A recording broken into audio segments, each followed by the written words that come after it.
Bada bing, bada boom.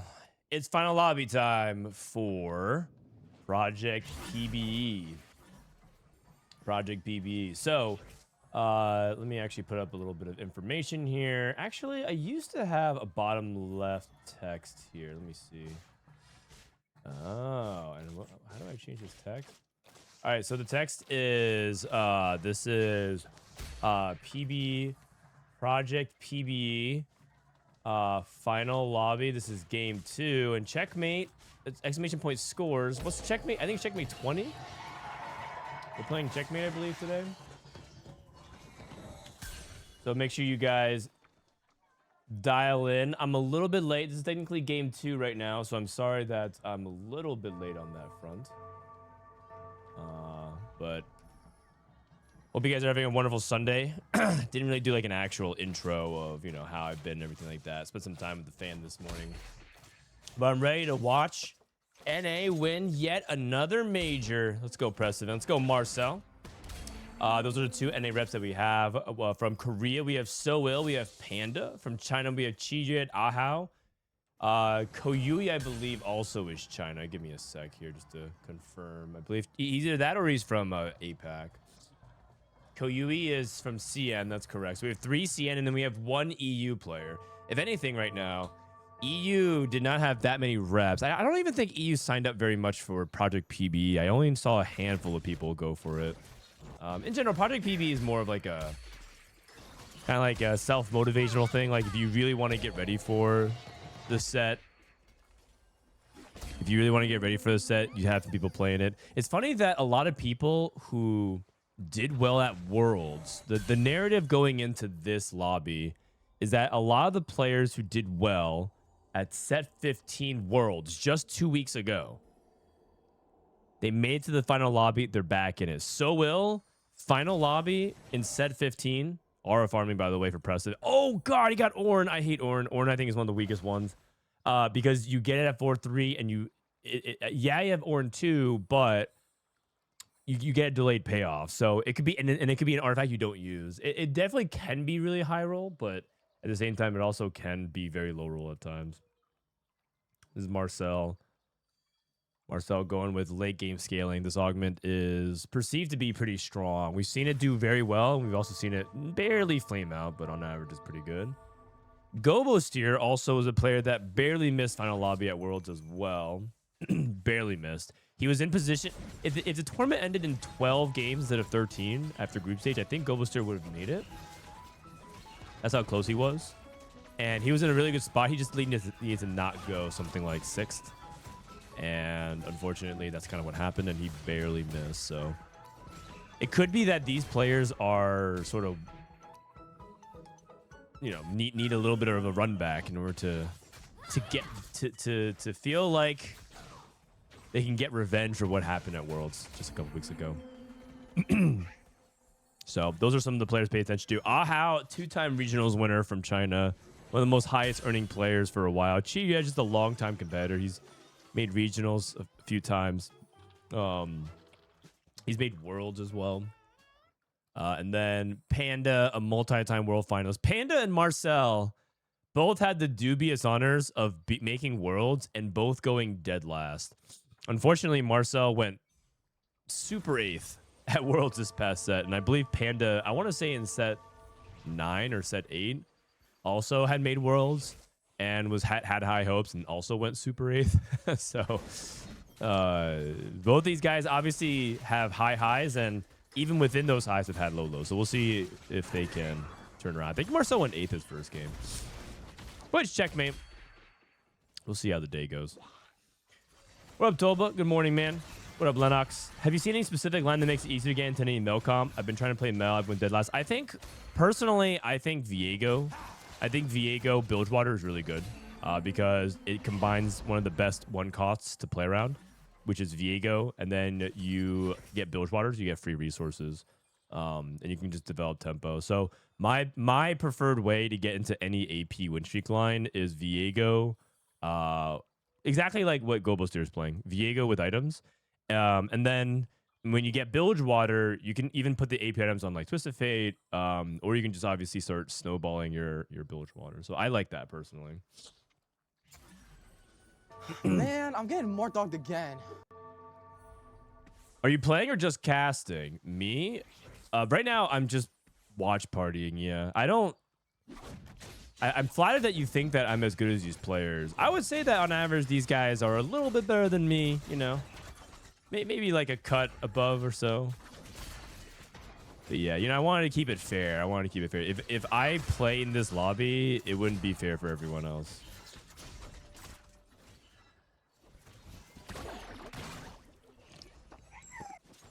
Just hit Vi, Nico, Malzahar early. That's not really pragmatic to plan around because it's 3 costs and 2 costs that are super contested. Obviously, if you high roll, like if you want to start putting 3 costs into the mix, I think Ari is really good. You know, you can play around Ari really easily with Ionia that farms gold. Like if I could snap my finger and be like, what's the best opener you can play for an AP setup? Something like, you know, Ari with Vi, Ionia with farming gold. Sorry, not Vi, Nico.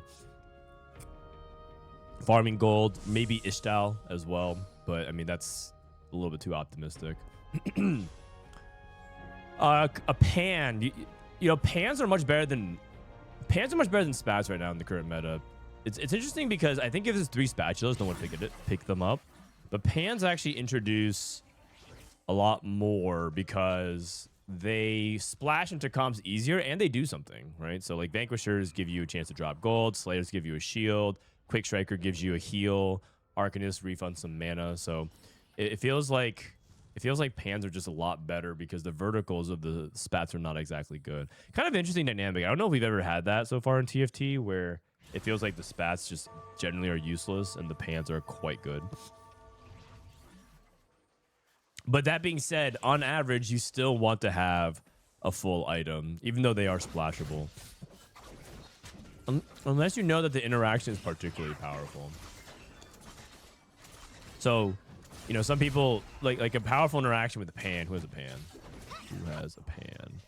So a powerful interaction that some people might think about is if you can get Vanquisher to print a bunch of gold. That might be worth spending an item for. If you know how much you can get this gold on average, right? If you think about how much an item is worth versus the tempo lost, if Vanquisher can print something like 10 to 15 gold in the game by the time your roll down happens, that's very worthwhile. But a lot of times it might not, and you are probably better off just making a regular item than having a pan. That being said, we'll see what these guys choose to do. One comp that I think is very good with spats and pans in general is Mel, though, because I think Mel is really good with splashing in a bunch of traits. And you can always utilize a pretty good amount of frontline stuff. I also think that if you were to play around Rise, I don't think Rise is going to be very common because he requires so much investment, and you can get much more mileage out of other things without having to do all the elaborate hoops and also a cheaper comp. But Rise also plays well with emblems too. Vanquisher Draven is a money print. Yeah, that's one example of some stuff I've seen people do. I'm not sure exactly how good it is because I haven't actually seen that many people prioritize a Vanquisher Emblem Slam. You see Seoill actually has it, for example. He could go like Vanquisher Even Shroud, but he's choosing not to go for it. Marcel slammed the Quick Striker Emblem. I'm a fan of Quick Striker Emblem when I play around Viego. I think it's quite solid. It's just very efficient, and the heal is nice. So I'm curious what he wants to do with it. But I'm assuming he wants to play around Warwick and Kindred and Senna. Just play some AD flex. A Striker's Flail also kind of implies some kind of Vanquisher or some kind of crit thing because you don't really have Infinity Edge yet. You might have just slammed it for tempo, though, because you want to go for a 3 streak. Marcel is interesting because I feel like Marcel is one of the most prepared players in the field all the time. Oh, Gold Orb. Oh my god, because I'm going to get a double pan. This guy got a pan. Gold Orb.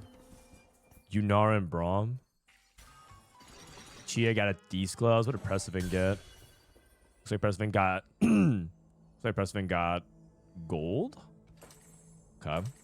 I mean, for Prestivent, the most important thing for him is staying alive until he gets Orin, right? So Orin is really flexible. It's good to print items, but he needs to have the HP in the time. Vanquisher Singe used to be broken. I saw people do that, and it looked... I did it myself, and it was okay. It didn't do anything crazy. Mr. Frodan Streamer, can't wait for educational stream on July 26th. Oh, sorry. I mean, we might do one on July 26th, but we're also going to do one tomorrow. We're also going to do a 4v4 versus T-Lights tomorrow. Oh, sorry, it's not tomorrow. It's actually on Tuesday. Oops. We're, because sorry, let me change my title. We're actually going to play against T-Lights for some 4v4 viewer games, but we agreed that we wanted to do it after the A patch on Tuesday. Edicom, extra credit. Let me see.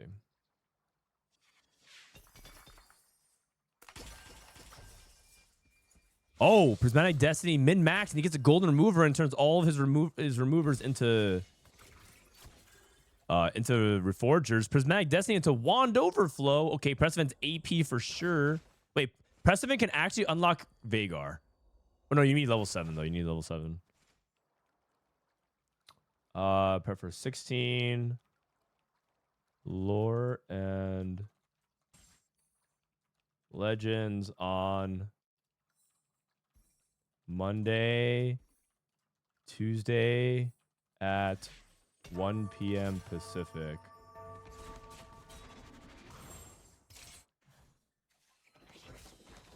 Boom. All right.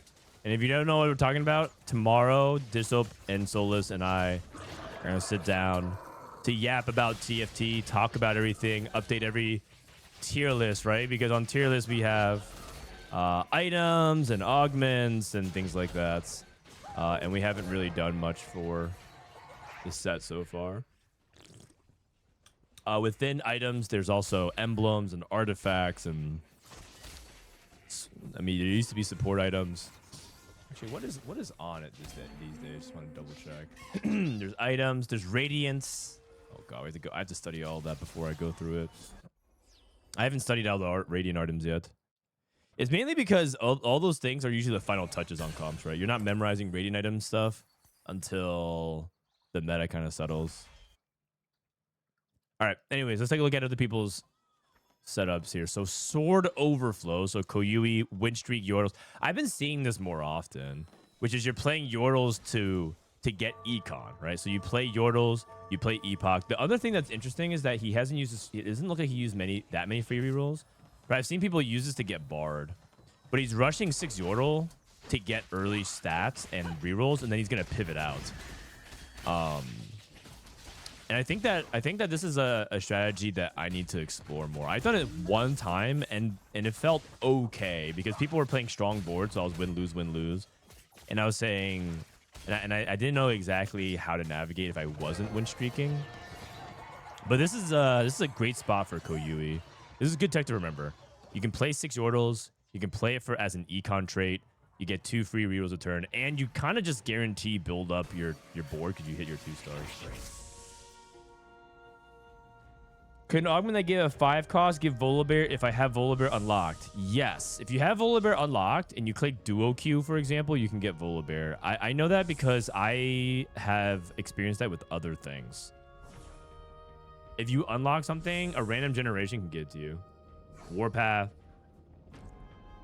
I picked something called Hard Commit, and Hard Commit gave me something that was unlockable once I unlocked it.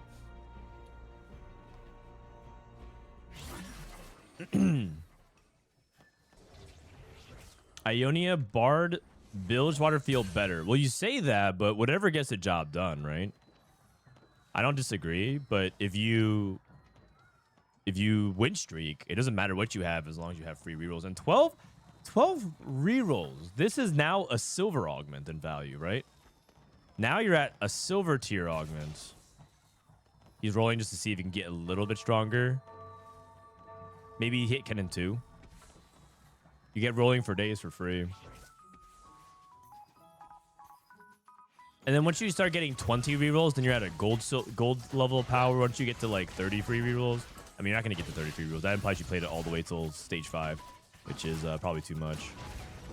Well, actually, maybe if he wins, you could justify. No, he's not going to. Yeah, eventually you fall off, right? You can't. It's just very impractical to expect you to 10 streak with Yordles. That's the thing. But it can get you a lot of econ, which is huge. You get a lot of econ just by playing 6 Yordles. Yeah, what up, Solus? Fizz. But I don't think Fizz is particularly good. Kabuko is probably solid, though. Solus, thank you for the raid. See you tomorrow, buddy, right? Indecision. This is the final lobby. That's correct. That's correct. Bruiser on Nivea. Every second, deal 2 damage of the holder's max HP as magic damage in a 1 hex radius. Ahao was the highest point earner from yesterday. If you looked at the group stages. Ahao. Sorry. If you look at the group stages, Ahao scored 40 points in 6 games. He dropped a straight nuke, so we'll see if he knows the tech. 4 Invoker, 4 Bruiser. Not even really playing around Ishtal right now, just playing 4 Invoker, kind of getting walloped. This is Gobosteur losing Panda. Going against Koyui. Koyui. That's a good loss. He's playing 6 Yordle, right? And if he can lose by 1 unit every time, that's pretty fine. Prestivent's winning, which is good. Prestivent's on the aura farming. And if Prestivent can win 2 more, he's going to unlock his Ornn and he can keep his momentum high. Yeah, I think Kog'Maw is a good opener to play around in general. I think Kog'Maw is also a really good AP. It's just that Kog'Maw doesn't play well with a lot of the... He doesn't play that well into a lot of econ traits, but he's just a good unit. I guess you could play Kog'Maw with Yordles, but... Not really, right? Because you don't really get the 6 Yordle that way. Just going back into one of the questions that someone else was asking of how do you play AP win streak with an econ trait? Spark. Ahao mixed lowers 2. Panda went to level 8. Panda playing Singed. Rolling. Singed pair. You've seen it. You know it. You love it. Singed. Qiyue. Ishtal. Ishtal Bard. Rolling.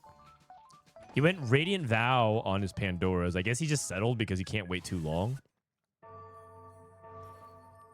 Seoill has the Singe, but he's making AD items for Kindred.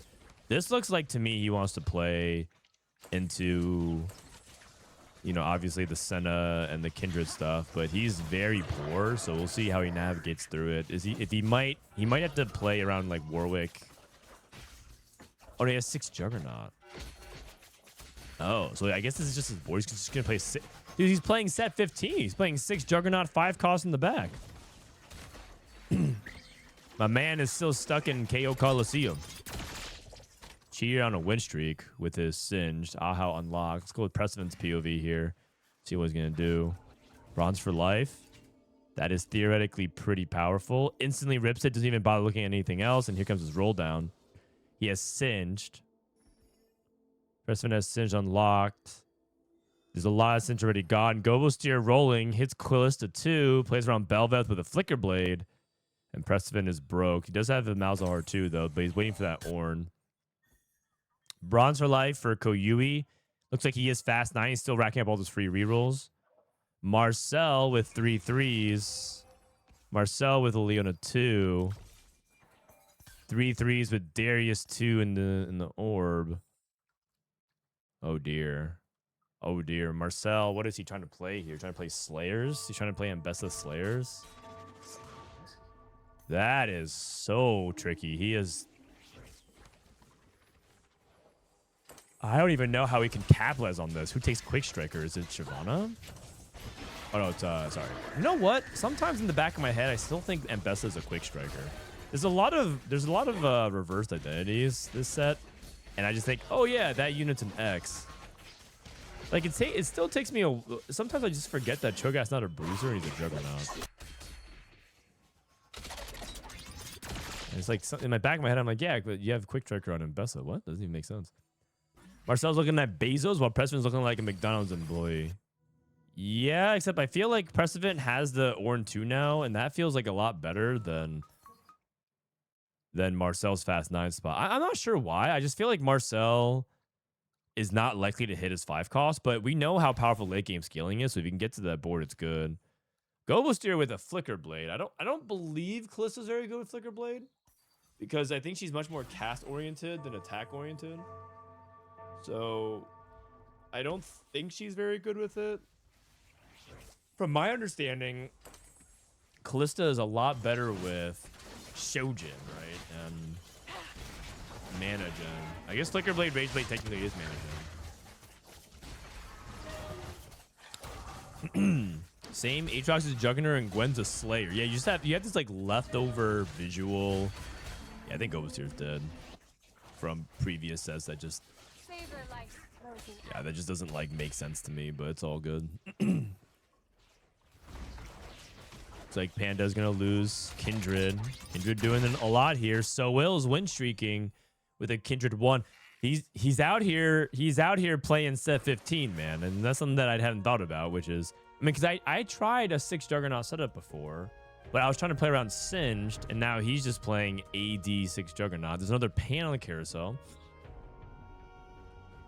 Maybe someone's gonna go for a Tactician's Crown. I mean, Seoill can just take it and go +1. Nasty. Oh my god. Oh my god. The patience was rewarded. I think Jhin is a long shot. That gets me too. I always play something like Caitlyn Jhin because they're both snipers, and then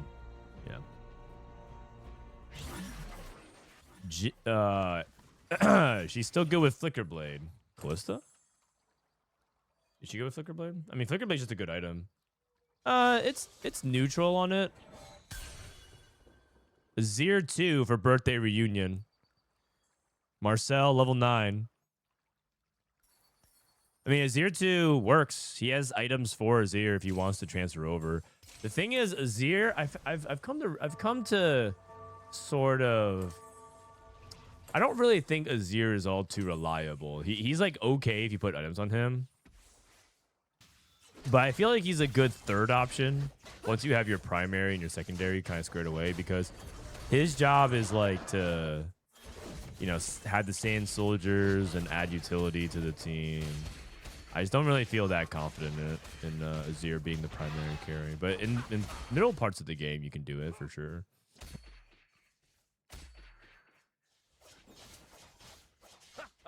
Okay, Marcel also loses. You know, again, I don't have that much confidence in Marcel's Fast 9 spot yet, but you never know. Bard with Qiyue has the Zhonias. Prestivent winning. Prestivent's doing well so far. He's playing around Bronze for Life with Ornn, but he's not trying to go into like the max, you know, the max value version of it. And I like that because I think he'd rather have the Ornn items. People go a little bit too ham for Bronze for Life. It is very good if you get the setup for it, but it's not even really Singed. This is more of a Malzahar comp at the moment.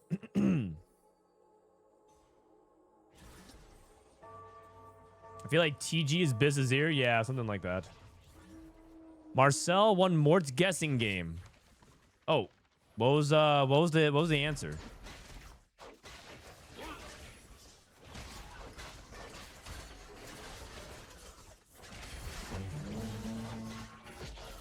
Oh, the answer was comeback story. It wasn't Marcel. Brosif. Brosif got it. Oh man. I mean, comeback story is a good one. I should have thought about that. I didn't think about that. Oh man.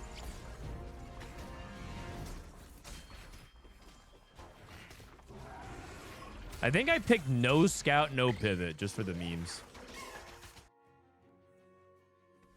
It's not late game scaling, though. No, it's not. Thank you for all the guesses. This gives me an understanding of engaged players' possession on augment. This was useful. A few people guessed correctly, and the random chosen winner was Brosa with the correct guess of comeback story. If you guessed late game scaling, you were close as number 2. A couple people actually guessed the lowest 2 on augment, which I thought was fascinating. It's also clear how many bar enabling augments are on people's mind. Too much value, trade sector, epoch were all common guesses. Makes sense given the meta and how much they enable Bard. And finally, around Singed, enabling augments like 9 lives and risky moves. Oh, for people who guess augments that don't show up on 2-1, shame on you for not understanding the assignment. Shame on you. Damn. Bird, thanks for the 18 months, man. All right, one more until he gets his artifact. Koyui with a straight up raw level 9. He has 28 rerolls from his Yordle. See what he can get. If he can get Senna 2, he's... Oh, okay. I mean, he has so many free reels. That's a pretty early Senna 2. Now he's getting Mel. Oh my god. Oh my god. He's not even done using his free rerolls, man. He's not even done using his free rerolls. Get all the AD items on Senna. And then he get his tank items. KG. Okay. No tank items. I guess he has TG. His Embessa didn't die. Okay. Well, that's fine. You can get Mel next turn. I mean, it's not exactly fine because you want to have Mel early before you roll. So kind of a funny interaction there where like now he like doesn't necessarily want to roll that much. He's holding all these units for Silas as well. But at the same time, he does need to roll. Oh my god. Oh my god. Double Silas shop. Crazy. Now Koyui's gonna win. He's gonna win. He's playing for max cap. I really like the way he did this actually. And he has bronze for life. How much bronze for life's value? Just 6. Not that huge, but definitely solid. Prestivent got Zonia's off his Ornn artifact. Zonia's on Ornn. He's trying to do this to try to primary tank Ornn. Just using Singe as a utility. He's still carrying Malzahar. I think he's going to lack damage. I think the problem with Preston's board is he doesn't actually have a duo carry. His duo carry is what? The Rift Herald? Kark, thanks for 12. Control emo. Very well played. I agree. I think that's I think it's nicely done.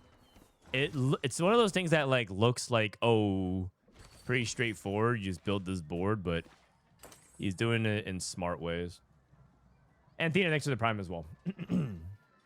Is Gintu not Bis Senna Lucian? I don't think so. I think it's an item that they can use, but I think you want casting stuff like Shojin for sure. And AD. Anything that gives AD. Kraken tends to be something that that is actually okay on Senna. Oh my god, so much moving around. So much moving around. Really good Mel items as well. Double mana is what you really want. Dupe for the extra gold. Very clean game from Koyui. I mean, this should be a first. I would be very surprised if this is not a first from Koyui. I'm pretty sure Koyui first. One of the Singe players second. I think Qiyue probably. Oh no, this is the Bard player. Who's the other? There was a Singe player that was in a good spot. Not Prestivent. Prestivent I think is bot 4. I just think our farming Bard or Ornn is pretty bad. So it's probably Qiyue 2. Ahao. Ahao was just playing Freljord. He's just playing a very solid fries in the bag Lysandra game. Oh, actually, maybe all the Singe players are just dead. Yeah, Panda's already dead. Never mind. Why do you skip Azir 2? Azir 2 is not very good, especially because he can't, like, Mel is just a far superior carry. I would say that part of the reason why Rise struggles is that one of his best partners is Azir, and neither of them are very reliable at the moment. Azir is a good, like, pinch hitter if you need frontline and temper. You know, he can fill the spot for a disruptor, but Mel is far superior. So if you're not gonna even make Azir 2 because you'd rather go for Mel, then don't even bother holding a pair. I'm just catching it from yesterday. How was Prestivent the final day after not playing?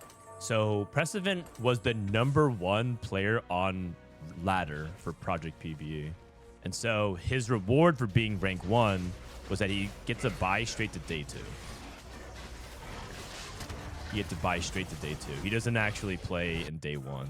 And then if you were 2nd to 8th, I believe you got bonus points going into the tournament. So Dish Soap was, I think, top 10. And so he got 1 bonus point. But other players who did even better than Dish Soap on ladder got 2 bonus points. Interestingly enough, a lot of the people who got bonus points, I believe, didn't make it through. I think a lot of people who made final lobby either completely cleared the bar, like Ahao had bonus points, I think, but he was like first with 1,000,000 points. so he was going to qualify. Volibear too. But I believe like a lot of the players who had bonus points barely missed. So that was interesting. I don't want to see a Bard Mouse meta release on patch. I mean they are gonna patch. More dog is confirmed. They are going to patch. I don't think they know exactly what they're patching. I think that's what they're going to work on tomorrow once they go in office. Let's see how good 5 failure Volibear 2 is. Volibear 2 is actually pretty underrated. I think he's quite solid. But can he do it all, right? Can he go up against... Oh my god. He got to the back line. I mean, if he kills Mel, then it's just Senna. It's doable, man. It's doable. Oh, it's not doable. This guy... Oh, it's not doable. Silas too. Just kidding. Now, Koyui's board is too much value. He's playing an all 4 and 5 cost board. Like, is there anything that costs less than 4 on his board whatsoever? 4, 5, 5, 7. Oh, there's a 2 cost. 4, 5, 5, 4. It's just his board is 1,000,000 gold. Way too much value. He upgraded so much of it, and he's only going to get stronger once he hits Mildew. So he reached the end game board state. Marcel actually scamming a top 4. This is actually a really good top 4 from Marcel. I kind of mentioned that his spot was kind of sus because I wasn't sure if he could get there, and he did end up getting there. So this is a pretty solid top 4.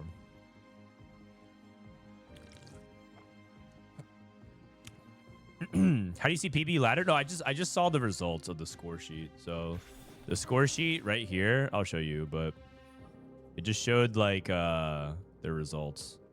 Actually, yeah, it did. There's just like a spreadsheet. There wasn't like a public link or anything like that. Let me see. Day 1 lobbies. All right, this is Marcel. If Marcel can get a win here, he actually can go as high as 2nd, but I don't think he's going to. I don't think he's going to.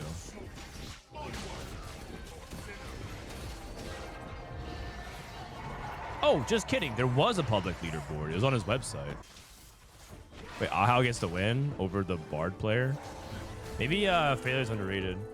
So this was the ladder, just to give you a frame of reference. Project PBE Kai was a leaderboard. Prestivent first, YBY second, Yu-Gi-Oh, Ging, Bites. So Weijin got top 8. Disho was top 10, right? And I believe it was 2 bonus points for 2nd to 8, 1 bonus points from 9 to 12 or something like that. I'm not sure. It was something like that. It was something like that. Oh no, 9 to 16, I think.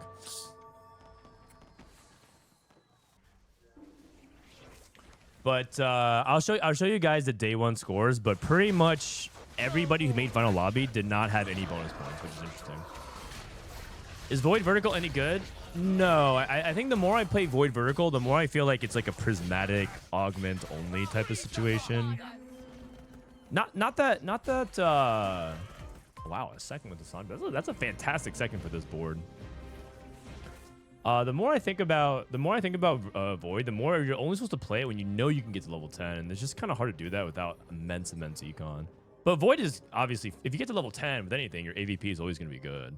It's going to be very unlikely you get to 10 and you're going to average like a bot 4. So the stats on Void always look good, but it's just really hard because if you like look at the stats for 6 Void. If you look at the stats for 6 Void level 9, it's averaging a 4.8. So even if you get to level 9 and if you're ever stuck on 6 Void, you're just dead. The stats on it are really bad.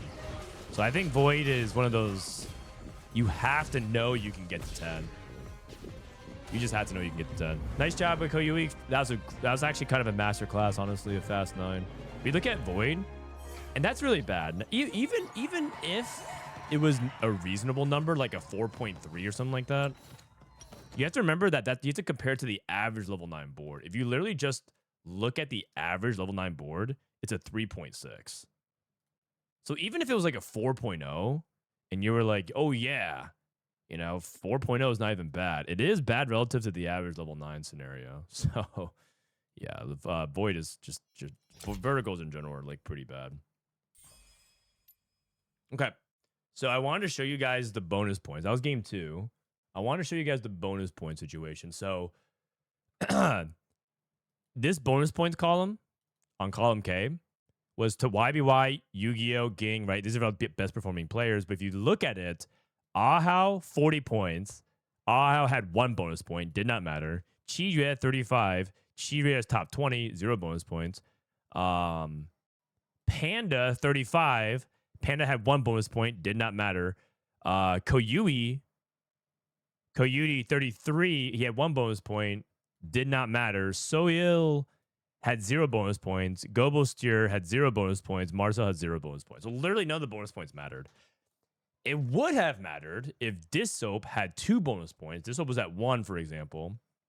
And if he had 2 bonus points, this would be at 32. He would actually get in. So the bonus points were an interesting mechanic for climbing, but didn't actually end up having an impact, which I thought was interesting.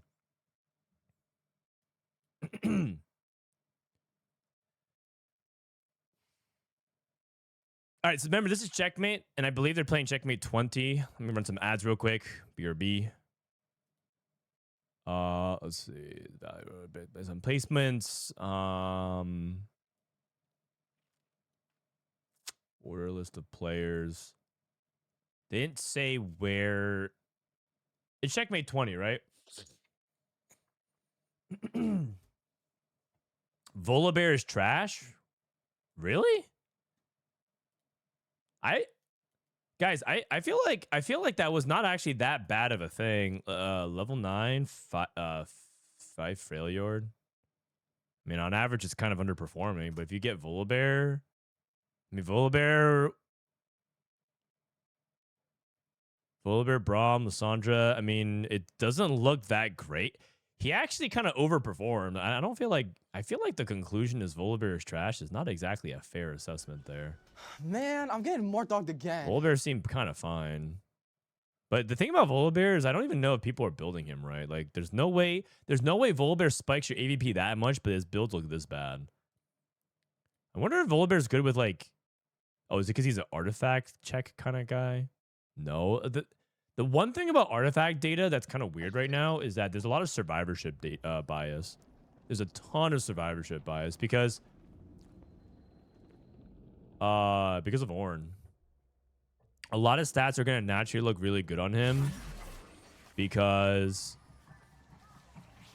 Edge of Night, Giant Slayer. A lot of artifact stats are going to look really skewed because Ornn, the longer you survive into the game, the better the delta stuff is going to look. So you might get some weird sample size issues.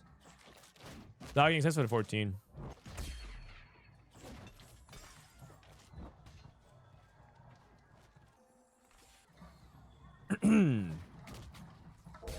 What happened to YBY and Weijin? I think they just narrowly missed. Well, Weijin barely missed from day 1. If you look at the scores. Oh, no, it wasn't Weijin. Sorry. Disto barely waited. Weijin got cut. YBY got cut. They just had, I think, this kind of format, you just can't take A's. Weijin actually played fine in games 2, 3, 4, 5. But then the first game, the 8th, put him in a spot where he needed to, like, you know, all in and YOLO, and then he didn't work out for game 6, so he went 8th. And then YBY just didn't have a good day. He went 6, 6, 6, 1, 5, 8. Just in general, not a good day. I think the issue with YBY was that he was trying to play into a tempo strategy for safe placements, and a lot of times he was just getting outcapped from some of the boards I saw. He was just playing, like, you know, try to play for like level 8, try to get his incremental value advantage, and didn't have his board and just got out of value. Where's K3 Soju? I think he's in Florida.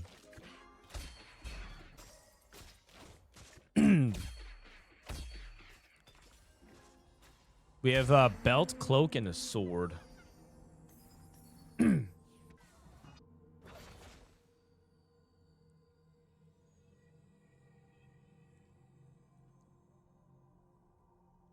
We got Silver here. You know, Richie, you come in here asking that literally every day. I feel like you should just ask him yourself. Just DM K3 Soju on Discord and just ask him, where are you? He's a friendly guy. He'll answer. What up, Newt? How you doing, man? Assuming Orn prints artifacts at an equal rate. I believe they do. So I don't think there's anything that accelerates it. What I'm trying to suggest is that artifact data can be a little bit weird because you're going to be looking at level 9. You're going to be looking at boards that get to level 9, level 10, which already have some survivorship bias in it, and then has the element of playing Orn. And Orn is actually something that plays into it's something that plays into Freljord as well. Man, I'm getting more dogged again. It's Arcoon, thank you for the 4 months. Where's that baby Frodan at? He's downstairs getting ready to go to the park. Parks in Seattle are really nice. There's a lot of like, because the state in general, Washington, is very green and nature focused. And so they do a really good job protecting parks. And so we go out, and he's now at the point where he's actually playing on the playgrounds and doing things you shouldn't be doing. He's like climbing up on slides, which is not how you use a slide, but he's climbing up on slides. He's learning how to say no. He knows how to say no now, and he's expressing a lot of personality. So he's growing more rebellious by the day. If you guys are coming to Paris, you might be able to meet him. Although I was told this is sort of an L. This is sort of an L from Paris, by the way. It looks like Gobosteur is rolling for Bard here with Patience of Virtue. I like it. But apparently, Paris will not allow people under the age of, what, like 16 or 13 or something like that in the venue at Paris for TFT. So for the Open, if you come with your family, you can't bring kids. They just literally won't let you in the venue. And Riot really tried to find every way to let that be changed because they know a lot of people are traveling with their family. But like France is like, no, you're just not allowed to. So like they appealed on every level. They appealed at the local level and like whatever, and they just said no. So is it a gambling law? I don't know. I don't actually think it's a gambling law. I think it's just like a general law that they can't do anything about. So Levi can't get my son can't actually enter, and as a result, my family can't really go in. So it's kind of sad. But you can meet him outside. Sage. Anti-kid law. I believe it's rooted in some kind of safety law, but I don't know exactly what it is. I can look it up, but I was like very annoyed. When is Paris? It's in 2 weeks, man. That's crazy. Not next weekend, but the weekend after. Oh my God, so soon. I'm flying out to Houston. To do the Riftbound Regionals. I'm looking forward to that on Thursday. So set launch. I'll stream it. I'll be there with you guys and then do a little bit of coaching. And then I'll be gone partially for the Houston event. And then I'll be back streaming until Paris. And I leave for... Actually, I'm going to be gone kind of for a while. Because on Thursday, I'm going to be gone for Houston. I can't really stream while I'm there. And then Monday I come back. And then I fly to Paris on Monday. And then it's, oh my gosh. Man, there's too much going on. When does Soju play? Soju's probably going to play on launch. On set launch.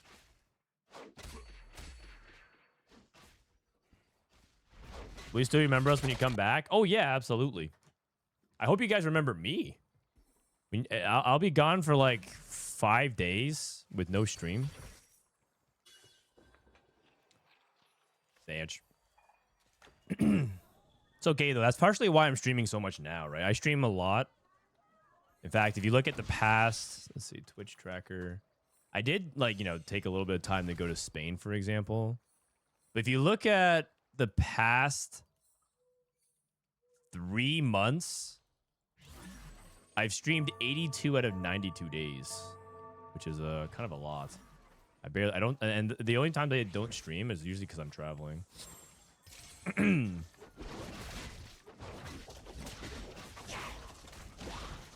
So I try to stream like every day I possibly can, so because I know that I'm gonna be fine. That's crazy. Yeah, I mean, some people don't stream. Some people like don't stream that entire 90 days. But yeah. Well, part of it is because I love doing it too. Yeah, if you look at it right now, it's 27 out of the past 30 days, and those 3 days was literally when I was flying to Spain, and then 82 out of 92. In general, I stream like a lot. In general, I stream like I pretty much don't miss it unless I'm literally doing like this. These 2 weeks was for EWC, and then it's just like it's just every day. I'm on. I'm 62 out of 92. And that's not bad either. That sounds like you take weekends off. That's actually pretty consistent if you think about it. 62 out of 92 is... That just sounds like you take weekends, and there's nothing wrong with that.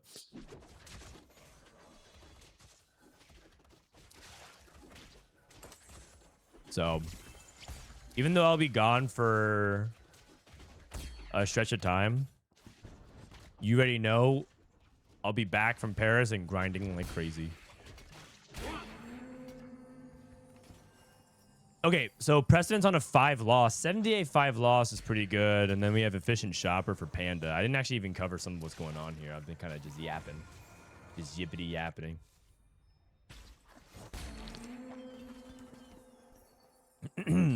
I'll not hear the slander about my idol Milk. Dude, Milk is back into CSGO gambling. You might not hear from him for a while. He's deep in the tank. Patience or virtue. Actually, you know what? I would say one thing. If your goal is to try and make a name for yourself in North America, now is a good time to do it, because quite frankly, I don't really have high expectations of a lot of top NA players this set, because I think the way they view open sets is they try hard for the open, and then the rest of the set is just like, whatever.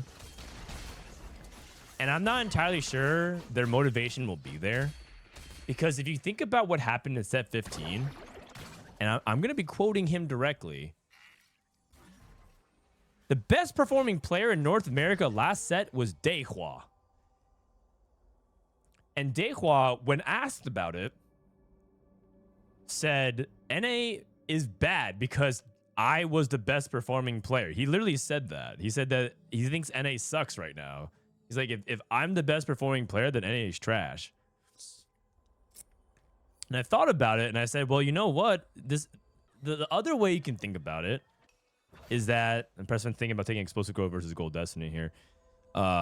This is an opportunity for any person who wants to be a rising star in North America to seize the crown. An opportunity for you to seize the crown if you want to. We had one player in top 8. No, we had 0. We had 0 players. Oh, you mean the West? Sorry, that was we had someone from Brazil, right? Oh no, we didn't. No, we got 9th. No, we had 0, man. What are you talking about? You can't pull one over me. Prestivent rolled and took replication. Okay, took replication rod.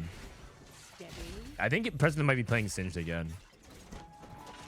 Unfortunately, I think Prestivent's spot is not very good.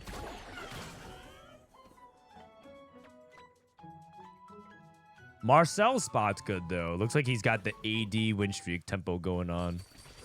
I love it. And he's naturaling a bunch of 2 stars. Marcel is in a great spot. Seoill he took Eternal Pact. This thing, I used to think it was just like situational for some of the casters. I think this is just generically good. Because if something gets 11 mana regen or 10 mana regen, it just actually kind of pops off. I've been seeing like I saw someone with a Vi 1 on stage 2 5 streak with this thing. Like their unit dies and then Vi 1 just spam casts and just becomes unkillable.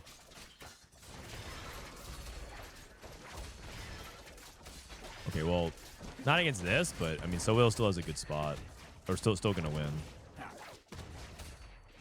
Because you would think like, oh, you want to put on an AP caster, but it just still gets so much value. I don't think we put the effort. We're more on the for fun side, I would say.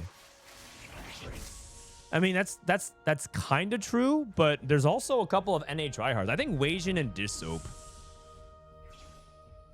I think Weijin and Dish Soap are still trying very hard. But very, very soon, it's going to be about who is actually putting effort versus who is actually just taking it easy. And then there's another thing, too, which is... there's an element of NA where a lot of people, in order to become like the pro, to have like the TFT pro lifestyle, you have to be a streamer, and it's somewhat at odds with improving. Like take a look at take a look at Greg, for example, man. This guy has to balance being a competitive player and being a TFT sex symbol. It's really hard, man. You can't be both. It's hard to be both, you know? So.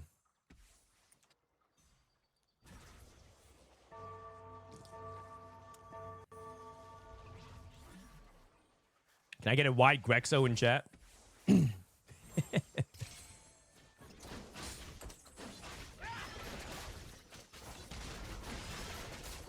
That has to be a 10-minute? You're right. That's a 10-minute timeout on T-Lights. We need to cool off, man. See ya. We need to cool off, man. Give us a break, would you? Thanks, buddy. Or if someone wants to redeem 40,000 points to untime them out, that's also allowed.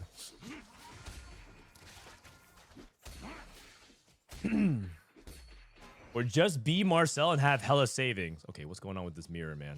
What is going on with this mirror? Oh my god. Nah. The 2-item singed versus the 3-item singed. Okay, I will say that Singe is really dumb, but Singe v Singed is even dumber, and then it becomes funny. It's like full circle, right? Singe is a funny champion, then he becomes very cringe-worthy. In fact, especially when you have this situation, Singe. And then when it becomes Singe versus Singe, and then they 1v1, it becomes funny again. It goes full circle.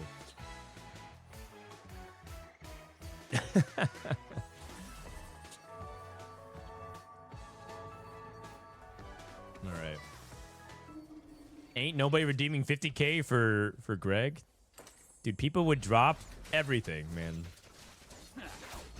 People would spend their entire fortune just to type another Greg emote.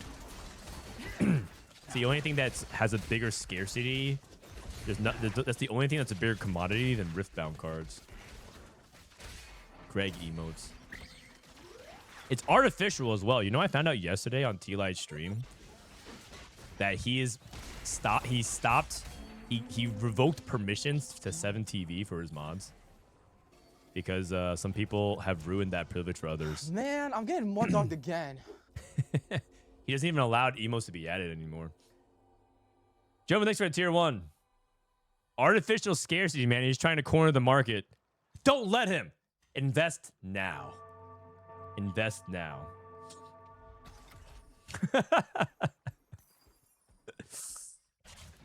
Where's Gwerk?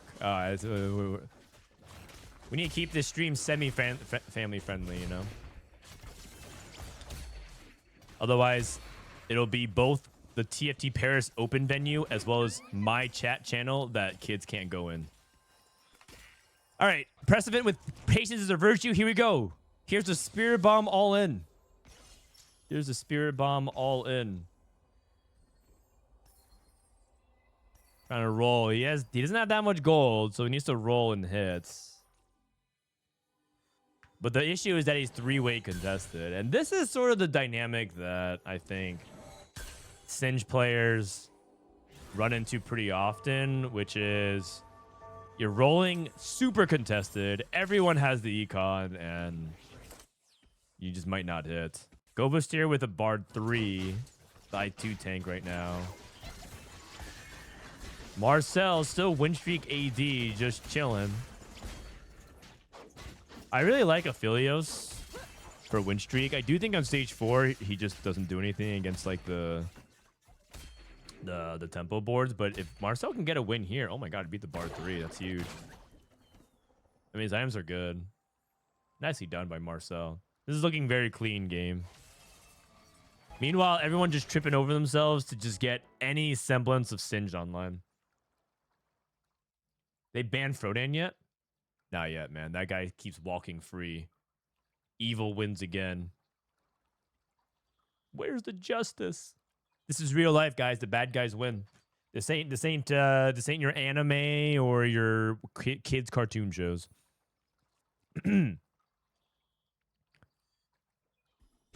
Prestivent at 15 HP. I hate this level 8 change. I asked Riot about it. I asked where their head's at, and they said that they stand by it and think that it's a necessary evil right now. They said that if level 8 was lower right now in terms of the econ cost, they think that the game would become even more degenerate at the moment. Which is an interesting thought. I haven't really done a thought exercise of what would happen if they reverted to be a cheaper level 8. They think that the game would become more degenerate and it'd become more fast 9 oriented, I think. It's a good change if they reduce stage 3 damage. So you're literally just saying revert everything. Because that's what they did. They increased level 8 and they increased stage 3 damage. They try to make the mid game matter. They would say that the game would just become purely like a level 8, level 9 fest. It wouldn't actually help the 4 cost. It would just make people play for the 5 cost more.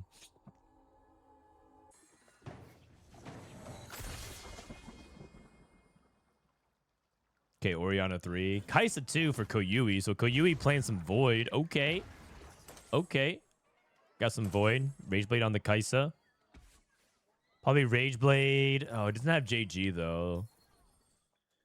His items are so scuffed. Oh, he's playing Rek'Sai. I've actually heard about this. Rek'Sai reroll and Void. I actually heard about this. And you're tagging a Vanquisher. Oh, have you guys heard about this? Apparently Rek'Sai 3 is kind of a demon. And she also assassinates backline. Like she might kill the... She like kills the Malzahar instantly and she kills the Mel, stuff like that. But there is one problem with Rek'Sai is I think that Rek'Sai has trouble with Singed. Yeah. This comp is ass. Oh, if Solus says it's ass. Because Solus is one of the pure souls in TFT, actually, pun intended. He's actually a pure soul. He actually sees the good in all the shit comps. If he thinks Rek'Sai is ass, then it must be terrible.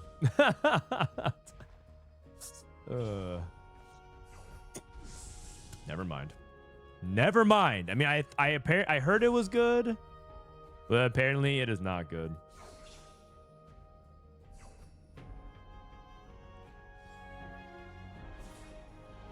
Greg on Rek'Sai. Emily had Rek'Sai 4. Oh, wow. I would say increase the level 9 cost. Again, that way mid-game becomes more important since you can't get easy to 9. Yeah, it's interesting because I think a lot of design changes are intended to be a specific thing. This guy's playing Bilgewater right now, and he's playing Eternal Pact on Fizz. Interesting setup. I think the intention of that might end up making it might so what I will say is that what might end up happening is that it just turns into not everyone can get to 9 and whoever's high rolling just wins the game because they're too far ahead and they're the only ones who can get to 9. I think that that's probably something that would happen pretty often. And a lot of people say you can't play the game without an econ augment now. And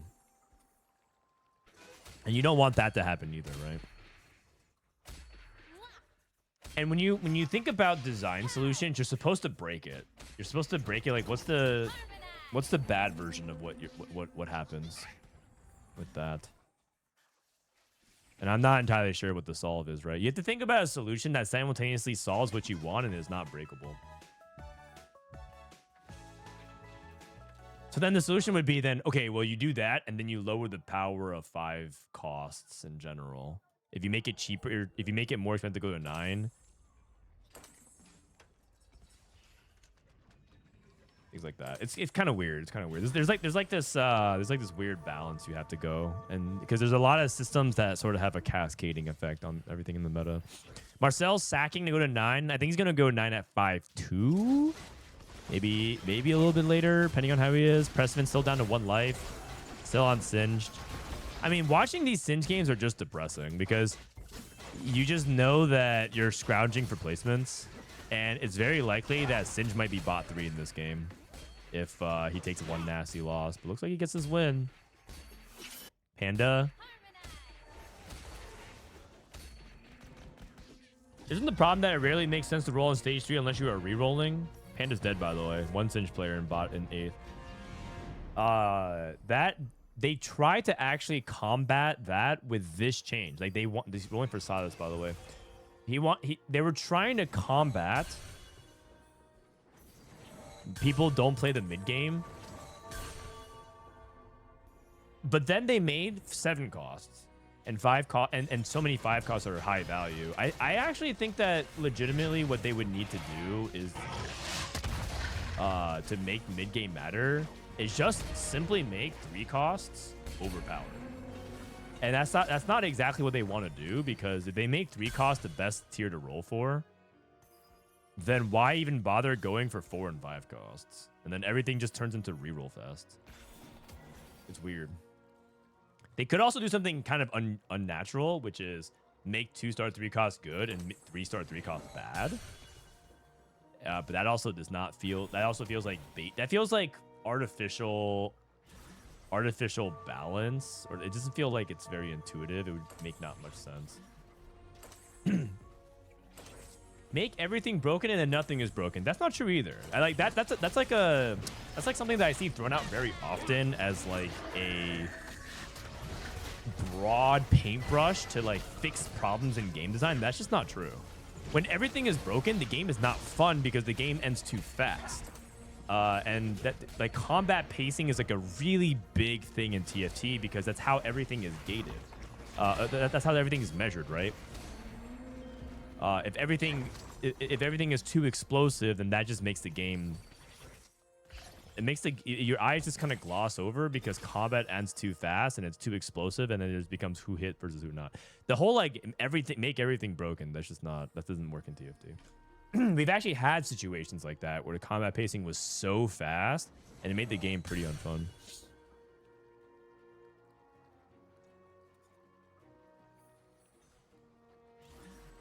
But then, you know what's also unfun? If everything becomes too weak and then everything's just a wet noodle hitting each other. And now you're heroes of the storm. Ahao streaking with Singed 1, by the way.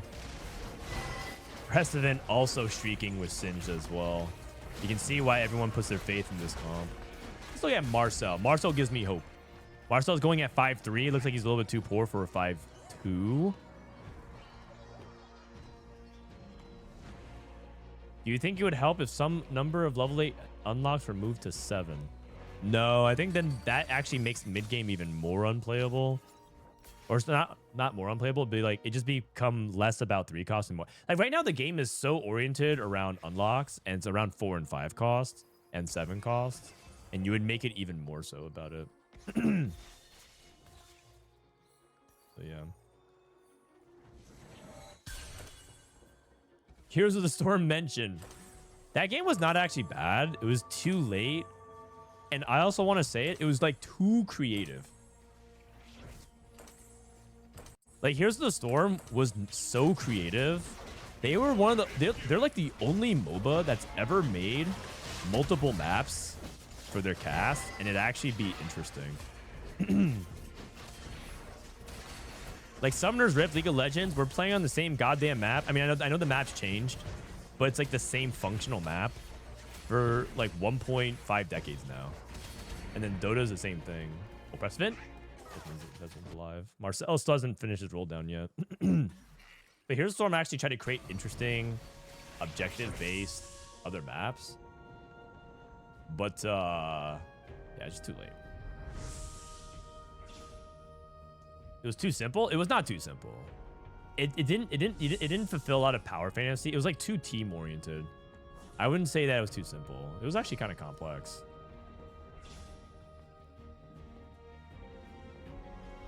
Marcel's got, dude, Tlight's still trying to talk about the game. Tlight says, stop talking about anything besides teamfight tactics. He has to drop Loris. He's not playing Senna. You're right. He's not playing Senna. Why is he not playing Senna, man? I see a Draven on the board for the quick striker. Okay, here's the Senna.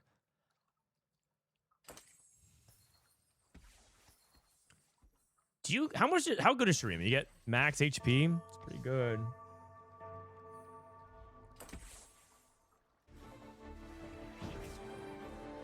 I mean, either way, he's playing some bad units on the board. Draven would make more sense if he was playing some Noxus around Swain. But yeah, he doesn't need it. He has double Rageblade Kraken. It's not like Kindred's lacking attack speed. But Quick Striker is solid, but it's not even Kindred 2 as well. Alright, he's getting blown out by reroll Bilgewater. And it's not even reroll, he's just getting blown out by Bilgewater. Pressman's dead in 6. 2 Pressman scores today are not too hot.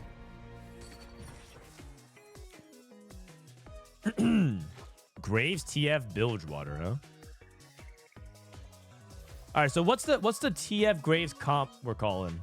Partners in crime. He's getting blown out by partners in crime.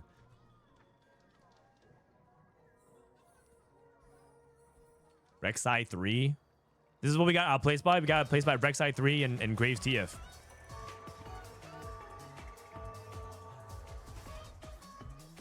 I never played it. HOTS? You missed out, man. If you're a true MOBA fan, like the true MOBA fans love HOTS. But some people like don't really love MOBAs, they love League of Legends. And some people don't love MOBAs, they love Dota. We have Partners in Crime versus Rek'Sai 3. This is definitely not a sentence of the meta I thought I would say today. Dude, is Partners in Crime broken? What's going on, man?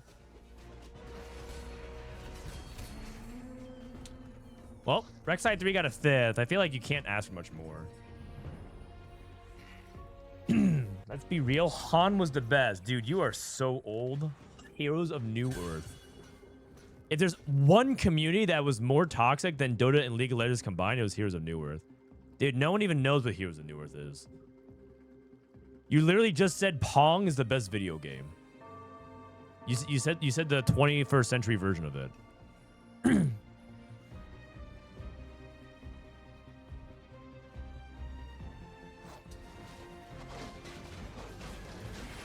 Did you know HOTS went the StarCraft 2 route and has a community manager doing balance patches? I mean, sure. You should be happy they even got someone doing balance patches, man. You should be happy.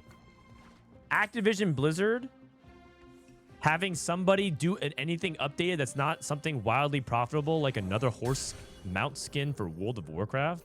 You should be grateful.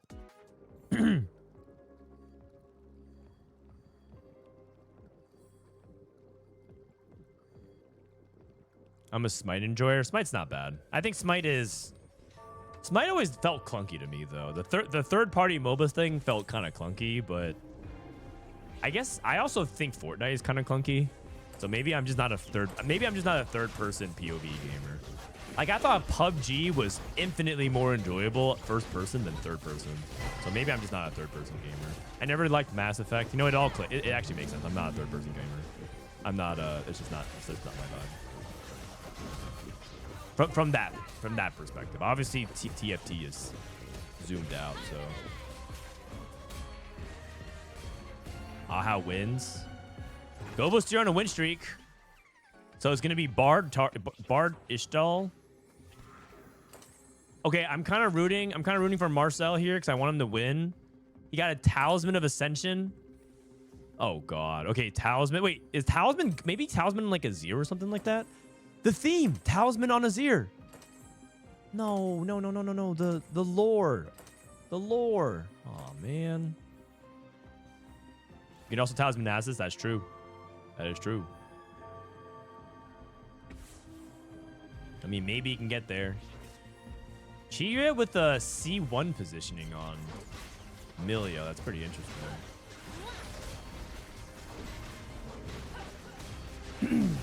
I am not liking how this is looking right now for Marcel. Oh my god, the Senna Lucian just shot the... Oh my god. Oh my god. What was that? That's crazy, man. He stacked the Milio and the Bard, and the Senna Lucian just sniped them. Insane fight RNG there. But actually, you know what? Isn't that kind of a punish for positioning that way? That was like a punish for stacking. That's why you don't clump, guys. Don't clump. Spread out. But not too far. Is Riot reverting how many removers we get once the set goes live? I don't think so. I think they feel like that's been a really good change for the new players. And you know what? I'm not going to lie. I kind of like it. It makes you... It makes it feel less bad for playing for the unlocks, right? A stone plate... You put a stone plate on your Vi, it doesn't feel as bad. It's okay. So you unlock Skarner. You can slam 2 stupid items on Scion so you can unlock LeBlanc and not feel like the game is punishing you for that. I think more removers for an unlock mechanic makes sense. And there's also some other things. There's some other interactions you don't think about that make it kind of interesting as well. Like min-max, you get a golden remover. It turns all your removers into reforgers. You might situationally like need that. Marcel with the first place. My goat. NA on top, baby. NA on top. So I kind of like it. I'm down. What up, Jazz Latte? It's exclamation point scores. Exclamation point scores, plural. Day 2 scores. So that was game 3. Is anyone at check right now?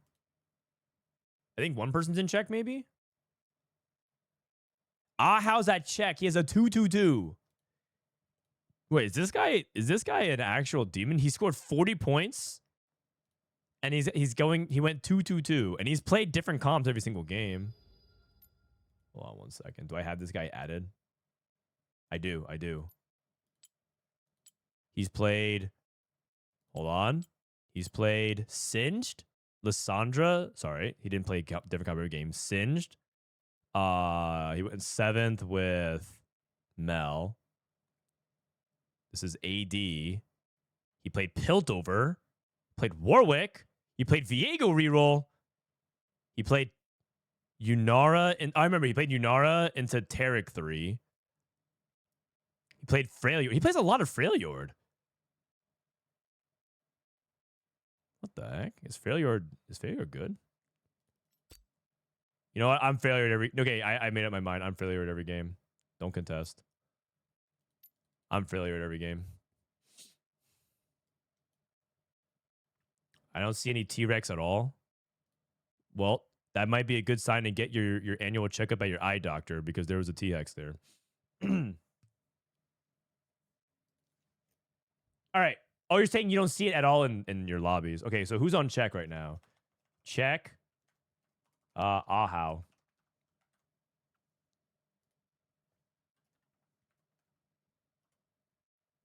All right, I'm putting these names on the list because he's the only person on check. So if he wins... Oh, wait. Koyui's on check, too. Koyui's on check. 115. 2 people are on check. Ahao.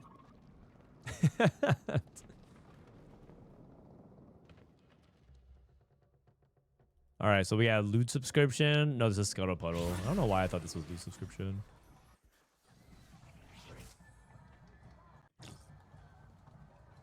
Why is Malzahar 2 so good? Just a numbers thing. He's just overtuned. I think... ads are playing. Ads are playing, so typing response. I think Riot wanted 3 costs to be good so you can roll in mid-game, but some 3 costs are just overtuned, like mouse. Honestly, a couple other 3 costs are also OP, but their webs are not played often, like Ari.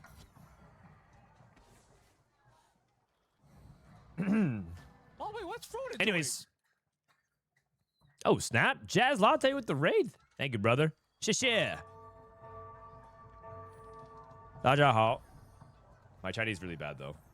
So don't ask me to say more things. Is anyone else bothered by the fact that Echo's a 2-star 1-cost encounter? Nope. Just you. Hello. Welcome. We're watching Project PB Final Lobby. If you guys want the scores, type !scores.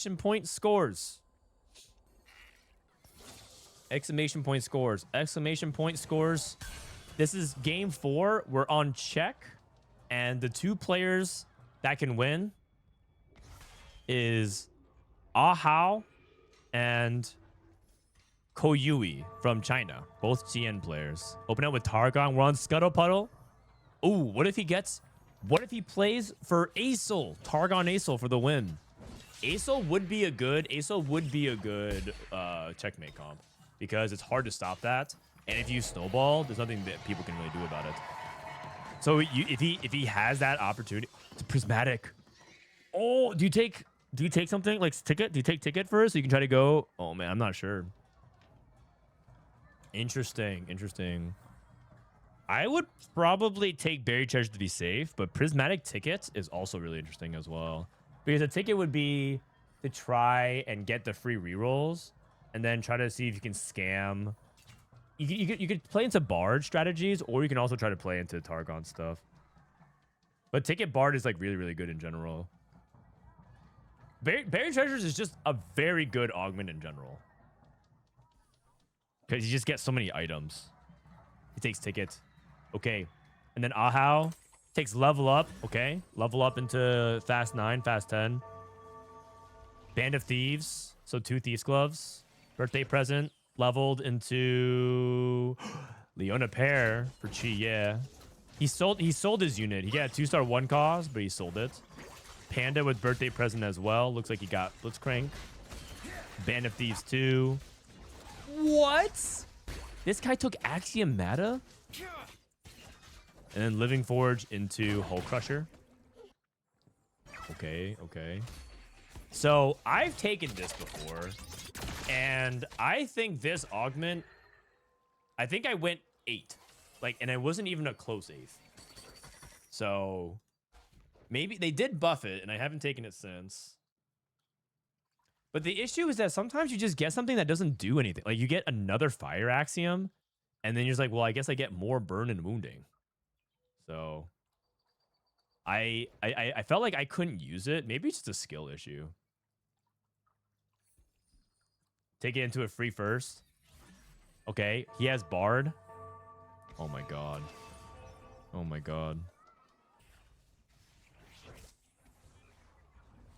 I went second with Axiomata Bard. Okay, well, there's a key word in that sentence that might be the reason why you went second, and I don't think it was Axiomata.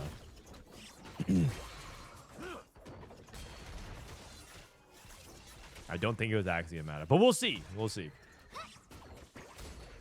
Maybe Axiomata is broken. Yeah, probably not. Ahao would level up. Okay. Then let's look at Koyui. Koyui's loose streaking. He already has the Bard. Rolling for the Ishtal. He got the Ishtal. Do you ever play lose 7? Or is it... Can you, get 100 armor? Lose 7? You have to lose 10. That's a lot, man. That's a lot of losses. He's gonna go field Nico too. 7 is a little too dicey. If you had 7, but you had this at 2-1, I think you could take that. You definitely could take that. 7 requires you to lose to the rest of stage 2 and stage 3, which is probably too much. too much. So I don't think he can go for it. I think he goes for a 2-star Nico because he's much more likely to hit that, but it might be a little bit of time before he gets it. You could argue that he could use his free rerolls even as soon as next turn to get it. You could also take Nico 2 off carousel. Just take any Nico. What's the chance that Riot nerfs Bard to the ground so reroll isn't as strong going to the flex set open? I would say that it's a pretty decent chance. They are gonna they're gonna patch one more time before the set launches. So I would say that it's a pretty decent chance that happens. I would say, how would I want to nerf Bard for live? You don't want him to make you want Bard to exist, right? I think nerfing him to the ground is a mistake personally. I think Bard's a very fun unit, and I think it should exist. I would say that the way I would probably nerf Bard.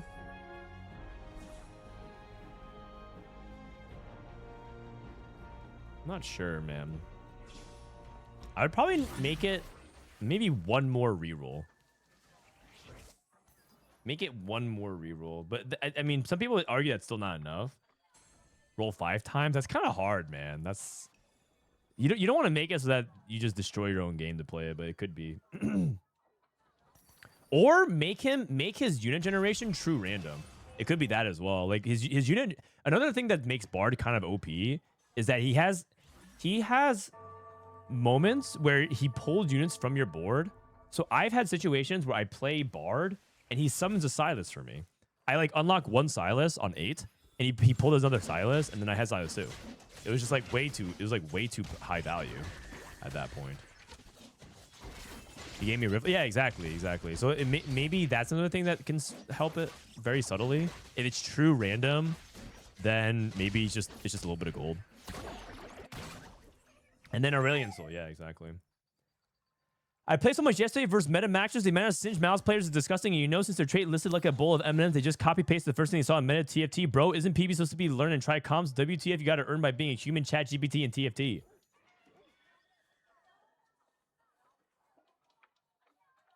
Meta maxers.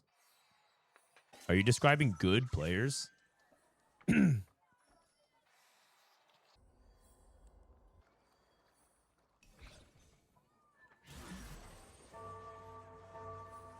I remember the first time I went bot 4 on PBE.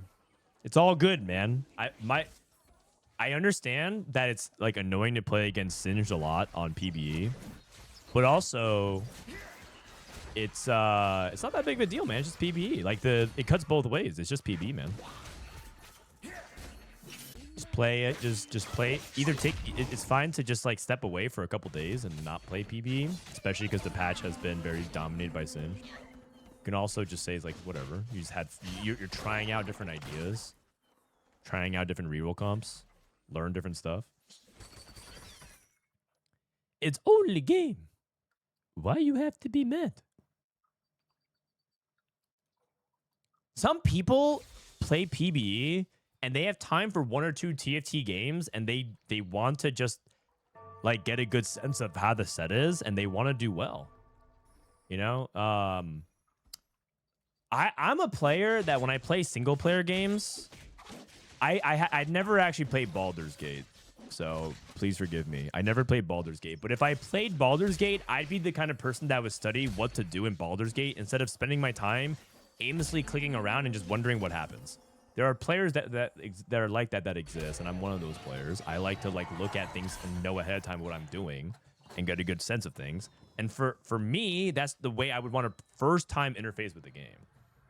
And there's nothing wrong with that, in my opinion. If you take issue with the way people play TFT in that way, you're just probably going to be unhappy for as long as you play TFT, because a lot of people like to do it that way. This guy's rolling on 5. He's actually rolling on 5 a lot. What? He's rolling on 5? Oh, he's trying to find 2-star Nico.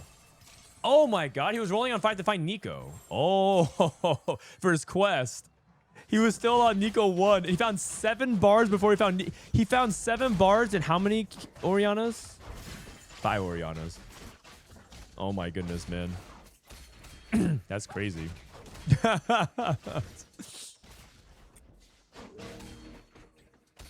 So you would spoil yourself the narrative just to optimize the game? Yeah, because the narrative doesn't matter that much to me. Because for me, I want to play the game, and like I play games because I enjoy mastery. I enjoy like optimizing is the fun part of the game for me. That's like part of the enjoyment for it. For me, story doesn't matter as much. For some people, they watch videos on the internet for the plot, and for me, sometimes I just care about the entertainment value.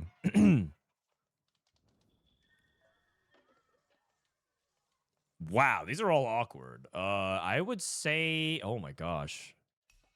All of them are so awkward. I would say EXP probably makes the most sense. But we'll see. 80 plus gold. Oh, wait, he's at 54. Either way, all these are things that don't happen for like 3 to 4 turns, or three turns or so. Oh, that's super awkward. Okay, very, very awkward setup here. So how's Ahao doing? Ahao, the other checkmate player, indecision. Indecision with level up is good synergy.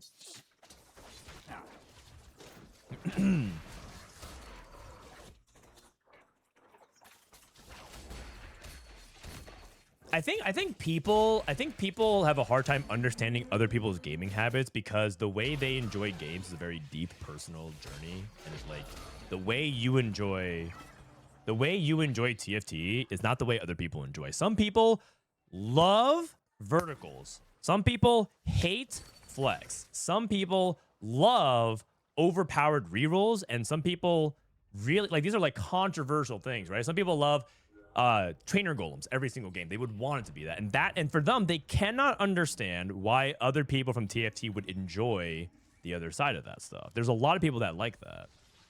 Some people love 5-cost soup. Exactly. And I think that the interesting thing about TFT, and this is sort of the difficulty that Riot has when they approach balance and design, is that there are a lot of people that enjoy a lot of different things that are sort of opposed to each other. There's a huge casual player base that just wants TFT to stop catering to competitive players. One of the most hated sets of all time by the TFT player base is set 10. Set 10 is actually one of the least popular sets ever in TFT. Almost objectively speaking. And that's because most of China didn't like set 10. Because they felt like set 10 was too competitive and sweaty because of the pool size. They said, stop denying, like, why do you care so much that 3-star 4-cost is so popular? That's the fun part of the game. They want to gamble. They said TFT is just a slot machine game. A lot of people in China play TFT on their phone. They just want to queue up and like load up and 3-star their units. And when set 10 introduced bag sizes, they reduced the number of 4-costs from 12 to 10. It got one of the worst reviews ever in China, and it was not that popular. And so if you think about it, just from the actual player base, popularity-wise, set 10 is one of the weakest performing like sets in TFT. It's one of the least liked sets ever, just by the number of players that feel that way. But that would shock many people who are here in chat because they would feel like set 10 is like one of their favorite sets. It's a great set. Set 10 overrated, set 15 one of the worst. Okay, and I'm going to go ahead and blow your mind again. Set 15 was actually a set that a lot of casual players enjoyed, believe it or not. Absolutely loathed by the competitive player base. The competitive player base couldn't say enough worse things about set 15. But you know why I say that is because, one, I've seen enough feedback from casuals about it, and two, the stats on TFT Academy suggest otherwise. I would literally be a data denier if I were to say that the casuals didn't like set 15. They did. But I mean, you guys get, but it's difficult, right? Because you're in your own bubble. You're in your own bubble of like listening to the same streamers and the same competitive players complain about set 15, engaged players, and also your own experiences as well. But like it's great. It's not their, in my opinion, it's not their favorite game, favorite set of all time. But a lot of casuals like set 15, man.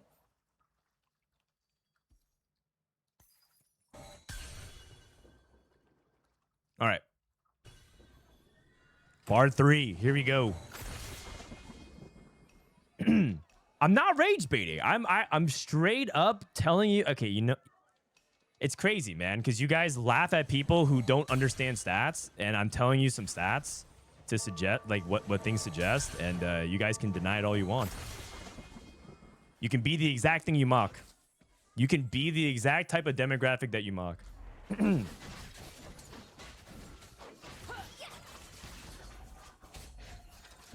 You have stats for this? Yeah. I mean, I have stats for the way people use and engage in our website. Yes.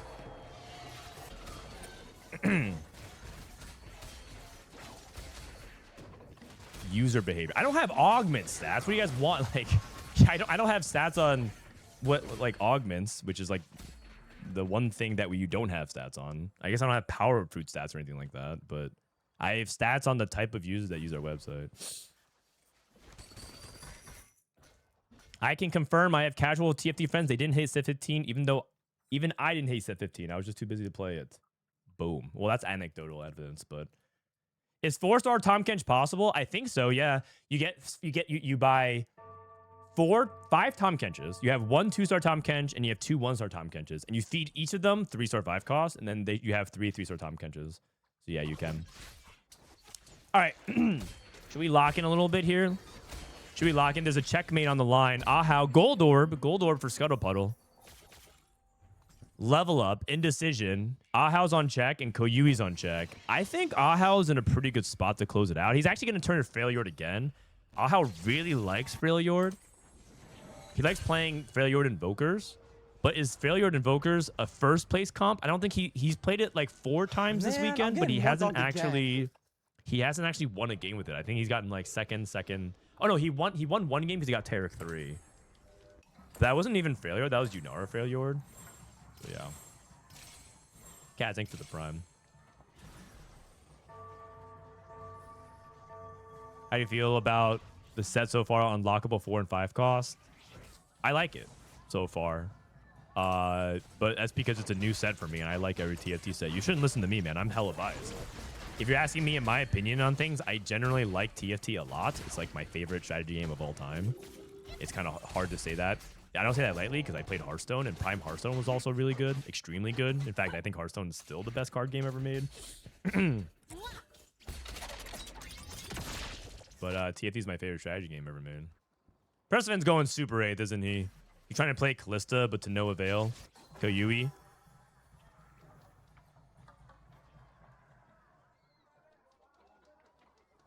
It's all a matter of perspective. I only play ranked, and I've only been that way. I've only played ranked in TFT. Yeah, I mean, it's true. It's all about perspective. It's really about perspective. And a lot of times, you also, especially in this day and age on gaming, people go and seek out other people to have conversations about opinions they already have. Which is why streamers will say anything to get you to like them. Unless they give you opinions about set 15, because apparently that's not very popular. You know what? You guys are right. Set 15 sucks. Worst set ever, am I right? Worst set ever. Prestivent went level 9. He has Wit's End. It's really not, by the way. If you guys lived through some of the true dark times, you know how some people kind of forget what happened a century ago? During World War II, and now we're kind of experiencing the ramifications of people who just like forgot over time. It's kind of like that. People just forgot. I'm not comparing TFT. I'm just saying that people over time just forget things. Generations pass, people forget about all the worst times, and they just say like, now this time is the worst or whatever, or now this time is things like that. And it's the same way. It's the same way. People just don't remember, or they didn't even play like set 5. Set 5 was just like truly the worst set ever. Set 5 is truly the worst set ever. It was awful. Ahao has level 10. Oh my god. Ahao fast 10.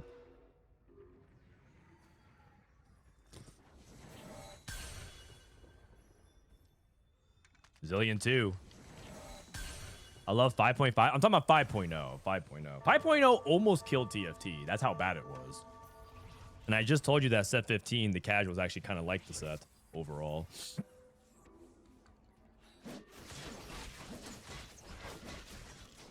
9.5 was pretty bad as well. I'm not gonna lie. 9.5 was pretty bad. I don't know if 9.5 did bad with the casuals. I didn't actually ever hear about that. But I know 5 did terrible with the casuals and with the competitive, and I know Riot wasn't unhappy with it, and I know player numbers were really bad. So by every metric, set 5 was probably the worst. Well, I think set 2 was also pretty bad, but I think set 2 was always going to be bad because it came after set 1. Okay, guys, I don't think Koyui's winning out.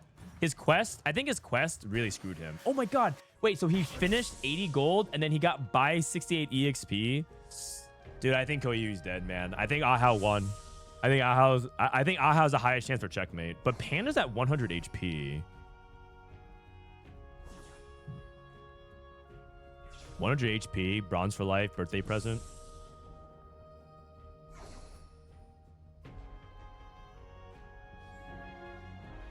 My hot take is 9.5 is only seen as awful because 9 was so much better. I mean, that might be partially true.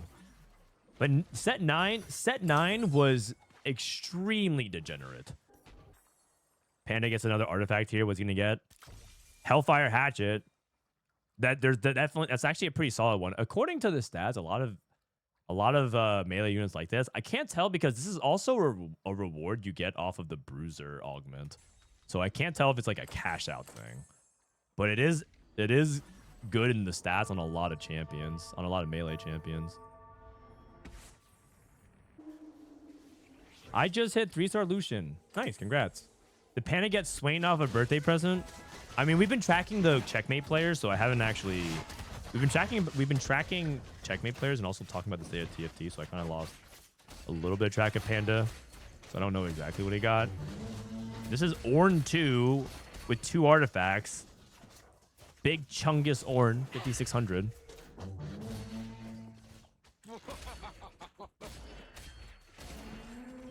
You know, I'm starting to think Failure might be underrated, man. I mean, I know he's fast 10, so it's different context, but I think Ahao is making it look kind of good.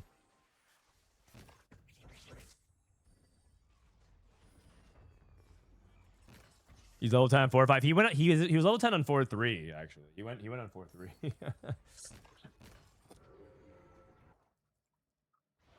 4-3. We'll see though. Lissandra does so much damage. That is a brand new sentence. People don't usually say that about Lissandra. They usually say Lissandra doesn't do enough. She's just stun bot. Can we see Koyui? I think Koyui is cooked. I think he's nowhere near Brock, if I remember correctly. He's at 290. I think the way you close this out is Brock, and he's not even close. So I think Koyui is dead. Lissandra is so cool. I found out, you know, this set has made me interested more in the Runeterra lore. I found out that Lissandra is actually one of the best mages in the entire world.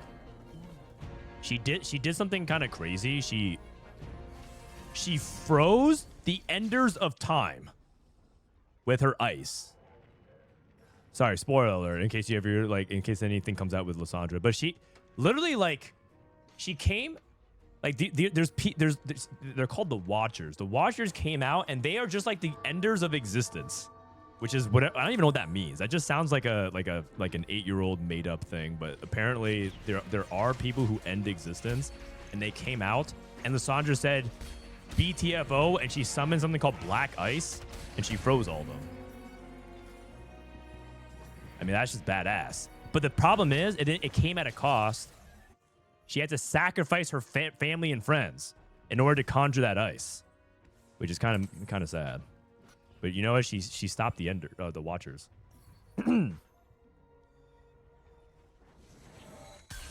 That's the story of Lissandra. So she's actually really strong. Yeah, okay. I know LeBlanc is probably stronger, and like obviously Rise if he decides to ever log onto PBE. Because that dude just has the world runes, but he just won't ever queue it up.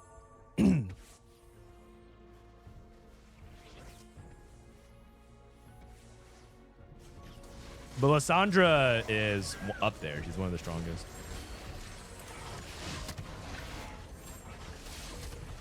Okay, it's going to...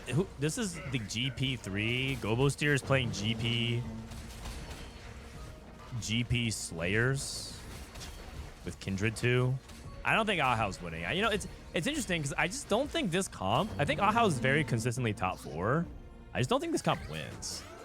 And I told you about it before, is that he was like going second, third a lot with this comp, unless he got a 3-star 4 cost. Panda, by the way, 16 win streak. He's actually in, you know what, Panda's in a position to play for Shurima.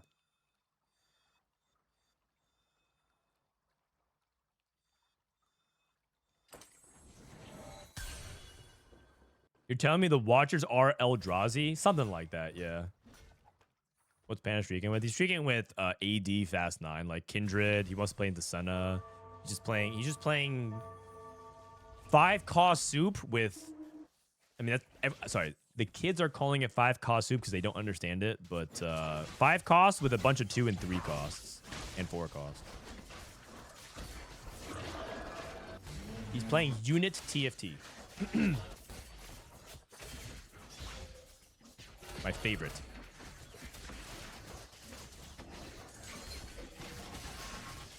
He's playing my favorite comp, 10 champions. It's a great comp. Koyui's dead, so no checkmate ended here. Ahao's probably not going to end it here. I think Panda legitimately might just win this game with 100 HP. I think he might miss a 100.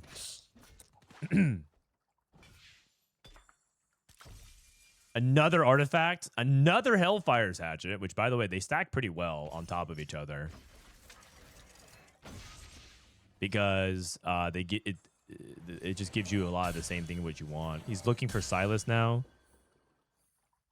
Yeah, it's over. It's over. I think Panda wins. Which if Panda gets his win, how many points does he have? Is anybody at check? Marcel's at 14. If Marcel gets 30, he's at check. If Qiyue gets 4th, he's at check. So Qiyue is going to cross check based on the current standing projection. I mean, I'm pretty sure Panda wins, though. So we're looking at Marcel. Marcel needs to scam a 3rd. Marcel's carrying Kindred Draven. Yeah, Marcel's not going 3rd, man. He's carrying Kindred 1 and Draven. Wait, unless? Marcel? My goat? Oh, hold on a second. Wait, it's actually thirdable. He can scam placements here. Dude, there's no way he's going to do this on Kindred 1 Draven 2 carry.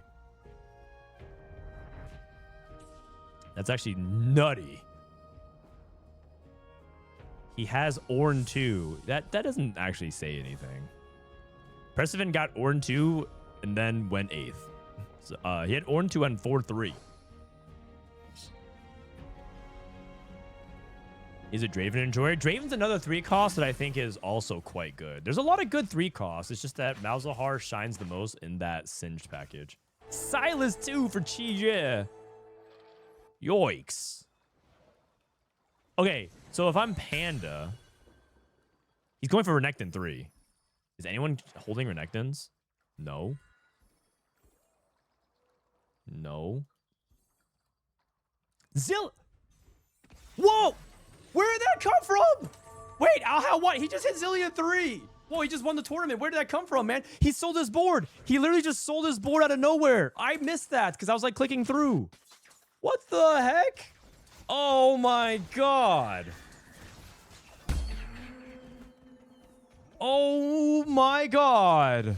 The tournament's over. He actually won. This guy's an actual demon, man. I said that this comp doesn't win unless he went for some 3-star, and he went for Zillion 3. Wait, can I? Is there a rewind option here? Control G. Usually, I think there's like a. Oh man, I'm sorry. I'm so sad I missed it. I like missed the Hail Mary play. I kind of thought we were gonna go to another game because Panda's. I mean, unless Panda has a response here, can Panda do anything? Can Panda do anything to stop him? He has 100 HP.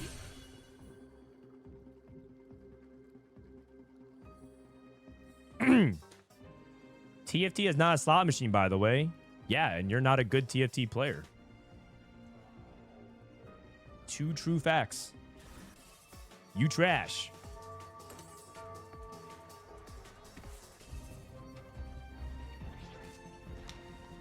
How does Panda do this? So Panda has to go for his own 3-star 5 cost. And then now Ahao has to play defense on it, right? Because he can't beat Zillion 3. Ahao's going to win every single game. And this Zillion 3 is going to keep... Wait, Zillion didn't actually one-shot the board. That's funny. So how does Panda... Wait, can Forcerima beat 3-star 4 cost? Or 3-star 5 cost? Like, could he actually play for... Like the win-lose, win-lose? No? Okay. So, because the thing is, he's at 100 HP. He has a manipulation of it. So he has to go for like 3-star. Does he have any copies, like additional copies of 5 cost right now? Dude, the Zillion is so cool. I'm on Panda's POV because I need to see like what his game plan is. Okay, Silas is unlocked. So maybe like Silas is something that Ahao can't deny. I mean, Panda's thinking. He's thinking. I mean, does it even really matter to hold all these 3 costs? Can't you just sell like Vi and Drape? You're just gonna get a million node by the Zillion anyways. You're just gonna get a million node. Like, it doesn't matter if you play units to try to preserve HP. You just basically instantly die. And Ahao's holding one of everything. He's holding 1 Annie, Senna 2, Zillion. Oh, sorry, Azir. You can't get it with Senna. I think his out is legitimately something like Silas 3. Okay, that's Silas 2. Can't go for Kindred. Okay, that's a Silas. Oh wait, he skipped the Silas. It has to be Aatrox. Okay, that's 8. Yeah. Aatrox. I can get behind it. Just sell your non-5 costs, in my opinion. Yeah, he's doing it. He's selling his non-5 costs. Like, it doesn't matter. Some of these don't matter. He's not even gonna bother with Ornn 3. He made Ornn now. He's buying Aatrox. He's so dizzy, man. He's so dizzy. He's so dizzy. I don't blame him though, because these kinds of situations are so niche. You never practice it. This is his 5th Silas, by the way. That he passed 1.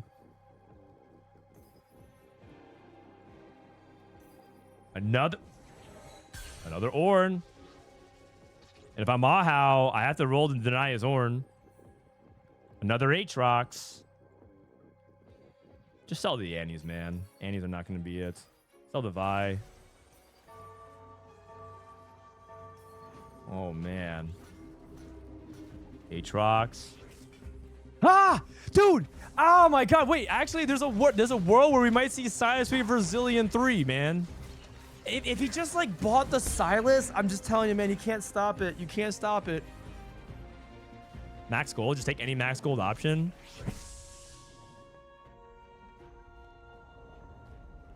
Silas is so expensive. Yeah, but the key thing is Ahao can't deny Silas because he didn't unlock it. He can deny every other 5 cost if he looks for the usual ones. Like if he finds a single Ornn. No, I mean, you're right though. It is extremely expensive.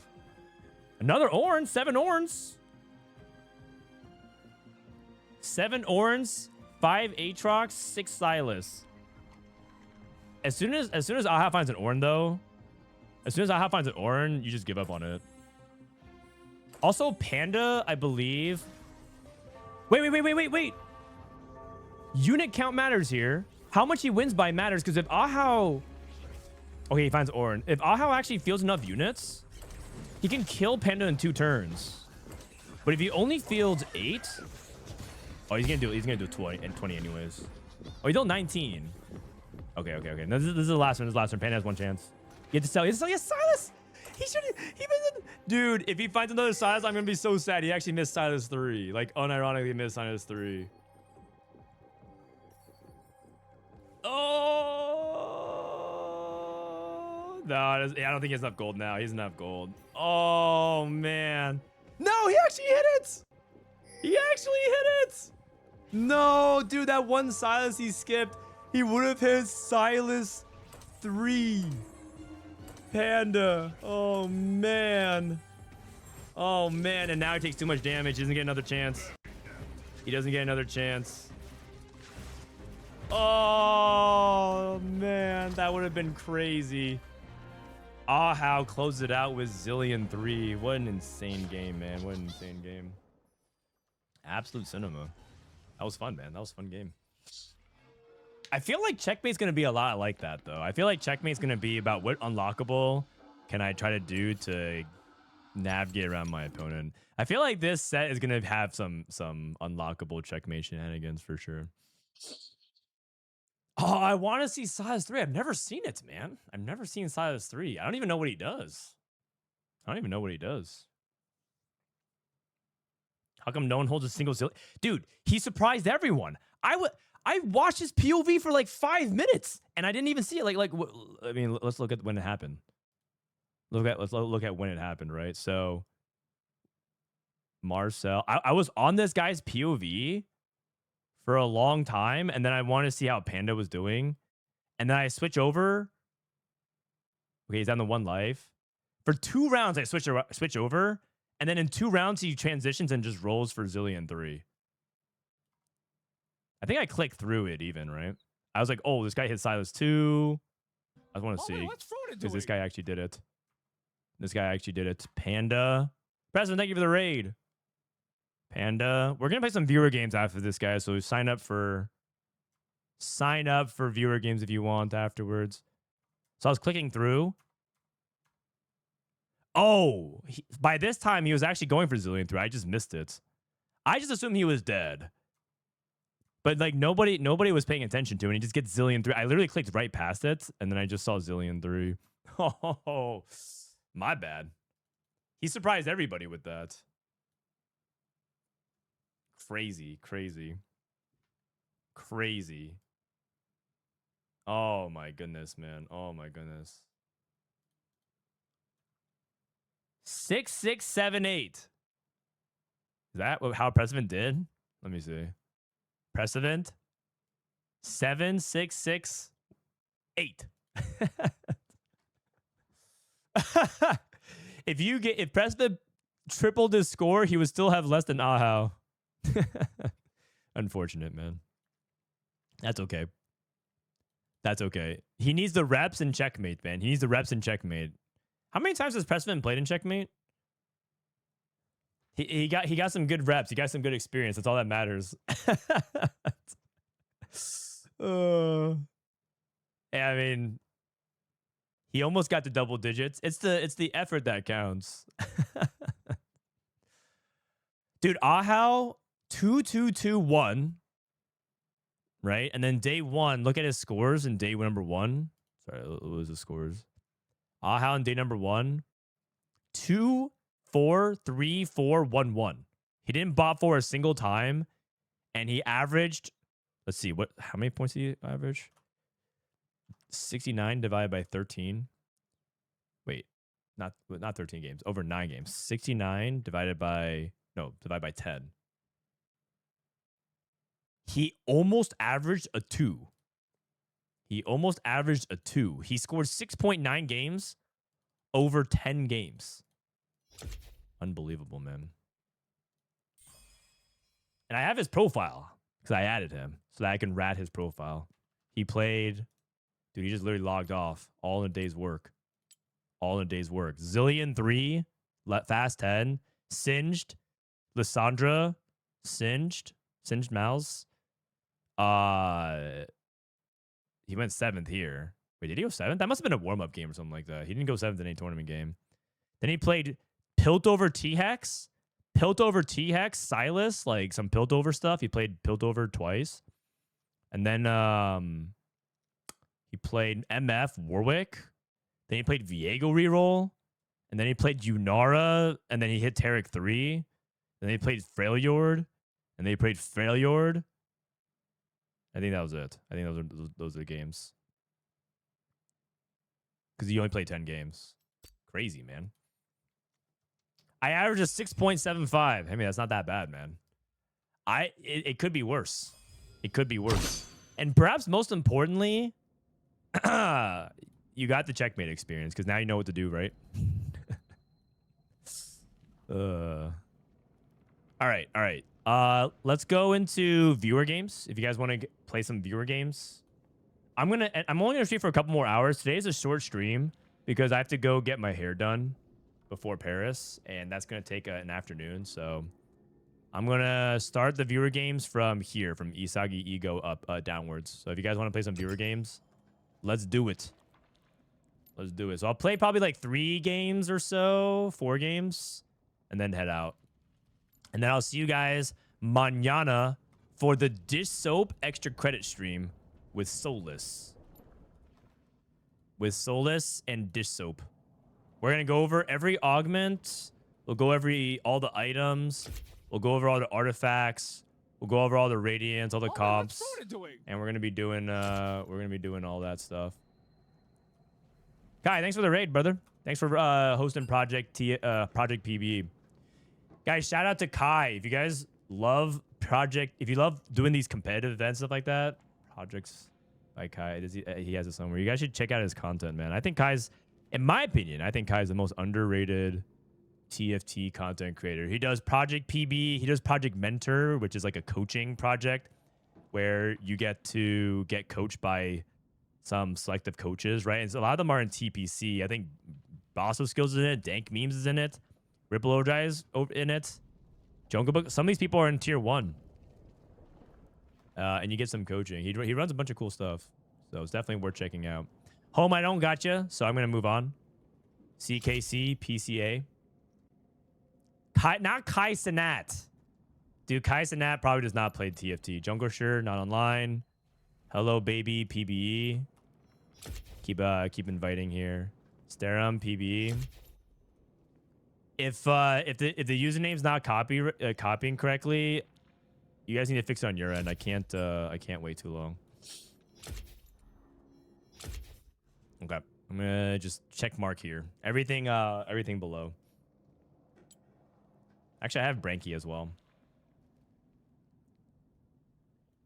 Bro is not underrated if he knew the coaches. What kind of backwards ass logic is that? He's underrated because I think he deserves more views, more love, more support, more subs, and everything like that. He's actively creating in a space where a lot of people, you know what a lot of people want to do for their TFT content is that they want to log on, play ladder, and complain. And that's it. And then maybe enter a tournament every now and then. And that's their TFT content. Rinse and repeat. Copy paste. For every set until the end of time. I'm not saying about any individual. That's like 95% of TFT content. This guy actually creates stuff. Man. I'm guilty of that too sometimes. I'm not talking about anyone in particular. That's almost everyone. You're actually hard pressed to find someone that doesn't apply to.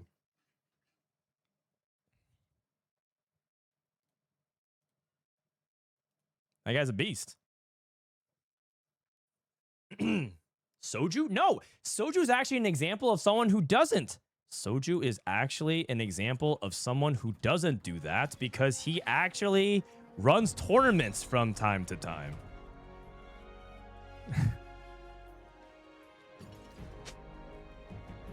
Like when he runs a TFT event and steals Setsuko's laptop again.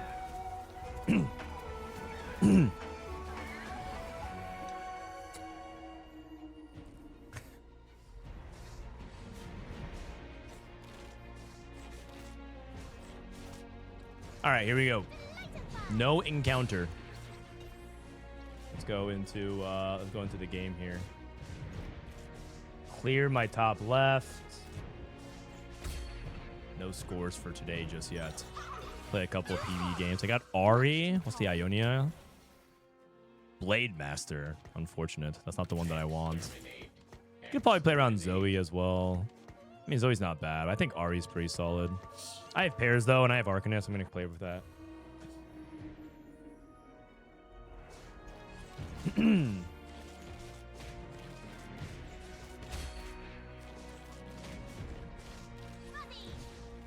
All right, here we go.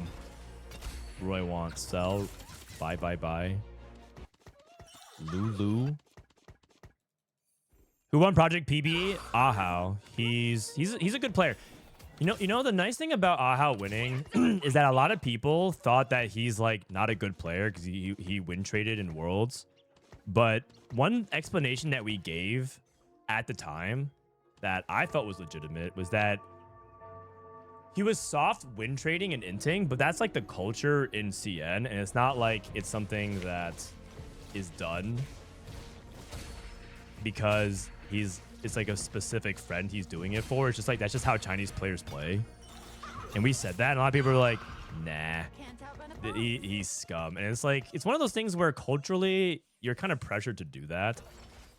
And a lot of people might have the impression that he's like bad at TFT, but he's not. He's a good player. And that actually backs up. Doesn't that actually also back up that he was win trading? Because he's obviously a good player and he's like way too good to make the play that bad. Doesn't it cut both ways? It's like a compliment and it's also a, come on, man. Spoils of War 2. No encounter. Has anyone taken bodyguard trading? I don't even know what I would play it for. Salvage bin. Trade sector. I mean, trade sector is probably the most versatile here. I'll take this. Oh, what the? I actually hit something. I think I could probably play for tempo. I hit enough. Because I am JG. I should have played Briar. I should have played Kiana instead. I could have gone Quicksilver on Kiana too. But I need reps on Mel. I need reps on Mel, so...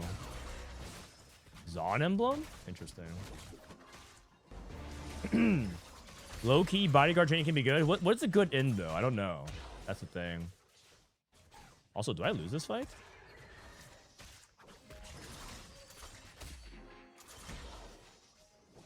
I hope I don't lose, man. That would suck. Okay. Because I felt like my board is pretty strong. I mean, his board is not weak either. He had 2 stars with an activated trait. This is a better Juggernaut. Do I want to play Briar Kiana? Not with like the JG slam, but the Kiana could be nice to get some more damage in. And then this cloak can become adaptive, right? But I don't think I'm gonna get tier. Yeah, I'll just roll with this. This is my best board, I think. Wait, everyone's board is kind of good. Ari probably used the JG better. I was just going off of 2 stars, but maybe 2-star, maybe 1-star Ari is still better than 2-star Lulu. Also, I can play, wait, I can play this to unlock Poppy, I just realized. Oops, I forgot. 3, 4, 5, 6, 7. So I have 8 gold. I'd probably buy this. Vi. This is an Arcanist. Hold on to this guy because if I find Nico, I want to think about that as well. Today's the day I find that hero. Yeah, this is probably it. I could also play. Ooh, wait. Do I have a Zon set up?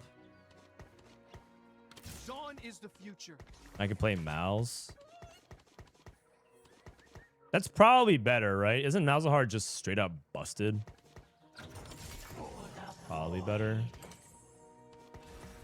And then I can just sell. So I also don't have anything for Ari at the moment. And then I could just play this and this.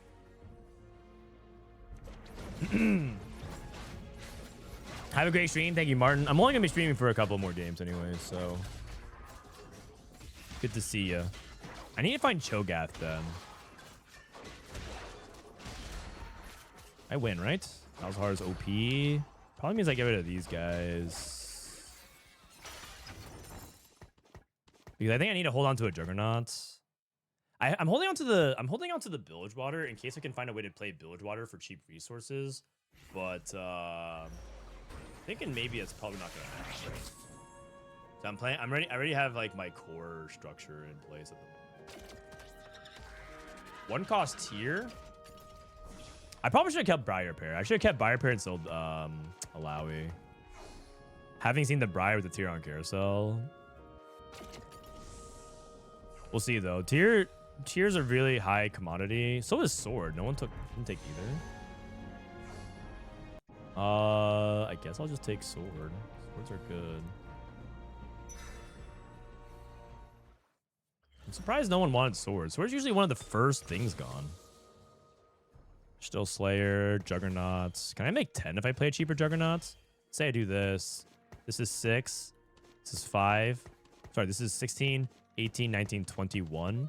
So I can play a better Juggernaut. If I win, 15, 16, 17, 18, 19. So the hedge is this, I suppose.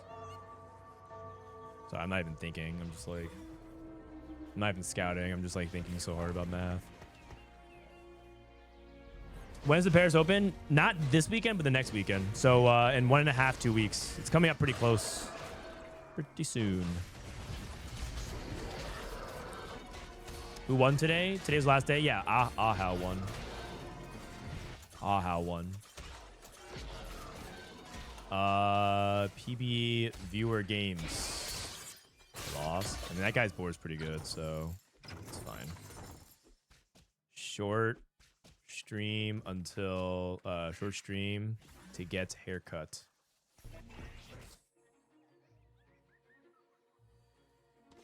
So I have million. Oh crap! Did I have a? I think I had a Ishtel. No, I never found Nico. You know what? I need to hold on to Briar because isn't Briar connect to the. Briar connects easier to things like the Noxus, but it's fine. I'll have Echo Pair. It's all good. This guy's playing Malzahar as well. You can hold on to Milio. Milio's a pretty reasonable hold. Then I need to go back and hold Kiana. I mean, I wonder, was that a setup where if I slammed D-Claw I would have won? I don't think so. Is VOD from Extra Credit going to be available? Yeah, it's going to go on the TFT Academy YouTube. In general, I'm going to be doing more stuff for the TFT Academy YouTube these days.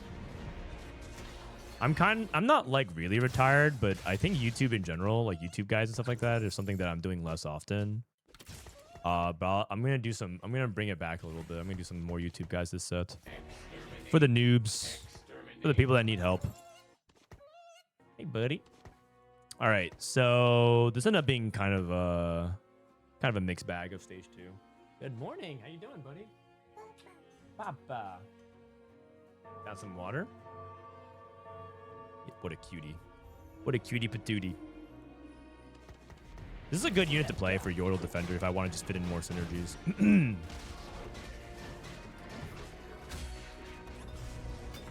A duplicator that just makes Mouse too, which is quite good. Vi pair. Oh wow. These are all pairs, and I need to make gold. Okay, these are all pairs, and I need to make gold. This is Giant Slayer, probably. Should I roll on 5? I guess. Okay, I'm gonna go to 6 and use a couple of rolls, and then dupe whoever I don't hit next turn. Actually, it's arguable I should use it now. Oh no, but I mean it's just Giant Slayer, right? Just GS. Is there a reason not to slam GS? No. Because I'm probably gonna make Mouse too. Yes, wait for augment. No. I don't think so. I think you slam GS, you're almost always. Because killing units matters. If I win this fight because I slam GS, that matters. Oh, this guy's level 6. I guess I could have also played Echo reroll with this setup. The more I think about it, I have a dupe. I could have actually gone BT. Okay, I didn't actually end up making 40 here. It's fine. Earth? Construct a champion. Is there a comp that ever plays this as well? Construct a champion. I mean, Spirit Redemption is just like, I don't have any frontline items, so that's kind of nice. Advanced Loan. I like Care Package. I just like it in general. Ooh, Vi 2. You've got this. So it gave me an item component. So I have this. EMP is good. Cho'Gath is perfect. And then Can I just dupe Malzahar and call it a day? Yes.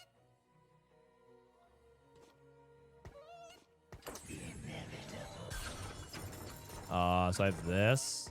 And then I can just put this here because I wanted to spawn more HP. And then I can go Stoneplate. Stoneplate Vi.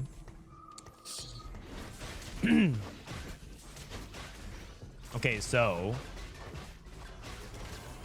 I think Care Package is just more versatile. Sometimes it gives you dupes and sometimes it gives you items, and I think the drip feed aspect of it feels better. But yeah. Are you doing patch runs down this set? So I think Mortdog is doing the patch notes again. I think he's going to be doing more YouTube. I think Mortdog is not back to streaming, but he's going to be doing YouTube content. And so if Mortdog's back doing patch note stuff, I don't have to do them. And I'm actually grateful because, yeah, it was like good views, I guess, on YouTube, but it was a lot of work. Man, I'm getting more dogged again.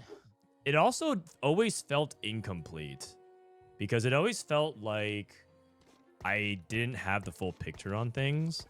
And so it felt, a lot of times it felt frustrating to do it because I don't understand why Riot's doing something like that. That makes sense.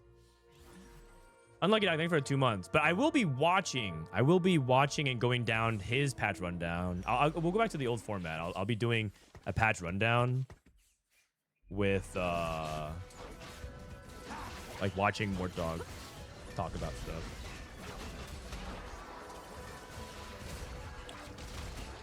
They also never sent out the full notes. Yeah, sometimes they would change things on the notes. Sometimes there was error on the patch notes as well. Like I remember there was like straight up incorrect things that they wrote sometimes. There's also like typos, so it's okay. It's okay. Next set will be better, guys. Don't worry, we're in the promised land. Set 16. Woohoo! Set 16. I want adaptive here, or I can make another tank item, but adaptive is good for the mill. I'm never going to get tier, though, which is why it's kind of important to get care package for extra components. Bow is not bad. I think red buff is good. It also can build towards Lucian Senna stuff. I think I have the units, right? Is it Zero Rise? No, it's this comp. No, this is the Callista comp. I need to start naming my comps again. I actually took an afternoon to do all that. Eh? Where is it? Is it this one? Echo 2. Nice. Welcome to Zon. Welcome to Zon. I have it. So if you go to TFT Academy, here's a quick tip. If you guys are brainless monkeys like me and just copy dish soap, you click the copy team code. You do this, and you click paste team, and boom, it's in there. Just like that. Thank you, dish soap.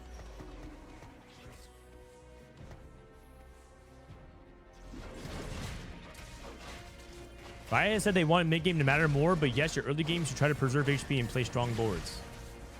Oh, sorry. I thought you were tagging me. Yeah. Basically, this set puts a higher emphasis on making sure that you're playing strongest board a lot. And ensuring that you're not just autopiloting like open fort into one specific hard force click 8 units comp, which is why Singed Malzahar is going to get nerfed because they don't want that to be a thing. That playstyle is the antithesis of, oh my god, I'm naturalling everything. Just do this. Just do this. But that comp is the antithesis of how they want the set to feel. But I naturaled everything, so I'm a beast. This game is definitely an easy fast 9 comp, I think.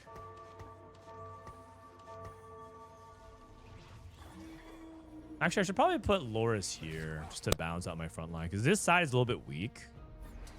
It's just that I was afraid that Cho'Gath, if he's here, takes aggro too much from corner and then doesn't cast. So I just want to make sure Cho'Gath casts.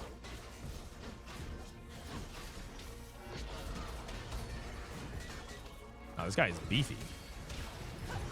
I'm losing this fight. He has LeBlanc too. He's a good board as well. LeBlanc is also pretty decent. Okay. 4 out of 8 Rift Herald. Belveth. I mean, is this ever a Kaisa Void game? I mean, it's not out of the world of possibility. If I get Rageblade, isn't just Rageblade GSJG pretty good for Kaisa? Nah, probably not. I mean, I have Trade Sector. It's probably unlikely. I could play Rageblade, though. Depends on what my items come out. Last Whisper. Belt. We go Guard Breaker as well. That's a tier that I've been looking for. So Adaptive. Another Reforger. So what am I missing here? A Defender and a Warden. The Warden's probably better. What's 4 Void? Oh, Splines. So if I want to play 4, I would cut. I can't cut 2 units here. I mean, I'm pretty sure this is adaptive. And then Morello. And then Last Whisper.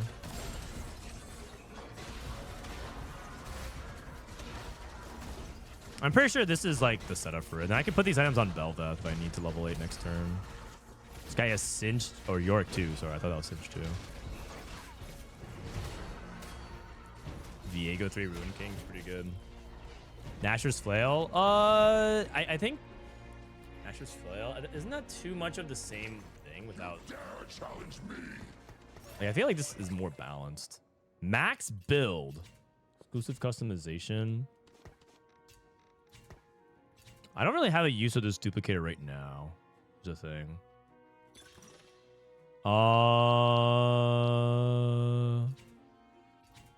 Unseal from Steel. Precision and Grace. I don't think any of these are particularly good. This guy.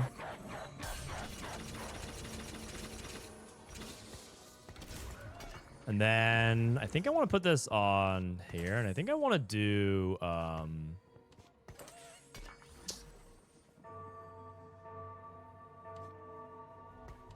put this here. I think I'd probably go frontline item.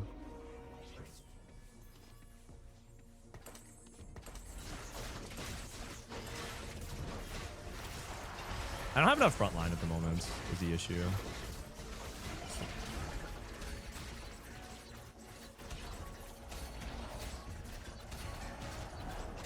I have Skarner. I can also splash in Skarner, but this is probably just gonna be me going to level 9 now. Anyways, Morello Sunfire. No, you don't want to make Morello and Sunfire at the same time. Probably sell this. I can hold this for now. I can also hold Jinx if I need, but I'm pretty sure my board is good enough to go to 9, right? Ogmaw. And then once I get Rift Herald goes in over Cog. Belveth 2. I mean, my board should be good enough to go to 9, right? Does anyone else disagree? I don't think so. Pretty sure this board is good enough to go to 9, so... And then this becomes Spark or something. Yeah. Yeah. If not, it becomes another Adaptive. Probably okay there then. It's a Baron game. You need to get to 10. You need to get to 10 to get to Baron, and that just sounds pretty impractical. Do I need to roll? The question is, do I need to roll here on 8? Is the difficult thing.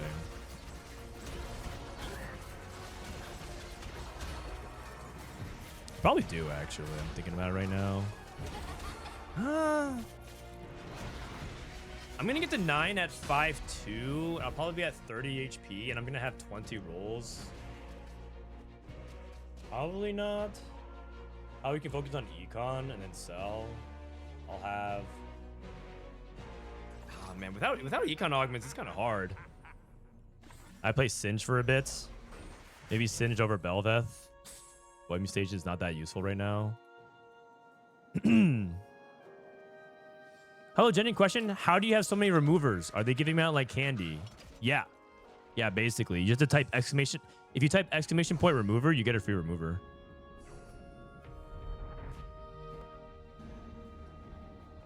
Another sword is good. It's Kog'Maw too. I'll take Cho'Gath. I don't really care about it.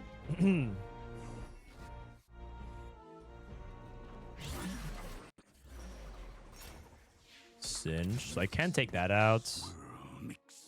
Which means I can do this. I have 4 Zon.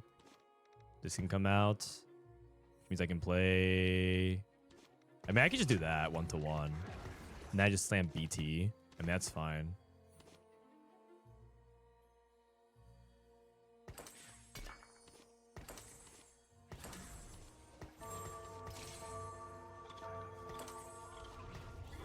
Okay. I probably should play something else instead, though. Do I get Rift Herald soon? I do. Sell.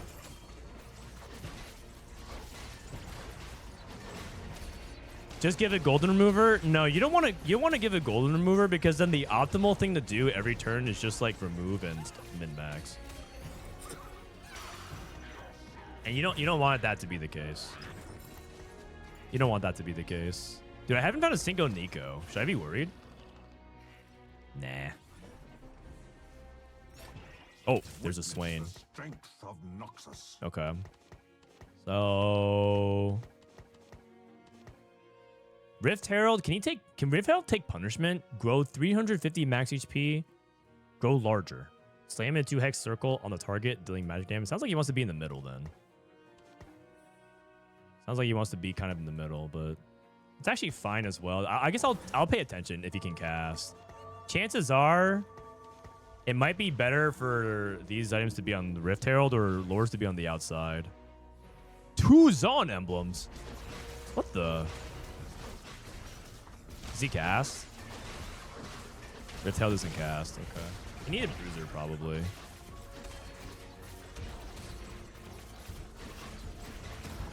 So if let's see, can I win this fight? I think I can. I can scam it. I think I'm stronger than him because I don't think he has like his high cap yet. No, I lost. Okay, I don't have any combat.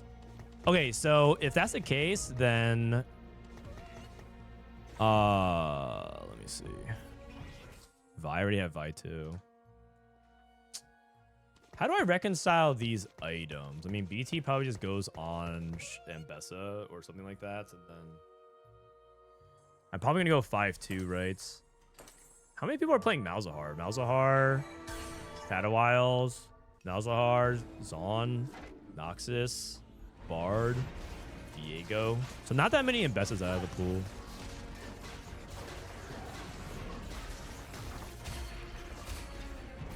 All right. TF. RE. Oh, just wait a second. Should I just be playing Void? The heck is this? This is stage 4, so I might as well open this. I don't have any. Let me shred. Let me reforge this sword. Spark. Any shred components.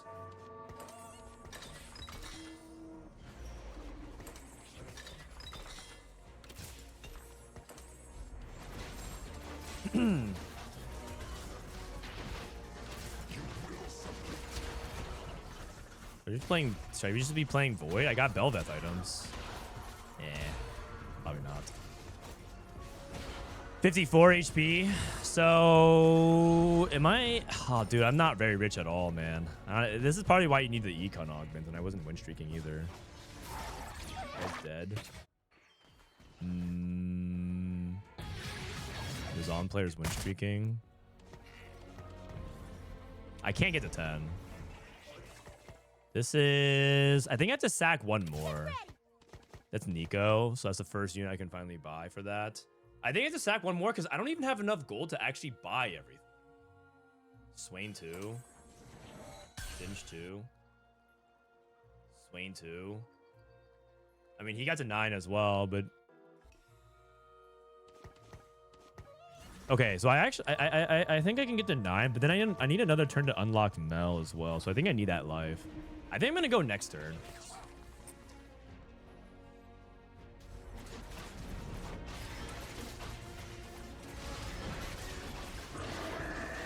Oh wait, I said I was gonna put Rift Herald not in the outside, then I just didn't do anything. Oops. Wait, winning this fight would be huge if I can scam it. No, I can't. He has 7 Noxus. 25. Okay. 25. So I need Vi. I'm looking for... I can keep Malzar.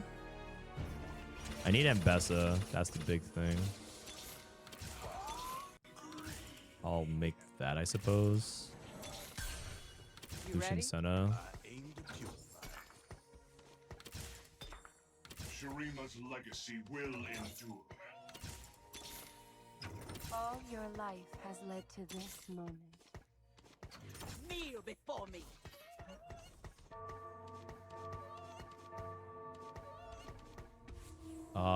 This Royal Husk. This goes here.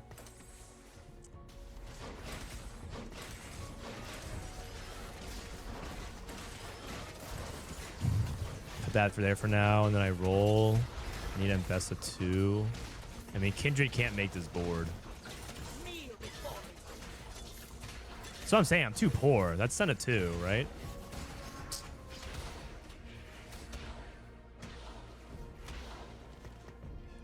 I'm gonna lock for that, I guess. Unless it's Nico 1. Do I already have Nico? Transition's so hard. I need tank items. I'll go Crown Guard here. Who am I losing to? I'm losing to the Singe board. I mean, I lose to Singe board every single time anyway, so it's fine. So, oh, Nico's not on. So Rift Herald out.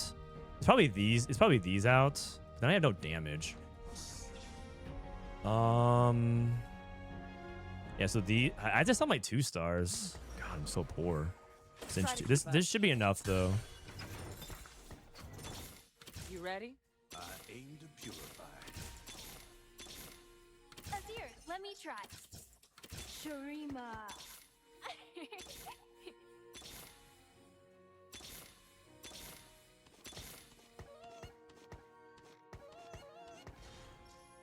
Don't have that. Fiddlesticks.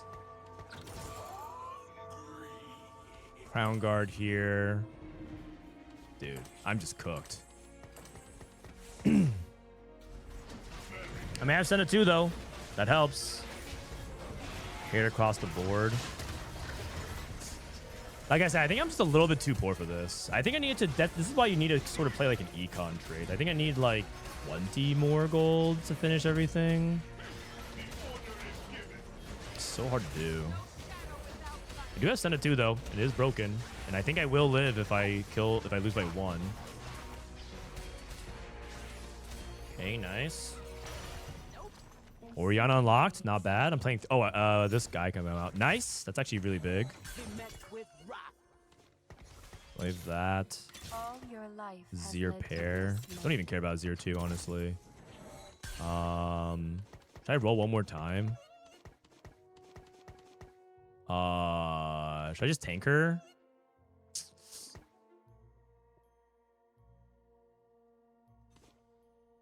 Put 1 rod. Tank.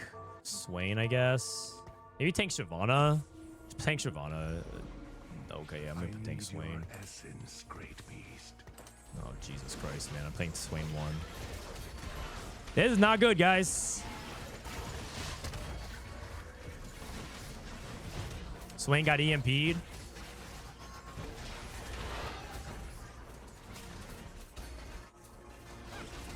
Dude, Senna Lucian is so good. Oh my god, this legendary is saving my ass. Alright, Mel died as well, so I have Mel. And then I can get out of Zir. And then I can probably finally transition into everything. Why no tank Shyvana? Because Shyvana's not really a tank. she doesn't really do anything with those items. And then perhaps most importantly, she like jumps up and kind of displaces herself from the tank position, which makes it even worse. Show me all. Like she doesn't actually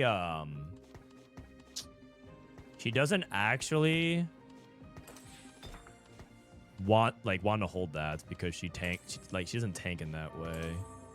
Void Staff probably goes on Fiddlesticks and that Giant Slayer Giant Slayer Fiddlesticks, right? Remember your studies, Mel. Yeah, probably. I can also wait, see what happens. Mel wants double mana is the big thing. I can also move Quicksilver off of Senna. Sometimes I see what the darkness is afraid of. You're sweet.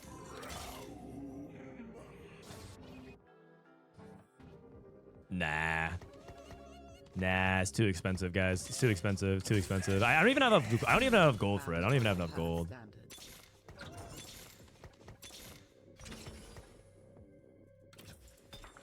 Badge.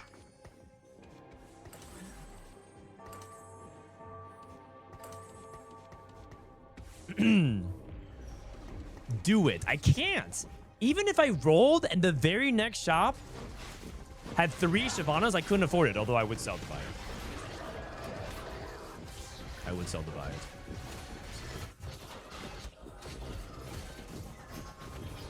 $12 HP. I mean, this was a close one, but I think we faded it. I think we're there.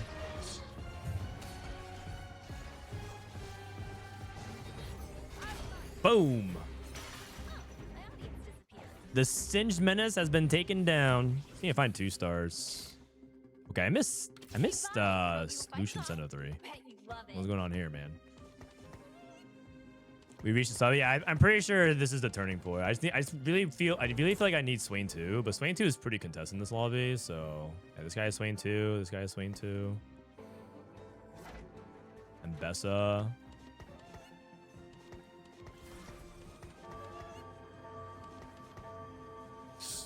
My front line's like a little bit vulnerable. Shyvana was uncontested. That is correct. But the thing is, I'm at 1 life, and I don't have any of the other upgrades that I need. Like, I really need to make sure I have upgraded front line. Like, even hitting Nico 2 is a big deal. Would you take half of a Warmogs as an item for free? Would you take Warmogs Jr.? Yes. I lost. I'm dead.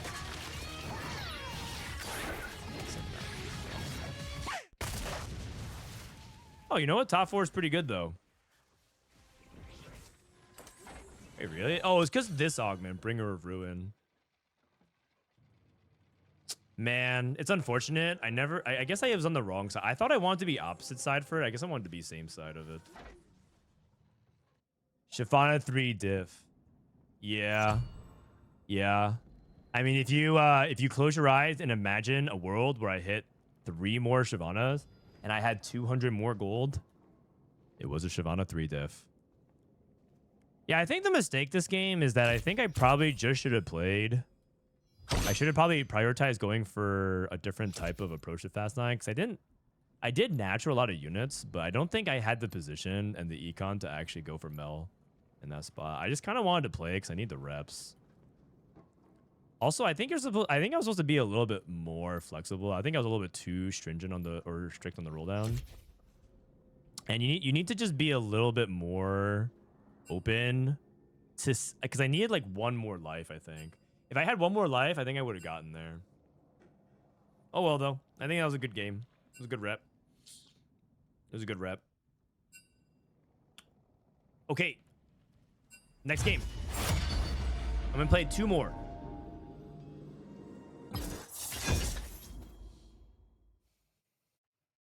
Shyvana 2 over Nico 1 maybe, or doesn't it make sense?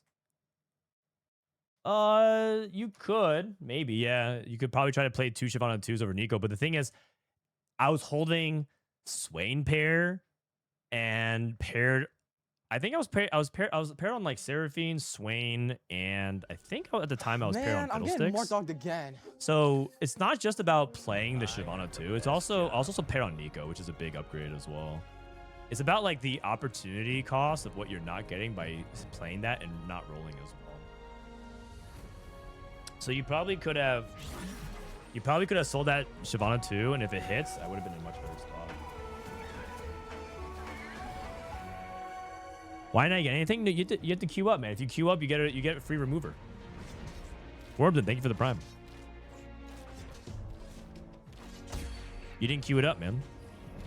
Log on. It's time to play some TFT. Malzahar.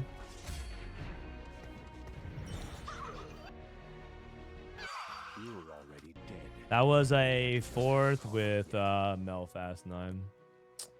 I was almost there. I think if I got... I mean, if I hit Mel 2, obviously, that would have changed things as well. See Ionia. Bonus stats. Should we just sell the mouse? We say no. We say no to terrorism. I already played Malzahar in the mid game to get to where I wanted to be. Realistically, I'm pretty sure that game I just should have committed to Malzahar as well, shouldn't I? Or sorry, committed to Singed, right? I just didn't want to. That last game was probably a Singed game. If you really, let's be very honest. Let's be candid with ourselves. A moment of reflection. That game was probably a Singed game. That game was probably a Singed game. I have a Yasuo opener with BT. Eh, not really. I'll hold on to Kog'Maw. What's Ionia? I think it's just stats. You just get stats for casting. It's like the most generic Ionia possible. It's just gain stats is what it says. I mean, I can hold Viego. Viego's a really good opener as well. I can hold Viego Ashe. Demacia forever. Isn't Demacia just beyond awful? But it gives me a J4 too. Solo leveling. Solo leveling. Or slamming. What are we doing? Are we clicking the bad augment or are we clicking something else? Trials of Twilight. Dude, I mean, I'm not contesting this guy, right? He's playing Ionia, though. Demacia just sucks, man. So. Like 2 for fun. Is it fun, though? Righteous retribution. It must be done. Is it fun, though? For my father, the king. The king's spear obeyed. Demacia has no damage chance? That's not true. You can play Silas. What am I even slamming here, man? BT? Surely not. Probably Ionic Spark.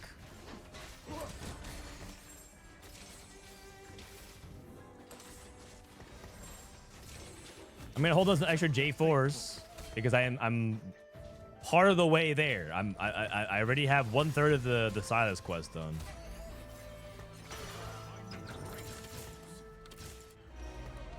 Demacia forever.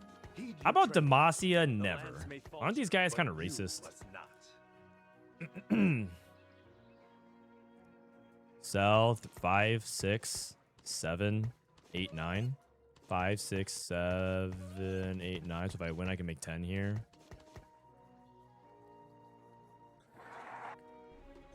Oh, you know what? You know what actually is good? Do you know what actually is good though? The Shyvana Hero Augment. The Shyvana Hero Augment with this comp is actually very good. I remember I went up against it and I just couldn't answer J4-3 Shyvana 1. It was just, and I had a reasonable board. I think I was playing at the time. I think I was playing like a Lissandra 2 failure. This is when people still felt like that board was okay. 2, 3, 4, 5, 6. So I can't actually make gold unless I sell this pair as well. Guys, I lost to 1-star bilge water. Well, that's good. My that's spirit good. may be rooted in Ionia. Sell. But my duty is to Demacia. Sell. Then I want to play this on level 5. I just want to play 2 Ionia or 3 Ionia.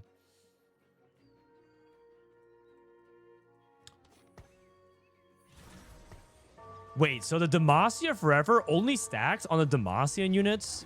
Oh, it's not out aura. It's only on the individual units. That is bad. That is real bad, you guys. Oh my goodness, man. This augment's horrible. I'm just gonna forfeit on 3-1. Let's just cut to the chase, man. Sometimes you just want to know the ending. You don't even have to bother waiting for it.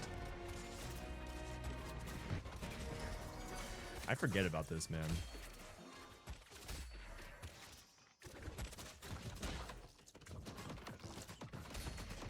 Hold on. Hold on. Demacia forever, baby. Demacia forever, baby. I'll come back for J4. I'll come back for J4.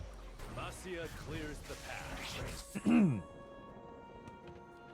Okay, so... I have an open sword. I guess I'll go Shojin. Unless I want to go something else here. Is there another Demacian unit? I'll go Shojin. Shojin, if you will. Not bad. Does forfeiting count as scamming viewers? What, you think? I'm actually one of the most ethical, non-scam streamers. And the way you lose that privilege of getting not scammed is to falsely accuse people of scamming. Don't ruin it for everybody, man. Don't ruin it for everybody. Jin?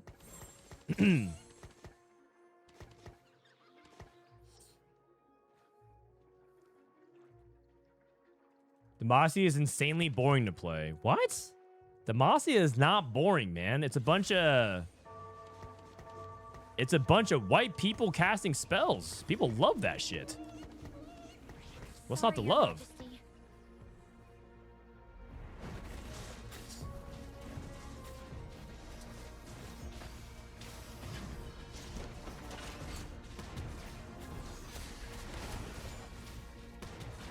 Xin Zhao's my favorite white. I mean, they killed him off, man. They always do the Asian guy dirty in media. Am I right? I saw the comments by Simu Lu. Like, yeah, well, why are the Asian guys getting the rough end of the stick?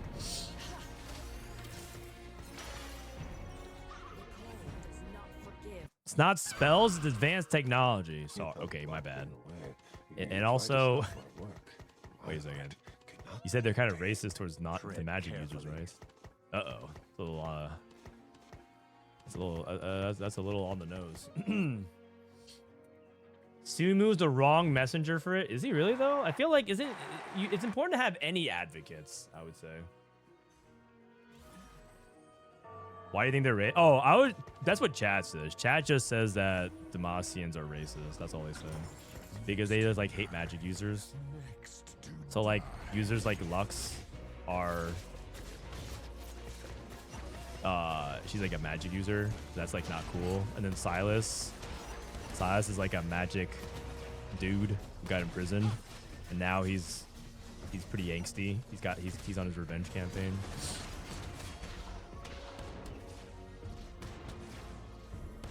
Oh, I just realized I didn't unlock Poppy. Oops, that's right. You know, I play this line so seldomly, I don't think of Poppy as a Demacia. Xin Zhao! He's back. And then I'll probably play Jarvan here. I'll plus him an item on Jarvan, so that way I can get 2 items for Poppy. But it's okay. This was a better setup, anyways.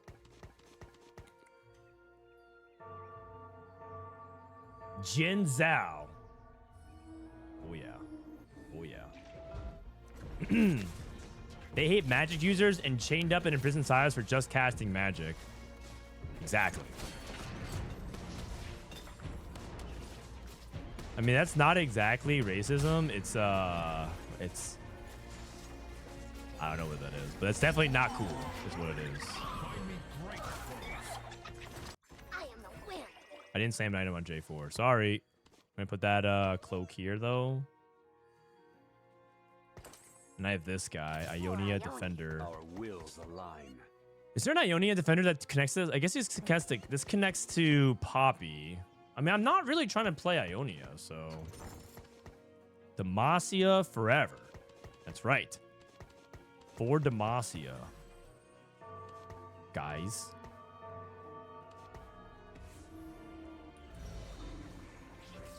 They literally became a 7 cost because people got mad at him for casting magic. Something like that, yeah. It's all messed up. I could also have gone even shroud here, but getting farmed by JG Tristana. Also, this guy's TG rolled a last whisper. That's unfortunate. Okay.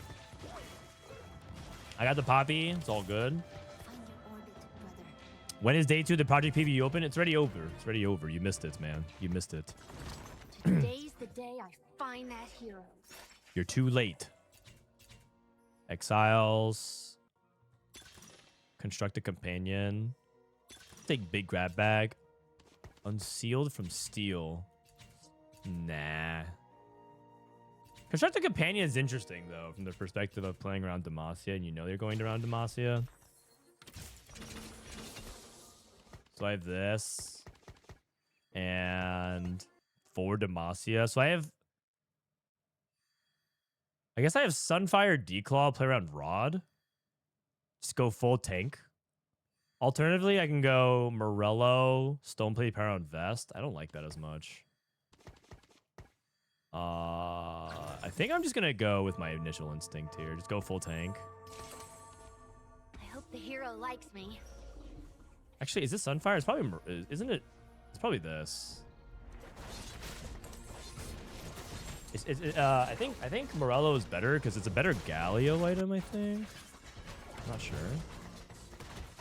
The Sunfire lets you play around Rod and play around Lux, but Lux sucks.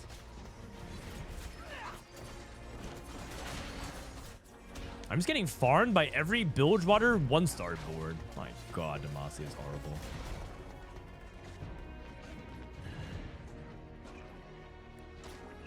I used to and still always think Size is a new champion until you realize he came out like 6 years ago. That's... Wait, 6 years? Oh my god, 6 years? Dude, that is way... That is crazy, man. Time travel is just getting nuts. It's just getting nuts. Time travel is getting nuts, man. 6 years. I should have played this for the Defender. My bad. Also, I want Ari instead, because Ari's just a better unit than this and Jin, so...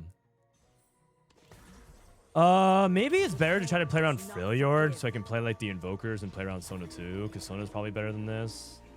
Also, if Demacia is so anti-magic, how come all their units want things like Shred and Sojin and Mana Gain?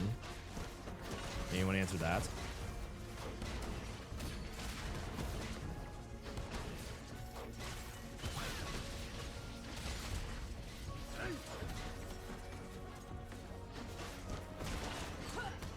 Okay. Yeah, Jin is hard carrying my Demacian ass. All right. Who are we looking for? We're looking for Vayne, or Garen, or Lux off Carousel. I am 3rd pick. There is a Lux. Unfortunately, I am 3rd pick, and I think people want that tier. Sage. If I was 2nd pick, if I was 2nd pick, it was perfect. If I don't get that, then I'd probably go for just a Jinx for the tier. Oh, wait. They left Lux with a tier. They left Lux with a tier for me. Okay, business. Where do I get Riftbound packs? I think some stores are getting a 2nd round of stuff.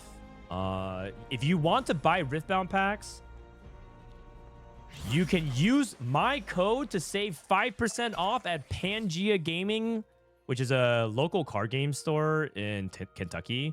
But you get 5% off on everything. I mean, maybe not the pre-orders, but you can play if you play Pokemon, One Piece, Warhammer, Magic, Riftbound, tabletop stuff.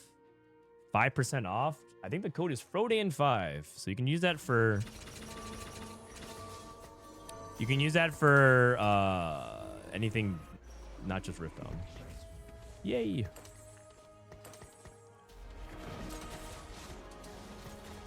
However, I don't know if they restocked yet, because I know that it's been in super high demand. I don't have any Arcanists. I need to find a way to get Arcanist in somehow.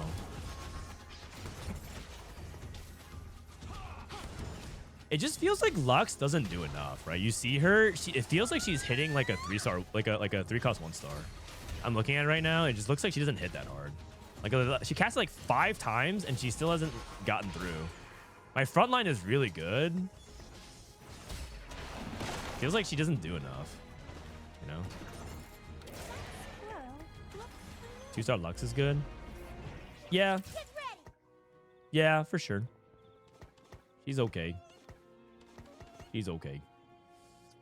I need the Arcanist, but usually the Arcanist you tie in here is Ari. I actually should have played Shen over Jin, but Jin, I mean, I'm lacking damage, right? So 7K on 1-star with 2 items, that is quite good. Maybe it went to overtime, so it's deceptive because it looks better than it actually is. Like the damage numbers here are actually pretty fake. Damage numbers are actually pretty fake. Like she doesn't kill fast, so she allows the time for the enemy to heal and shield. So she has to deal more damage to compensate for the fact that she doesn't kill fast enough. Never mind, Lux is broken. But if you allow your opponents to heal up and like cast shields stuff like that, I mean, it doesn't count the shield damage. But the damage doesn't tell the full story. Damage doesn't tell the full story. She ain't no set 9 Lux. That is true. That is definitely true. Set 9 Lux was a beast. Doesn't she need death cap? Kind of. If you only play 2 Arcanists, you don't mind having more AP. But I have Demacia forever, so she's gaining stacking AD and AP, which is good. Maybe I'll just go blue buff. Maybe I'll just go double mana on her. I got big dupe. Hold up. I got big dupe.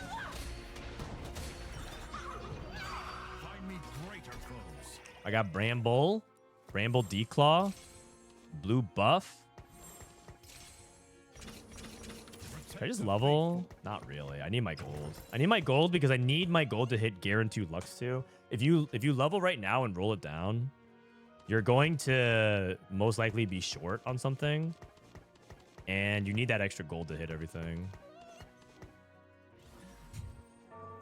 I'm actually like so tempted to just play Nico for the Arcanist, but it's gonna be fine.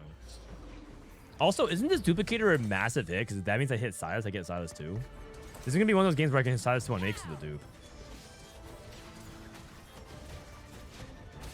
She can scan fights if you align her correctly. That's why I'm like hard leaning to one side for the Lux. I'm trying really, really hard to like make sure that they all line up in one direction. One direction. I didn't mind One Direction, man. I thought the music was catchy. And then the band members separated, and then they started posting weird Instagram stories, and then I was out. Can you hover over Demacia Augment? In a bit here. Golden Egg? Golden Egg? Isn't it Radiant Rascals?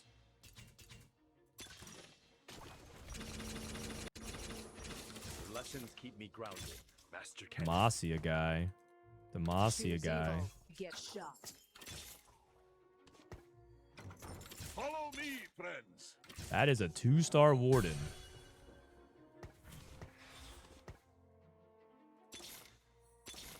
Sarah, I have the wrong team planner up.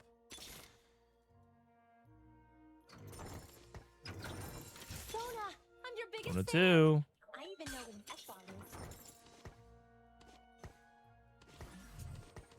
We are going 8th. Yeah, but we're going to have fun doing it, man. And you know what? Once we cash out this egg and we have the golden egg party, you know who's not invited? You. The doubter. Believers only. Also, I should move these items to Braum. We're gonna have so much fun, and we're gonna be partying. I want this Swain actually. Swain's exactly the unit I'm looking for. And everyone's invited except for you, man. It's a Hyper 8th? Well, I won my first fight. Wait. Lux, please! Woo! Man, Lux is broken. Are you kidding me?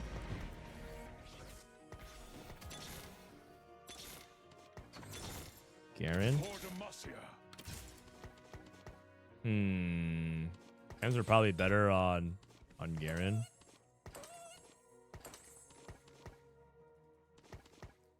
Guys, I'm paired up.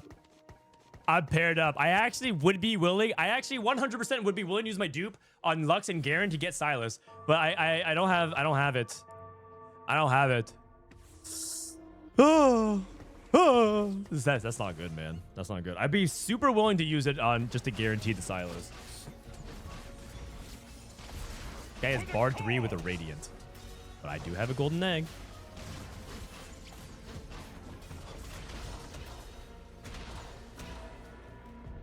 Don't worry, guys. I'm rallying. I'm rallying. On rally, smite enemies. Yep. Good loss. Yep. He was level 6, and he had 1, 2, 3, 4, 5, 6 units left.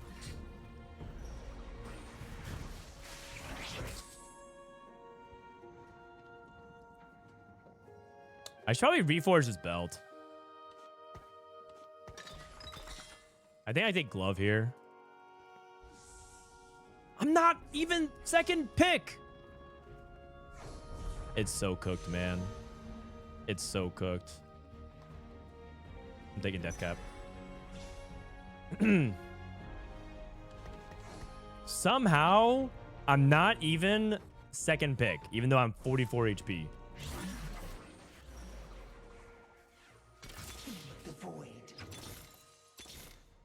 Come on, man. Nobody wants these units. Come on, man. Nobody wants these units. How is it even possible to not have Galio at this point? I don't even have a Poppy pair. How is that even possible?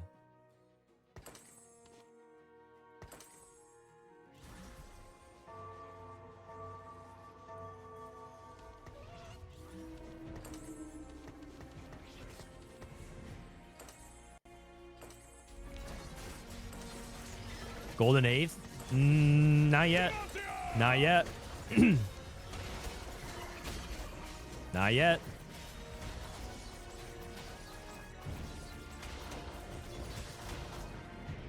Okay, pretty soon though. I mean, I think I need, now I have to use a dupe on like what I, oh God. Come on, man. Come on, man. You buff the odds. You juice the odds 30%. Dude, nobody wants the Lux. Oh, Lux too. Okay, so I have to dupe Garen. Oh no, I can't. I can't sell the Garen. I don't have the strength to do it. How many, what's my Galio at? I have to dupe the Garen. And now I get Galio. And then I get Galio, and then I sell the next turn, and I get Silas, and that's it.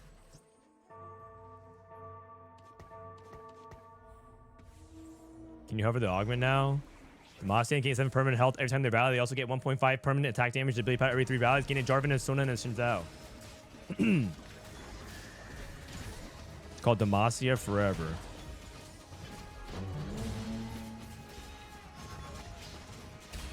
Okay. That looks promising. Okay. My units are actually tanking. Lux aiming. Come on. Nice. Okay, if I win one more fight, we're back. And then we can have a party without Ancient Spark. Fuck that guy. The doubter. Sorry. I didn't mean it. Galio. Let's see. Should I sell this J4 then? We just play a Warden here. It's all good. Oh, no. Do I sell the Garen and sell the Lux for the Silas? Ooh, I don't know about that one. I don't know about that one, Chief.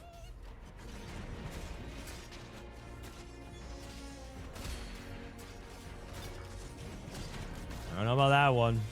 I need to find another Lux.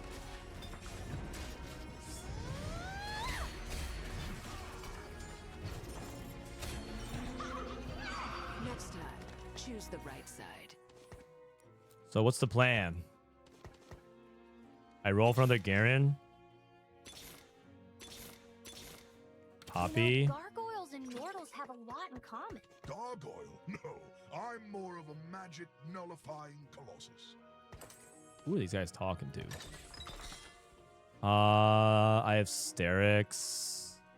Hodge.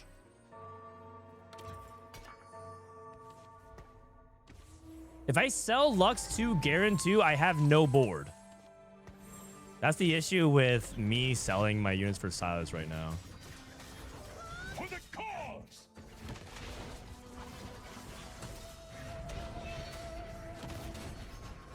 Come on.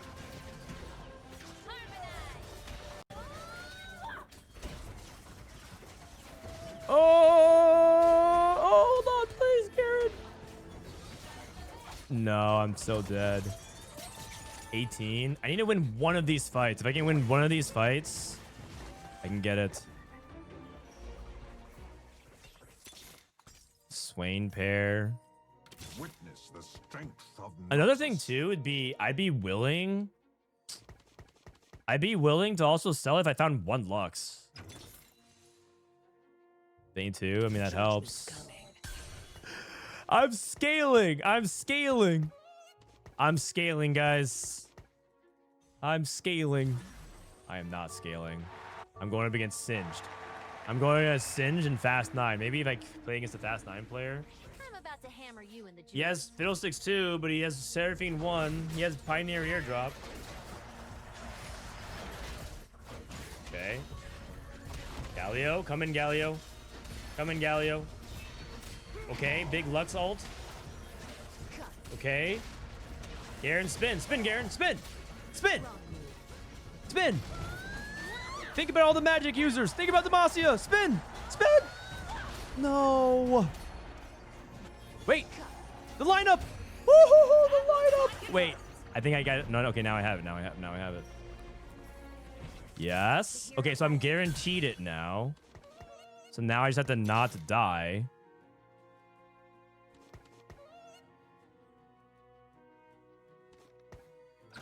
Demacia marches as one.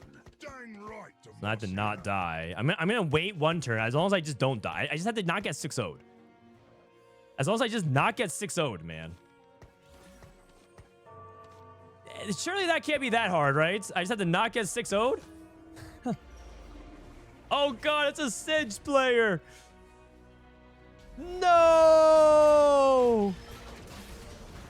You know what? Honestly, though, sometimes you kill just like these random shitters from time to time. Also, my golden net cash out, I might need to be thinking about unit extension. Like, if I just get gold and +2 fawn or whatever. Wait. How many units are alive? 5 units alive.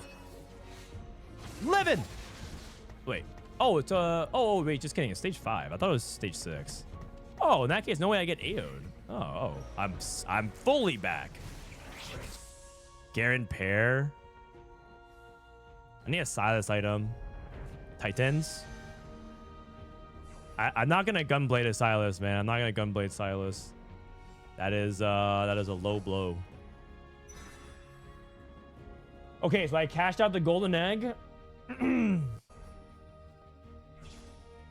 Cash out the golden egg. Guys, do I sell Lux to find the Silas and then I have to roll for a Lux again? Oh my god. I think I do. I think it has to be. I think it has to be. My prince, heed your training. The lance may +2. but you must. That's what I was saying. I don't have the spots for this, man.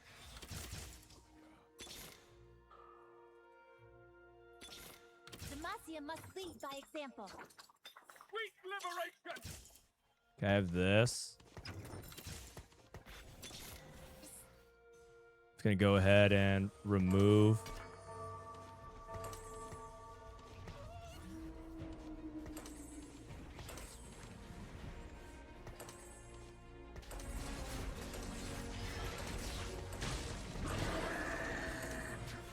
Oh!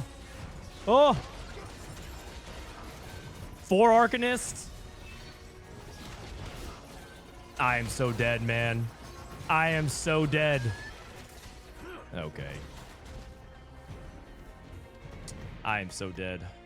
Dude, it did +2 Tactician's Crown, and then I had 20 gold, but it's impossible to do it, man. It's impossible to do it. But you know what? Most importantly, we cashed out Golden Egg, and we had a party, and I get to time out Ancient Spark. So if you think about it, I came out ahead in that game. All right. Maybe it's playable once they buff. I mean, the issue was that it took too long to get to Silas, and I didn't have any tempo. I even had upgrades. The crazy thing about that line is I even had upgrades, and I still couldn't even get any tempo going. And then I took items. Yeah. Your APM was fine. I actually think my APM was very fine. Fine. I mean, obviously, I tried to... Like, I could roll more, but then I wouldn't get my items on in time. People can't have fun in this game. Just follow a website. Would be better if pages didn't exist. Bro, can you just get over it, man? People want to improve at a strategy game. They will look up guides, even if websites didn't exist. They would just go to forums. They would just go to Discord. They would talk. People want to optimize and get better at TFT. What you wish for doesn't exist. You want a world where people just are bad at the game, so you can make terrible decisions and not be punished for it. About the game, sorry. Not terrible life decisions. You make a great life decision. You're playing TFT.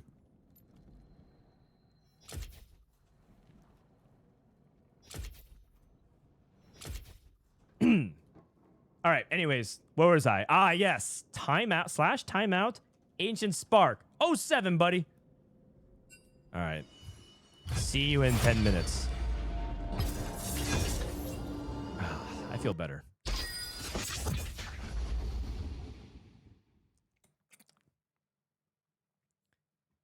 That's like saying, like, man, I wish study guides for exams didn't exist. Just wish people would roll up and use their brains intuitively to figure out the answer to all these hard questions.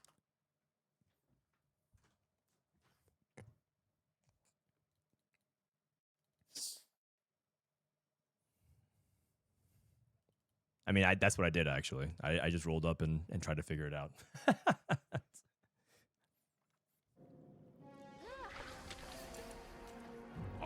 TFT is a competitive game, and it's a game that tends to reward people for acquiring knowledge, so you shouldn't really fault people for trying to... Like, people who say TFT Academy ruined TFT, I think, I mean, I can't really change that fact for you, but I just can't really disagree with that. Even if I try to be generous and look at the other perspective, it's just so wrong. It's just blaming the wrong thing for your problems. It actually feels like such a backwards take. You're blaming the wrong thing, in my opinion.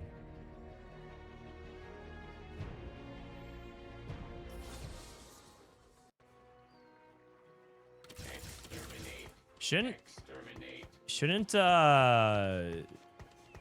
you just, like, want Riot to make a game where it feels like guides? Like, you should want Riot to design around that, as in, you should want Riot to make a better game so that way it couldn't just be so easy to copy paste guides and figure it out.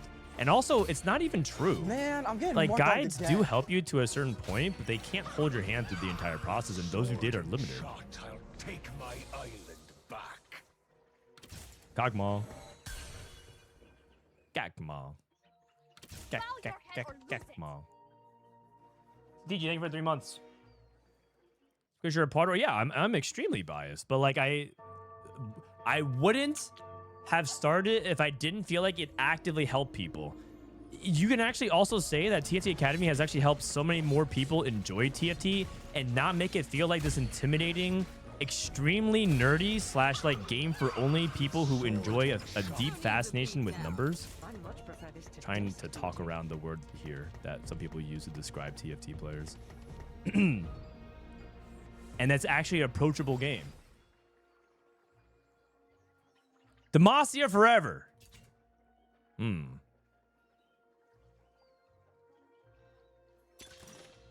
Crown's well. Worth the wait. Ooh. Is it Brian? Worth the wait, Brian? Not bad. Wait, it's actually really good. I have a Juggernaut. I mean, this is probably it, right?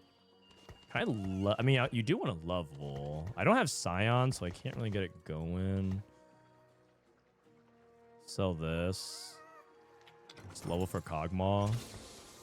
If you play... What's the slam here, though? Is it Rageblade? Or is it, like, Nashers? Or is it Reforge? Reforge Rod, maybe? Look for a fighter item. Oh. Oh. Oh. Pretty good.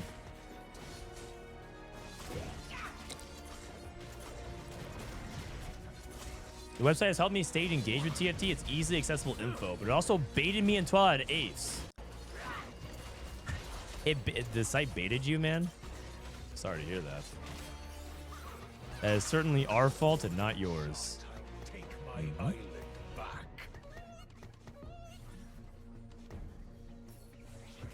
What? Mundo and Jinx? No, I need. So this is my next unit, right? This could be Void, Vanquisher. You could argue this is also fine right now, but we could also do this. Make 10. Maybe this is the option. Maybe do this, win, and make 10. That could also work as well. I don't really feel like I mean, but you do want to hold on to G. No, you don't want to actually do that. I just played a weaker board. Sorry. You need to hold on to GP because GP is actually kind of important for the village water. I'm stupid. I just played a weaker board.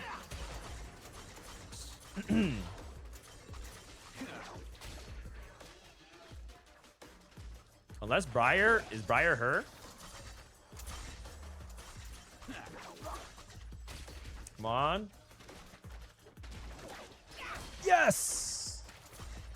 Nice job. Nice job. I definitely don't sell. You want to hold this GP. Scion. Wait, Miss Kog'Maw 3. Okay, so how do I play this? I definitely want a Slayer in. This is the best Slayer. I can't really get to Noxus right now. I mean, Kog'Maw was pretty good too, right? He does a little bit of reduction of stuff, so it's still just this. It's just still my best board. Bow your head or lose it.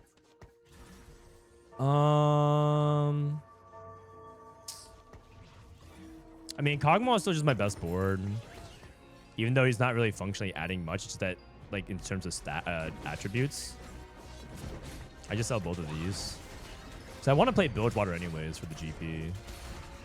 This is probably like a GP 3-driven Vanquisher game, the Vanquisher Slayer game. Because if you're gonna play GP, that means you play like lower costed stuff to amplify. Or if you're gonna play Briar, that means you play lower costed stuff to amplify her. Isn't this my next unit though? It's like, isn't it just cut Scion? Because my next unit is this guy for max tempo. But you'd rather play around Qiyue too? What do I want here? Titans? You want Quicksilver for GP if you can get that. So Cloak is probably a good option as well, but doesn't make any item. Draven's a quick striker.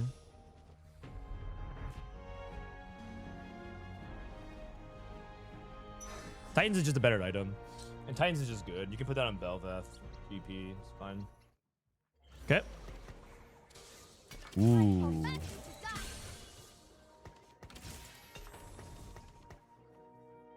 Magic resistance equivalents. Qiyue 2 is pretty good though. Now I'm tempted to play Qiyue 2. And then 3 Slayer Juggernauts. Qiyue 2 is like very, very good. And then maybe if that's the case, I just cut Kog'Maw and cut this Rek'Sai and just move on. But it's good balance, I think, this way.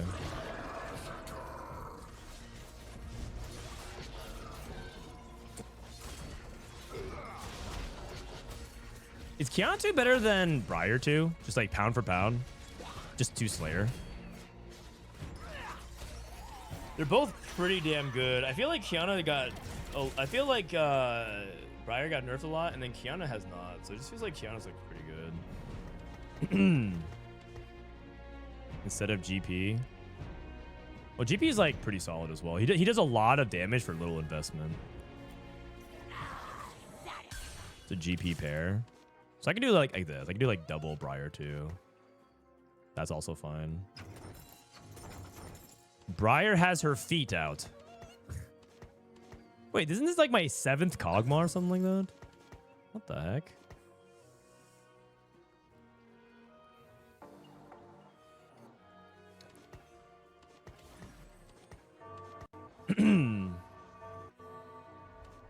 All right.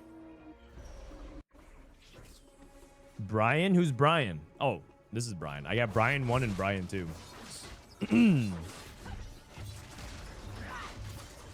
Yeah, I think the Juggernaut helps push it over the top.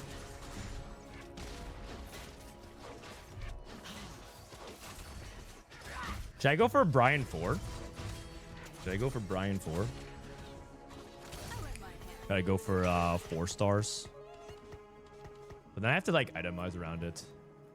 It's useless to go for those items if you don't really use them. So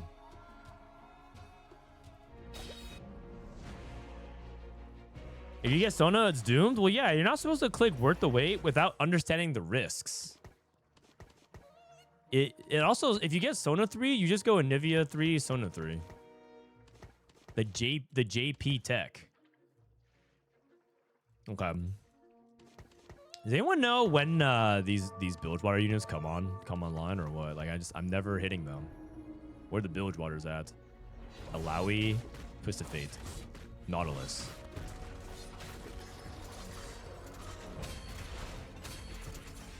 Cloak, half of a Quicksilver. There's the Nautilus. Just complain. Vi doesn't make it in these builds. So. Okay, I just need Alawi. How about Alawi Blitz Shop? Okay, halfway there. That was okay.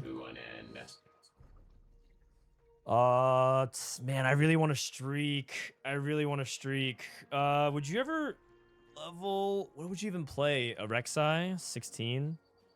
This guy's level 6. For another Juggernaut. You do that. This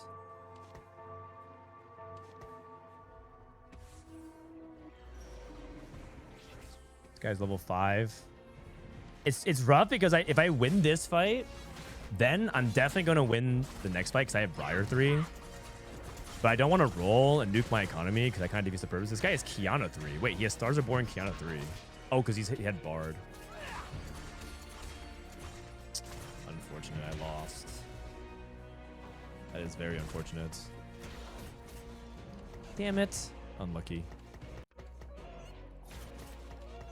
Okay. I'll let my hands do the talking. Damn, 1 turn off from Brian. If I got the 3-star, because it would have been so good. Maybe I should have rolled. Maybe there's an argument for rolling there. Sword Overflow. Celestial Blessing or Ticket. Definitely not Ticket. Prismatic Destiny.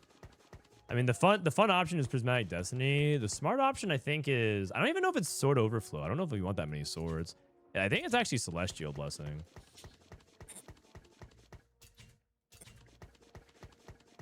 I think the fun option is Prismatic Destiny. But if you want to, like, actually win, it's like Celestial Blessing. If it's not here, then when? What, Prismatic Destiny? I should just forfeit.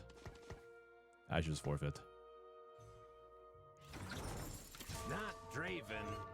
Draven.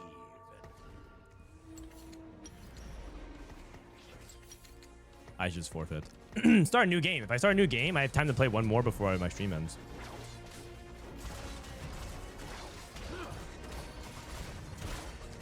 Okay, new plan.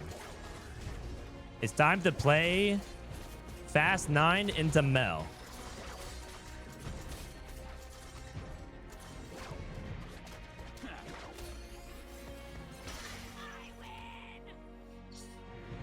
It's all good, man. I mean, Sterix Titans is a pretty generic items combo.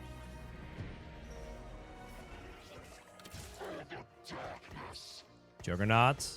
4 Juggernaut, 3 Slayer. Wait, I have Bilge Water finally. 3 Jugs, 3 Slayer, 3 Bilge Water.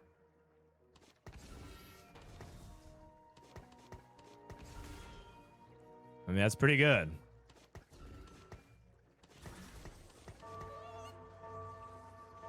I'll play 4 Jugs, 3 Bilge Water. Makes the most sense. It's okay. Briar will get there. Maybe there's like an RFC Briar type thing. Probably not. Oh, wait a second. What if I go the opposite direction? Oh, no, I can't. Oh, guys, it is just so cooked. It is just so cooked. I saw the vision for Aatrox Slayers with Celestial Blessing. That's what you're supposed to do. I think I said it enough times where now I don't feel bad because everyone knows that I made the game-winning play. Except the fact that I didn't. But if you like think abstractly about it, I kind of did.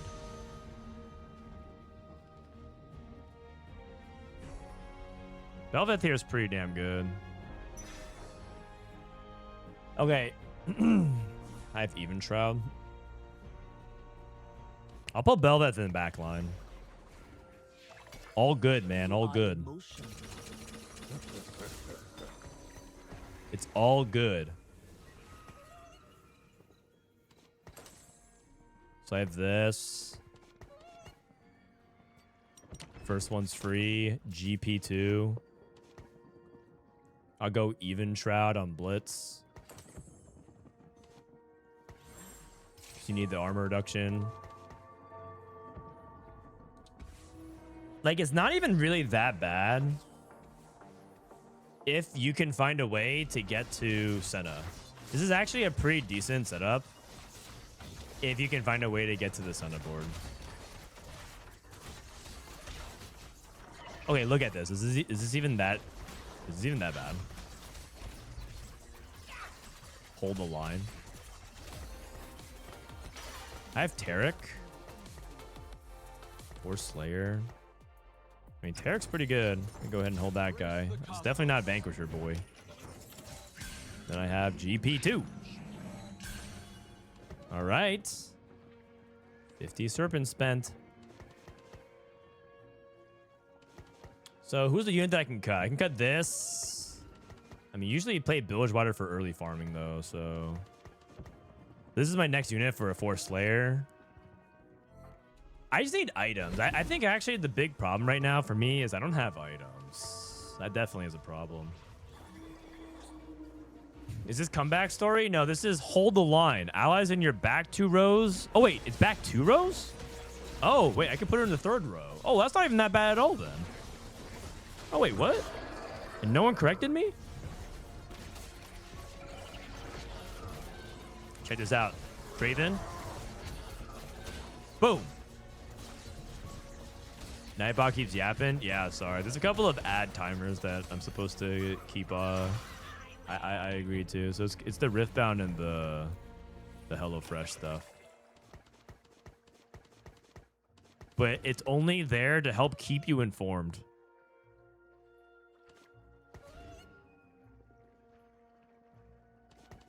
Okay. Man, I'm getting more so next turn I level. Next turn I level, and I need Swain and I need Mbessa. Those are the units I'm looking for. Swain over Blitzcrank, and then just Mbessa. Mbessa. You think you can beat me? Leona is that I have Hodge. That's a 2-star Warden.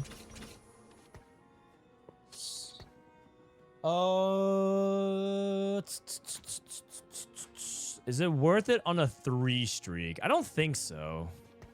I don't think it's worth it. I don't think so. I'm just gonna go ahead and chill. Killing start.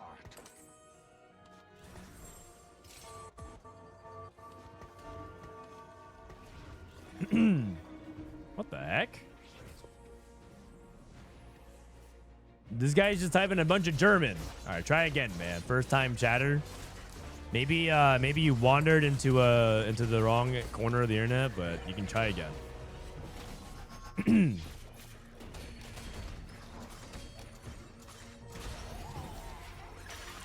Do you think Viego is too OP, or is he just right for being the only unit to kick off Shadow Isles?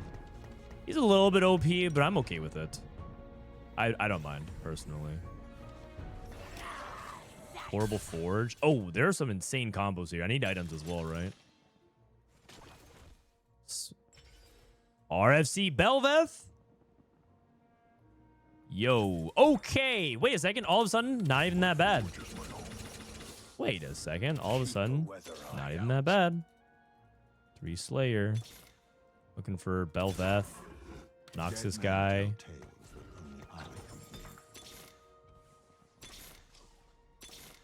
Knocks this guy. Strength of Noxus. Knocks this guy. Let me put that here for now.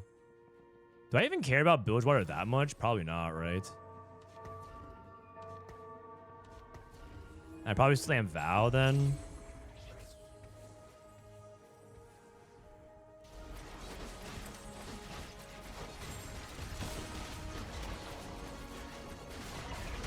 Slam this. I have 3 Slayer. So the argument is like you don't really care that much about 4 Slayer. Oh wait, but I don't have Aatrox. Maybe I think I just killed my Hodge component. Am I going for GP3 then? Probably not. I'm trying to work in. Okay, I can't go for Briar, guys. I can't go for Briar. She's clogging my bench too much. I'm selling Briar. Everyone say bye to Briar. Bye bye Briar. Bye bye. I'll never forget you. I'll never forget you. Oh.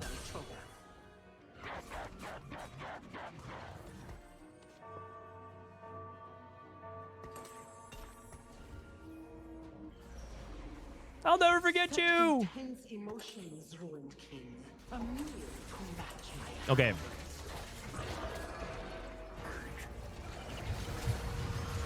What up, Mort Dog? Hello. All right, I'm out of this Bilgewater stuff. Mel didn't die. She stayed alive. That's fine. That's okay. That's well within our calculations. Well within our calculations. What's my Belveth Omnivamp at right now? 12%? If only I took an augment that could help my amount of healing that I could get. So that way I would be able to get Omnivamp trigger for my Aatrox. Oh man. If only. I'll take a sword. Half of a BT.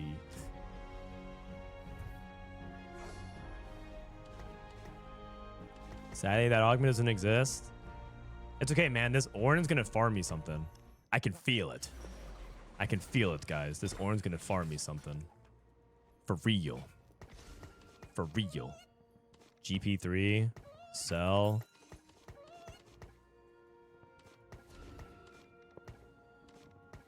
You know, now that I'm thinking about it, it feels like this setup for Hold the Line is not even that bad. I need Belveth too. I'll buy that just for...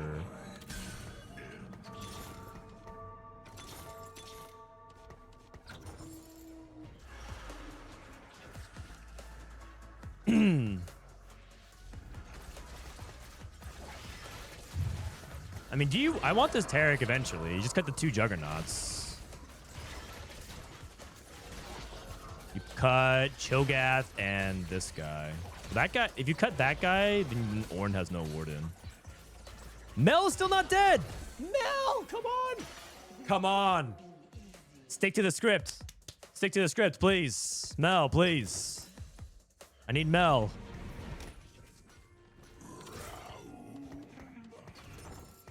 Should I roll for Belveth here? Who is Mel? Sorry, Mbessa. Guys, you know who I'm talking about. Don't be one of those people. I'm gonna go ahead and put this on Belveth. Don't you mean Mbessa? Yes, yes I do. Just think critically. Open the schools. Let me see. So who? I get one more artifact next turn. Wait, maybe I get an an Omnivamp. Maybe I get an Omnivamp artifact. That'd be kind of cool. Wait, more dog. Can you, now that you're here, can you confirm something or deny it? This is like an interaction question. Does the word burn in TFT? So people are saying the Bilgewater item Captain's Brew. It says burn, and people are saying that doesn't necessarily mean that it anti-heals. And a lot of people, oh, that's 20% Omnivamp. Ha! Ha ha! Oh, thank you, Mort. You know what? Don't even answer that. You've done enough work for today. Don't even answer that. Don't even answer that. Don't even dignify that with an answer.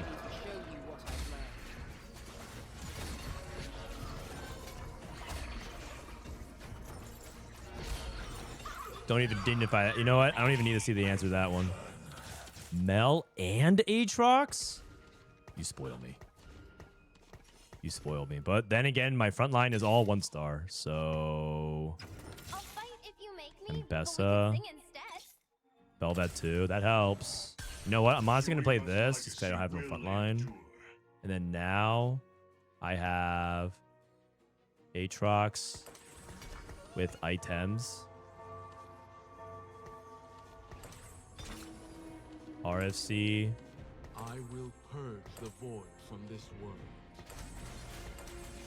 I don't have anti-heal.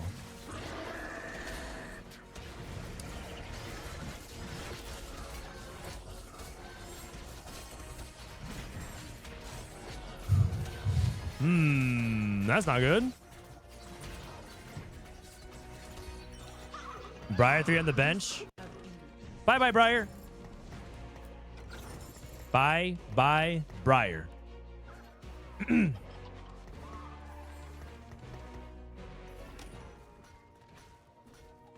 know, I'm kind of realizing that this Azir has pretty good synergy with the hold the line.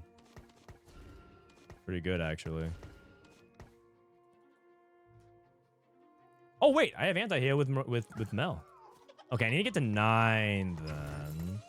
I need to get to 9 and play the Tariq. Dude, my board is entirely 1-star except for Belveth, but I feel like I need to try to get to 9. I think I need to try to get to 9 because I think Mel 2 is how I cap this board ultimately. And then I could roll and sit here and roll for a contested Swain. This guy's playing Fishbone's Graves. He's playing Partners in Crime, Freljord Fishbone's Grave. And I'm losing to it.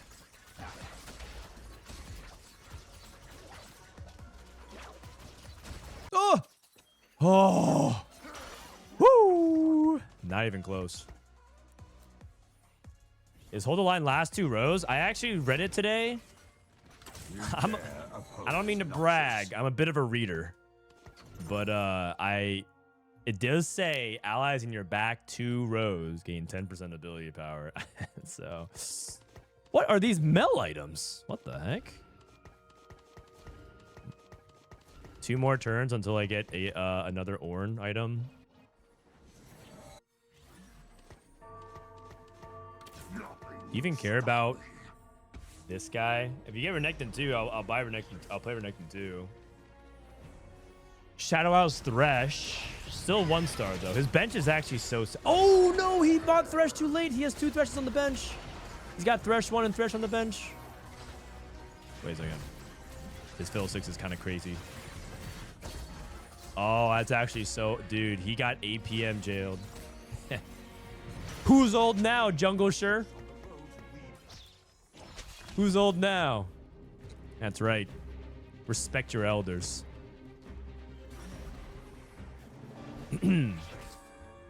Also another TG. I can also take Void Staff. I can also take another tank item. I will go with... I'll go with TG number 2. It's pretty good because there's a lot of good TG holders. That's partially why this augment that says Band of Thieves 2 gives you 2 random Thieves Gloves is so good. Is it this? Or is it this? Nah, it's probably this. It's probably Tarek. And then I probably look at this. And that's good for... That's good for Fiddlesticks, honestly. It's better... It's fine to put those items on Tarek, but I don't want Edge of Night on my tank. Oh, wait. Also hold the line value. Oops. Oops. Oops.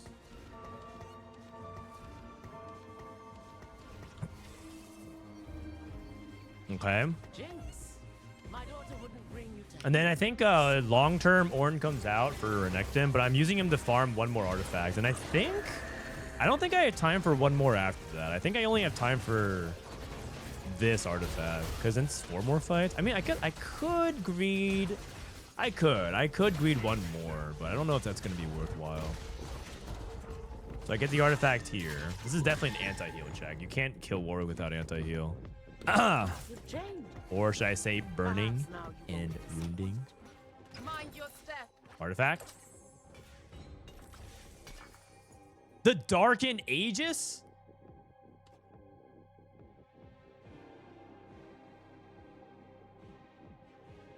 I'll put on this guy.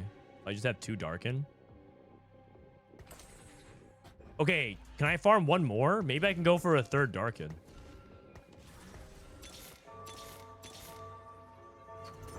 Whoa, and I got Morello Nashers on Mel. Dude, these Thieves Gloves are insane. What are these Thieves Gloves, man?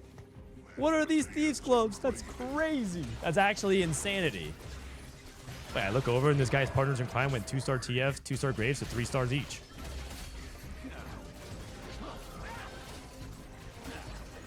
Holy cow. I always knew I was more Dog's favorite. Wait, if I lose the next one... Oh, no, I can't lose streak for Nasus. I was gonna say I can get for Shurima. Nah, you can't. Hey, I just want to say sorry. I meant the German chat that I already rose for another channel. Oh, don't worry about it. No, it's all good. It's all good. I just assumed that you were just in the wrong. You accidentally did it in the wrong channel. It's all good then. What up, Ramblin'? Oh shit! Is that fabled Box Boot Camp coaching legend, Ramblin'? Okay, you guys have to admit, worth the wait into Prismatic Destiny, hold the line, then I turn out like this. I'm kind of a beast for that one, right? Never foreseen Slayer's pivot. I caught you guys off guard with that one, right? Can I go BV3? Another TG? I mean, if I go TG, surely over time, I'm gonna... I mean, I probably should pick up Void Staff, but... Yeah, another TG, why not? That just sounds fun to me. Yeah, another TG. JG.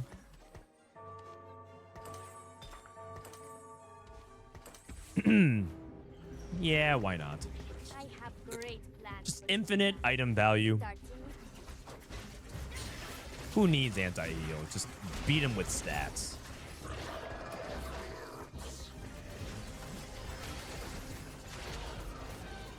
So, who do I play over Ornn in my last slot?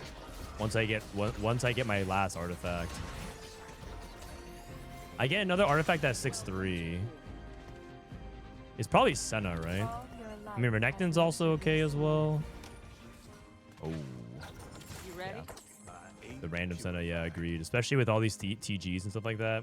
Also, DB is better for the Senna as well. So it's probably not this. It's probably not Ornn. Let's be real. I'm not making Ornn 2. This guy's going for Braum 3. This guy's going for Brock. I mean, my setup's pretty damn good.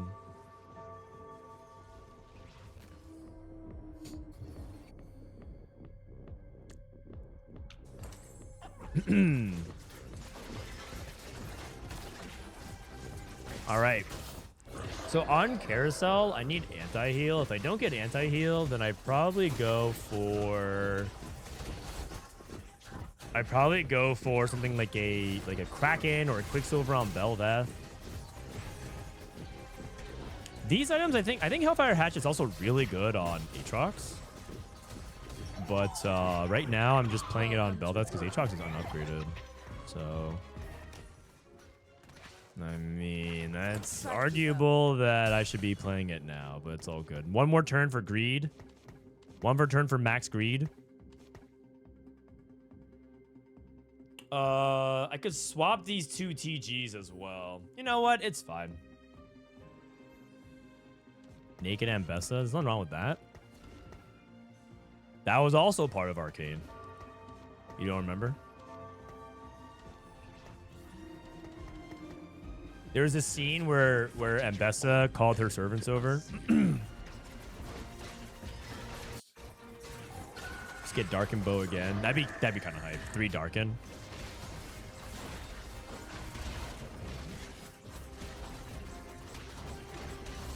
He has Brock too. Wait a second. That's not good. That guy has Brock too. How do I stop Brock too? Oh, Bramble Mill. Oh, Bramble Mill.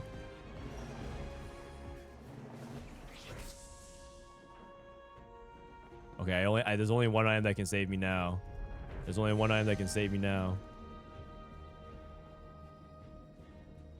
Orello. Dude, he didn't rat it. He didn't rat it. Good man.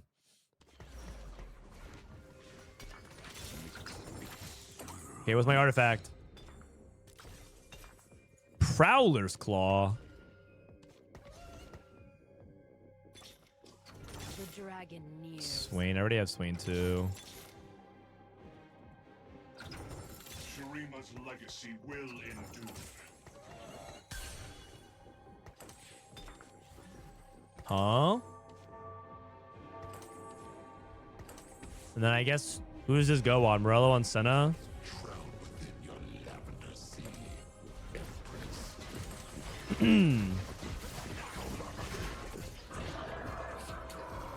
Okay, now I have to go for Aatrox too.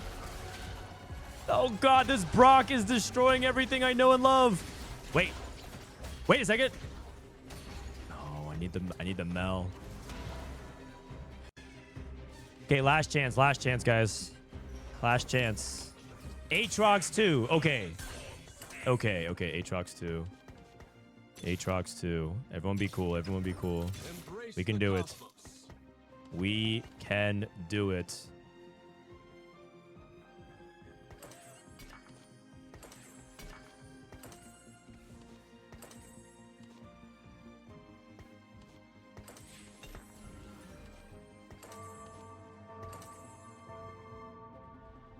I'm gonna do this. I think it's here. Okay. I just need Aatrox to go ham. I need him to get to the back line. No, I'm getting Brock stunned. I'm getting chain Brock stunned. Oh, no, we're good. We're good. We got it. Nice. Okay. Wait, I think I just sold. Oops. I just sold my pair. No one saw that. No one saw that. Okay. Oh, I need these items for next turn. Man. These items are actually so good. Dang.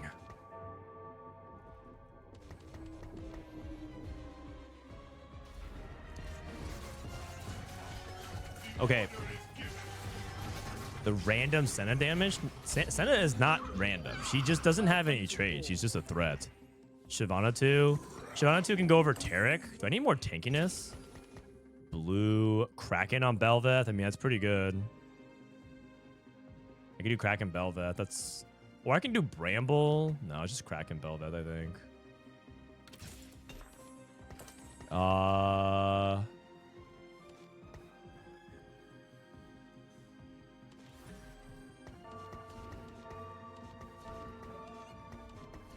Okay. I'm trying to have Aatrox kill this Kiana. He went onto the Brock. That's unlucky. That's unlucky. I should have moved him one over. I should have moved him one over because then he'd be able to Prowler's Claw. No, it's all good. It's all good. It's all good. It's all good. Okay. Never punished. Never punished. Woo! Okay. No GS. Actually, GS. Is Brock a tank? I thought he was a fighter, though. Wait, is Brock a tank? GS doesn't work the way it used to. If you come from a few sets ago, they changed Dragon Slayer, so it's not about HP threshold. All right, Dax, I'm gonna have to do it, man. It's weird that literally after every game, I'll add you after PB's over, man. 07, buddy. This guy spams me with invites after every game. I'll add you back sometime, but your invites are on cooldown. All right, here we go. Dude, who is thumbsing up? He's back. Frodan Qiyue is back. Okay, man, we need to tighten up our defenses, man. He's trying to thumbs up people who haven't played yet to cut the line. The Frodan imposter is back. Well, thank goodness my eyes still work. Why thumbs up? I didn't get the invite. No, don't worry. It was a fake Frodan, man. Frodan Qiyue is back. Trying to impersonate me. There's only one me, man. There's only one me. And you know what? I'm going to change up my emotes. I'm going to use my cat Tao. That's how you know it's verified. It's just a picture of my cat staring. All right. A patch notes. Singe buff, mouse buff, Senna buffs, Lux nerfs. Okay. I'm pinning that. I'm pinning that message. See, the thing is, Mort might troll, but what if I screenshot that and tweet that and I write it as a PSA? Clipped and shipped. Clipped and shipped. All right, I think this is my last game. I think it's my last game. I actually didn't warn you guys. I didn't do the invite for everybody. Sorry. So sorry to all these people here. My hair appointment's at 1 p.m. and I might need to dodge traffic. So if I play 2, I might not make it on time. So. Last game? I don't want it to be my last game. I'm having fun. I know that Singe and everything like that is like ruining some people's PB experience. But you know what it is? It's because I'm not playing in the 5-way Singe lobbies. That's what it is. My viewers, there's only 2 Singe players in these lobbies, usually. The 5-way Singe lobbies haven't made its way over to Frodan land yet.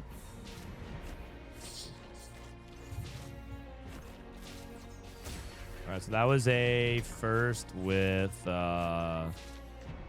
worth the wait, Briar, Slayers. What change will this wind bring? Mal Zahar. Oh, I also went 7th with Demacia Forever. Dude, that game was awful. The Demacia game. That game was just terrible, man. Sage. It just felt so bad from beginning to end.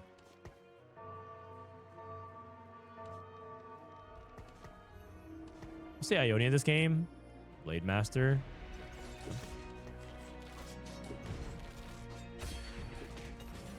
Leona. I can make 10. I don't really want to though. Making 10 is for like the open fort cell type of like Singe gameplay. I rarely think that kind of stuff is correct as well, so I'm somewhat like opposed to it on a foundational level. I much prefer this to death, deity. Team attack speed, healing and shielding. Continuum cogs is okay. If you want to play around AP. So I have Blitz pair, Ishtel pair, Shen pair. Whether or not I want to hold on to Shin Zhao. I would have preferred you you in cuffs. Okay. I have an AD opener again. Trials of Twilight. Well, the good news is if I take Trials of Twilight and I go 8th, I can play 2 games.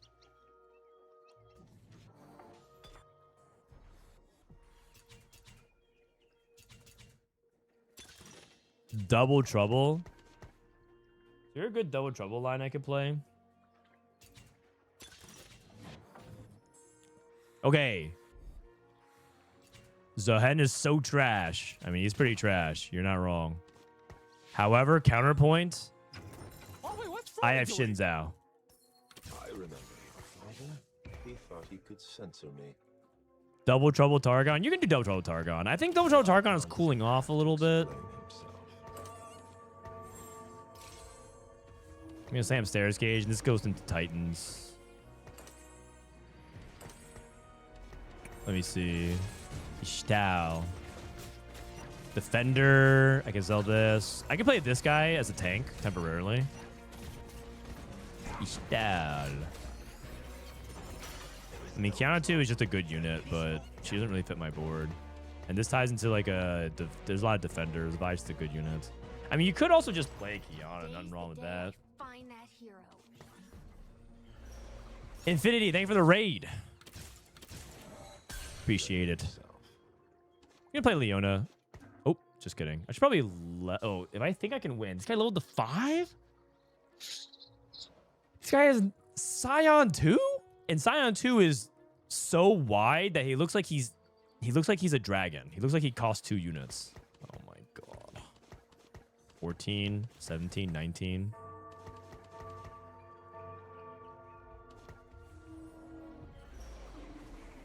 Flick a blade. If I sell everything, I can make 20. And my next unit would be Poppy. And that works too. The hen is a 7 cost, yet he feels like a 3-star 3 cost. Man, you guys are some haters. All you need to do... I mean, I don't want to leak the tech. I don't want to leak the tech. There's one tech that makes Zahen insane. There's one tech. Isn't Aphelios good there? I want to play Ionia right now.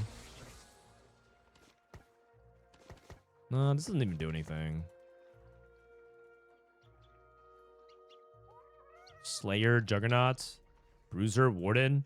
Tell me I got none of those things?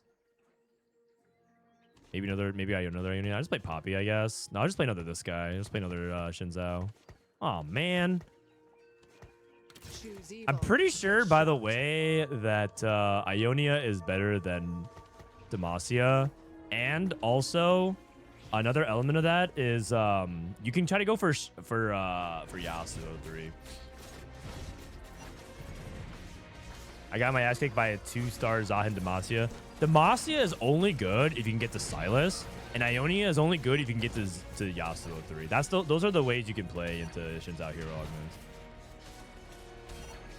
You only want to play it if you can fulfill those conditions, in my opinion. Should I make 30 here? I think so. I think I'm playing Ionia because this Ionia is actually good for Yasuo, so... Not 2-star, 2x Zahens. Oh. Yeah, that's a skill issue. A spat? Anybody want that spat? What can I even do with that spat? I can make a void emblem. Void Zahen. And that sounds pretty woke.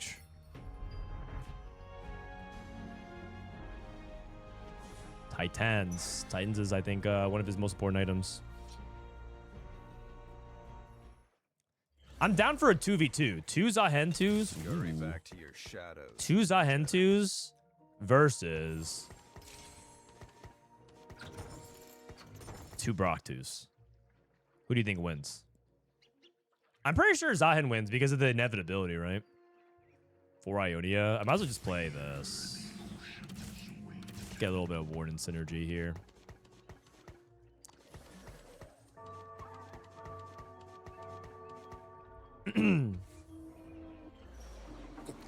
I just don't want... I want Nautilus to take the aggro, but I don't want... Because if you position fighter, tank, then this Teemo will target the Shinzao. So I'm just trying to make sure that Nautilus takes the aggro before Zhao. Oh wait, I didn't level to 5. Oops. I'm on a 3 streak and I didn't level. Crap. Too busy setting up Batman versus Superman hypotheticals. Should I just pre-level here? Honestly, isn't that genius? I just got a gold. I might be a genius. I'm leveling.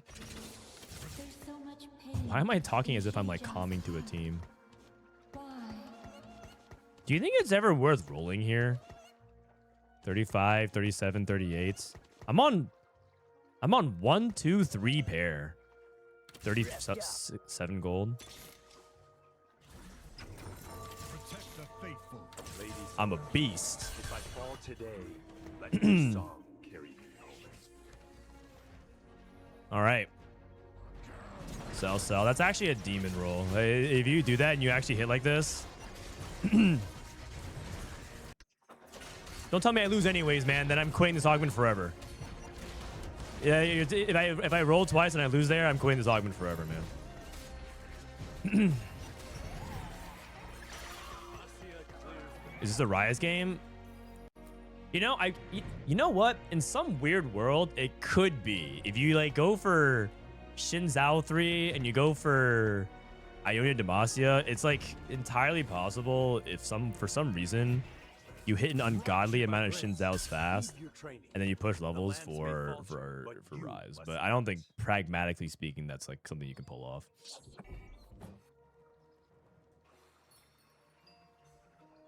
I'll say though that those plays where you recognize you should be rolling on stage 2 are pretty satisfying if they work out. If they blow up in your face, you look like a dumbass.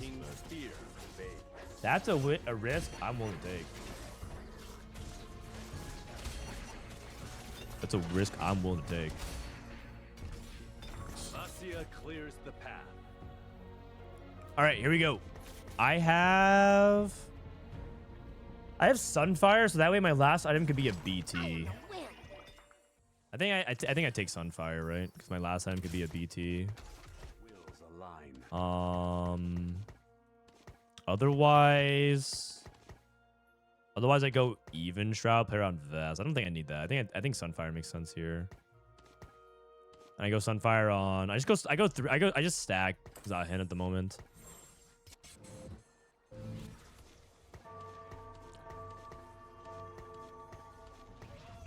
Sorry, almost was old. I almost was old for a second. Sorry, Your Majesty. But instead I'm quite young Not and forget. spry. Dawn Core Sona 1.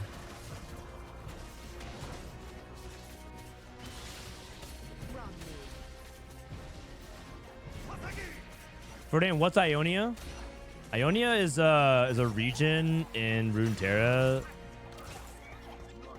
that focuses on balance and peace, like inner peace.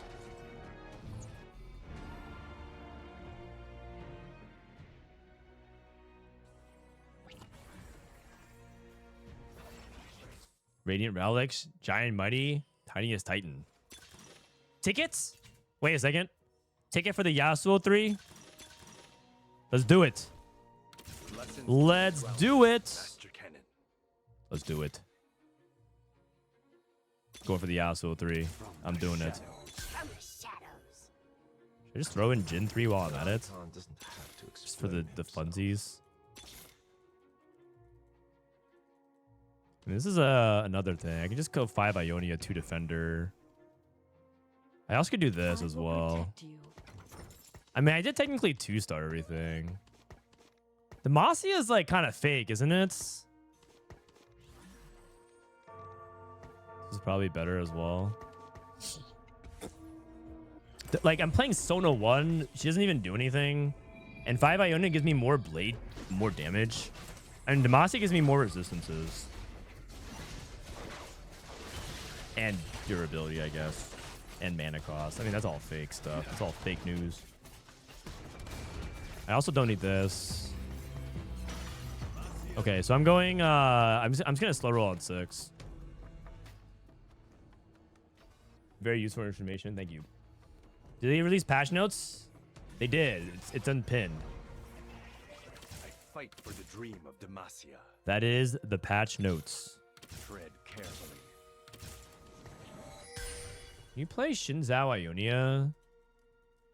Look, I'm trying to make sure there's no lower cost units you look for. An icon doesn't have to explain himself. Garen.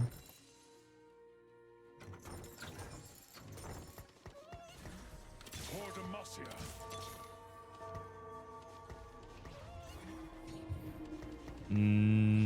I need a warden, right? I should be playing another warden. Just kidding. I should be playing another warden for this guy instead of defender. I was playing defender because he's cheap, but for the cannon. But I should be thinking about a warden for this guy. But wardens are kind of expensive. They're 3 costs.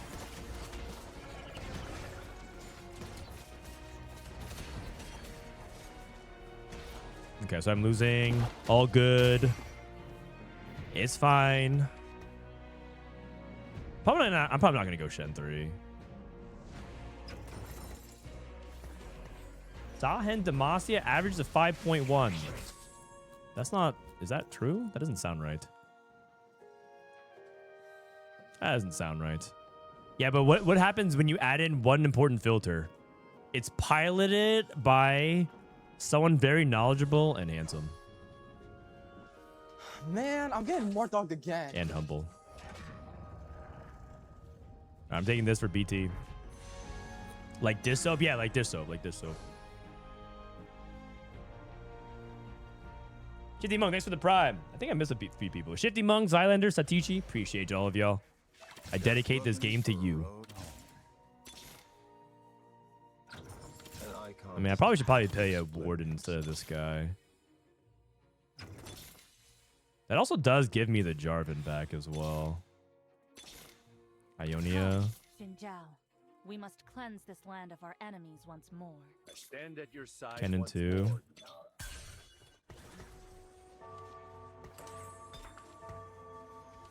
Get into BT. It's a BT. Okay, isn't Jin 3 complete bait? How am I ever going to link to Jin unless I play Senna?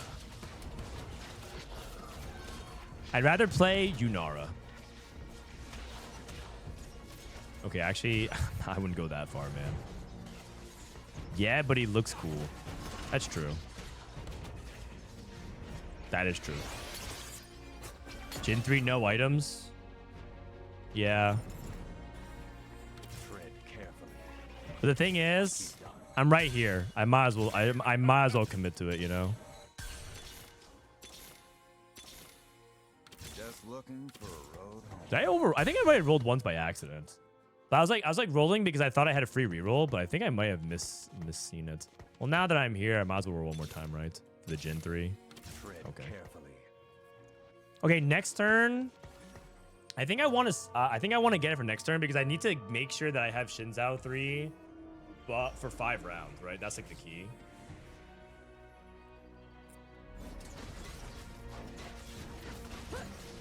This guy can come out as well. You don't really care that much about 2-star Warden if you need.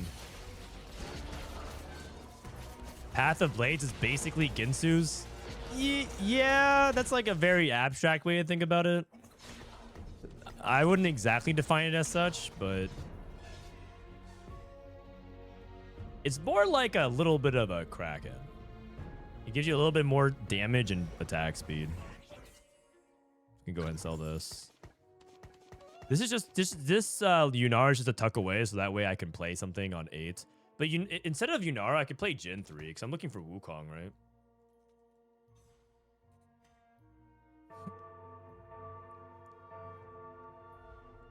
Path of Blade is the lamest.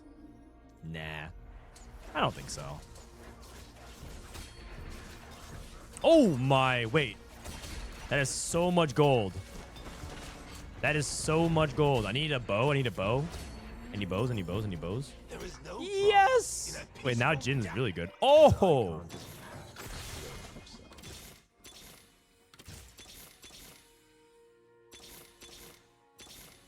Just looking for a road home.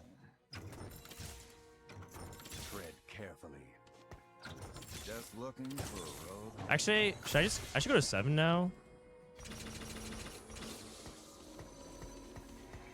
And I have Last Whisper Jin. Okay. I'll eventually get Yasuo 3. Don't you worry. I'll get Yasuo 3 eventually. We can go 4th. We can. Because now I'm going to get it by creep rounds. Now I have Jin, which means that I cap with Senna, which is actually a really good cap. So you know what? This actually might be the game. I might do a world record, never before seen. Trials of Twilight first place. I don't think that's ever happened. Crash test dummies, makeshift armor. Crash test dummies and Arcane Victory are kind of like both combat stuns. I think the early stun is good. How does this guy work again? I think Crash test dummies probably a little bit better than this. Oh wait, is Precision and Grace really good? Wait. Is Precision and Grace really good or no?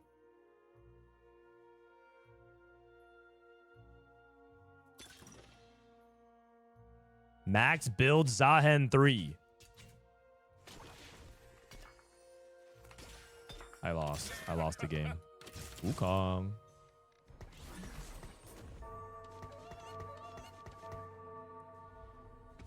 I lost the game. I literally clicked this. I have 7 free rerolls. I should use this for Yasuo 3.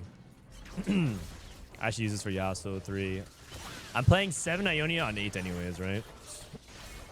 In that case, do I even care about Yunara? I don't think so. Can I just sell Yunara? I'm just playing Jin 3. I don't have items for her anyways. I'm going to itemize Yasuo 3. I'm just playing Yone anyways. So I should probably just roll here for Yasuo real quick. Give me a sec. Yasuo 3. So I have... So I get Yone next turn. And then I go to 8 the following turn. I think Loris. Who's better? Loris 1 or Gnarlus 1? Loris actually stuns. He has CC. Okay, Yasuo.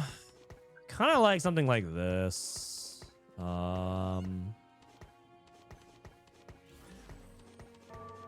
Yeah, this is fine. Crash one side. Okay.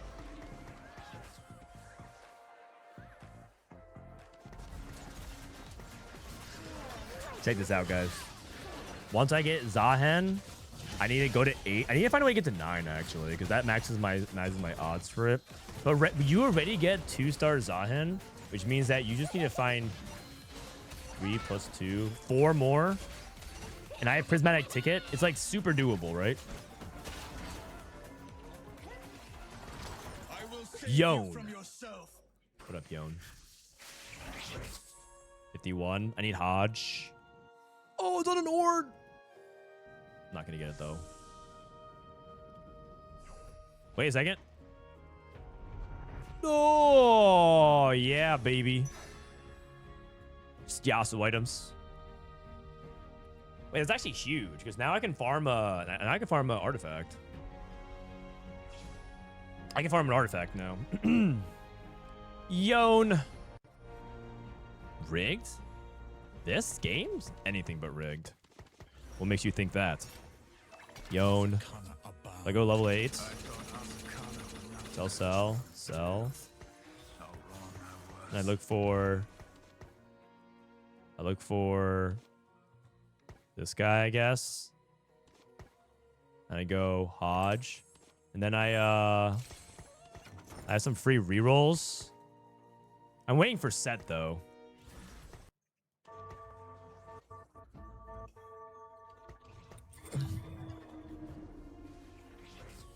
Sunfire on Yasuo. Yeah, I mean, realistically, you should probably put it on. You should probably put it on Wukong because he summons with a copy of those items. Although I guess he's solo frontline.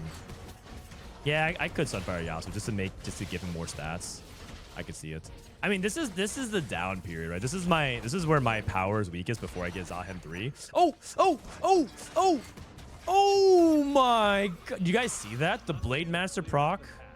Oh. The 40%. I just kept rolling the 40, man. I just kept rolling the 40. Yeah, man. Talk shit about my Blade Master again. I dare you. Yeah, I'll probably put it on this guy for now. Or I could put it on Ornn. But I think Yasuo makes sense. So tank, fighter. I want to split it. Fighter, tank, fighter, tank, fighter, tank, fighter. That's good. It's a good split.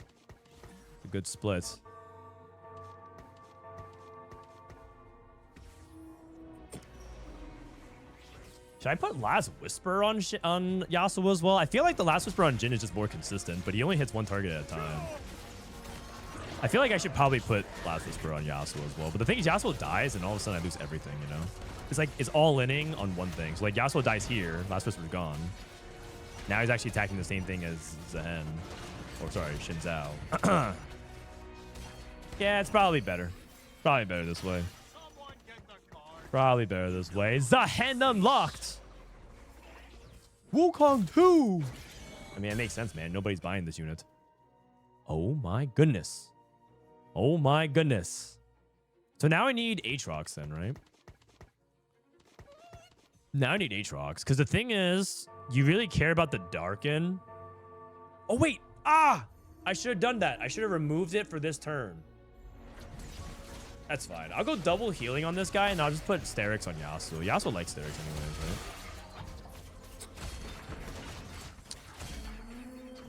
Unlucky. Unlucky. You did not. Unlucky. Let me... This is 35. Okay, so let me just do this. Double stack for now. Pop this. Is Yasuo good with blue buff by any chance?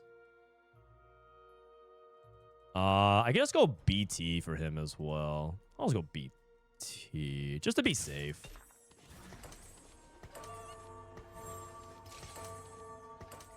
It's probably fine. So now I unlock Aatrox, and then I go to 9. Aatrox makes it in. BT saver. Yeah. I feel like it's probably a little bit too fancy. Also, why is Ornn the tank for this guy? That's such a mistake. Holy. Zahen revive. No, where you going, man? You just ignored the carries. Dude, he's too bloodthirsty. He just ignored the Aatrox too. Where you going, man? Where you going? God. It's okay, I got Aatrox. I got Aatrox now. Now I have 2 Darken. 2 Darken. I'm too broke. Should I give up on Shen 3? I mean, that's sort of my fault. Ornn. I need to just level. I give up on Shen. I give up. I want the Ornn in. I mean, these items are fine. Okay, I'm just leveling. I'm giving up. It's fine. The Darken is good because if you deal damage, you get more gold anyways. Because if you win the fight because of it for the 2 Darken, it's like you get gold abstractly because you have more HP to work with. Copium.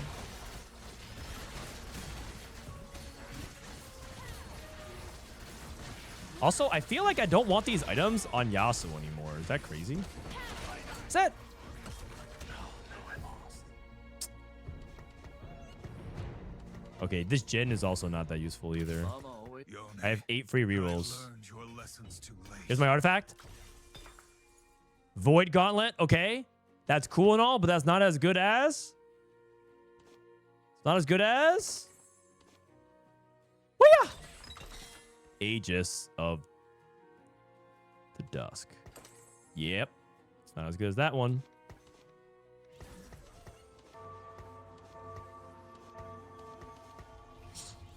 It's not as good as that one.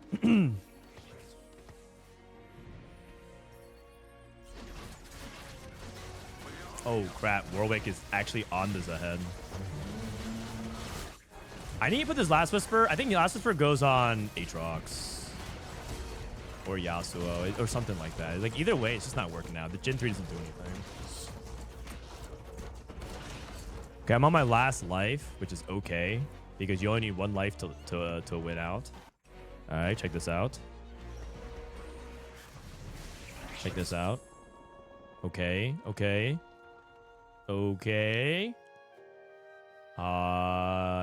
It's all gonna be okay. I think Zahen needs Infinity Edge. I think Infinity Edge is a really big deal.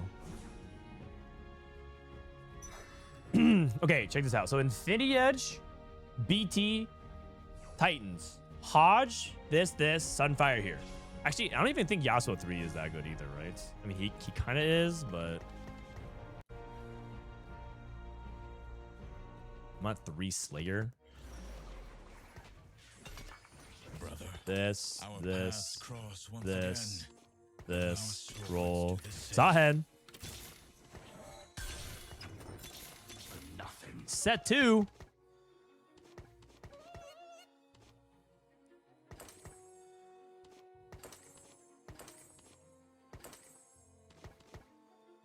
Set 2. Oh, God.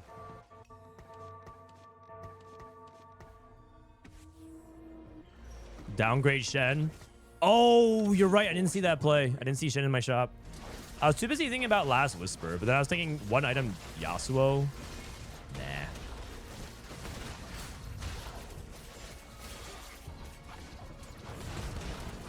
Wait, isn't this actually just better?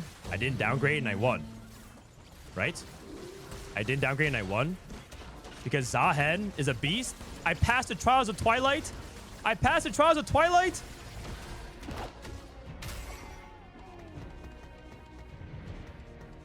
It's definitely not a set 2 diff, dude. It's definitely not a set 2 diff. Oh, I top forward. Wait, it's actually pretty good. Nice, set 2 is pretty good, actually. Or top 4 is pretty good. Also, it feels like these loose streakers... Oh, this guy is 10 Yordle. What the heck? I was so up in my own game. This guy had 10 Yordle. All right. Down a 4 to augment. Yeah, well, I blame Mort Dog.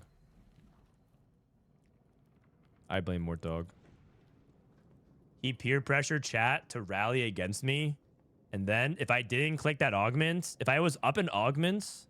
Wait, isn't top 4 pretty good considering I was down in augment the entire game? Yes. I think so. All right, guys. I'm going to go get my hair done and get ready for what is going to be... I'm going to be going to Houston for the Riftbound Regionals, and I'll be going straight from that into Paris.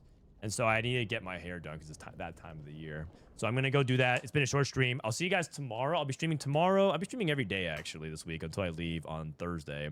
So I'll catch you then. I'm going to raid Boxbox. He's coaching somebody. I signed up for the Boxbox Bootcamp. I hope you guys enjoy the rest of your Sunday. And I'll catch you lovely folks tomorrow. Go hang out with Boxbox.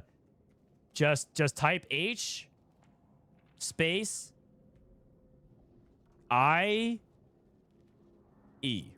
Hi. Okay. You'll understand what it means. Bye, everyone. See you tomorrow.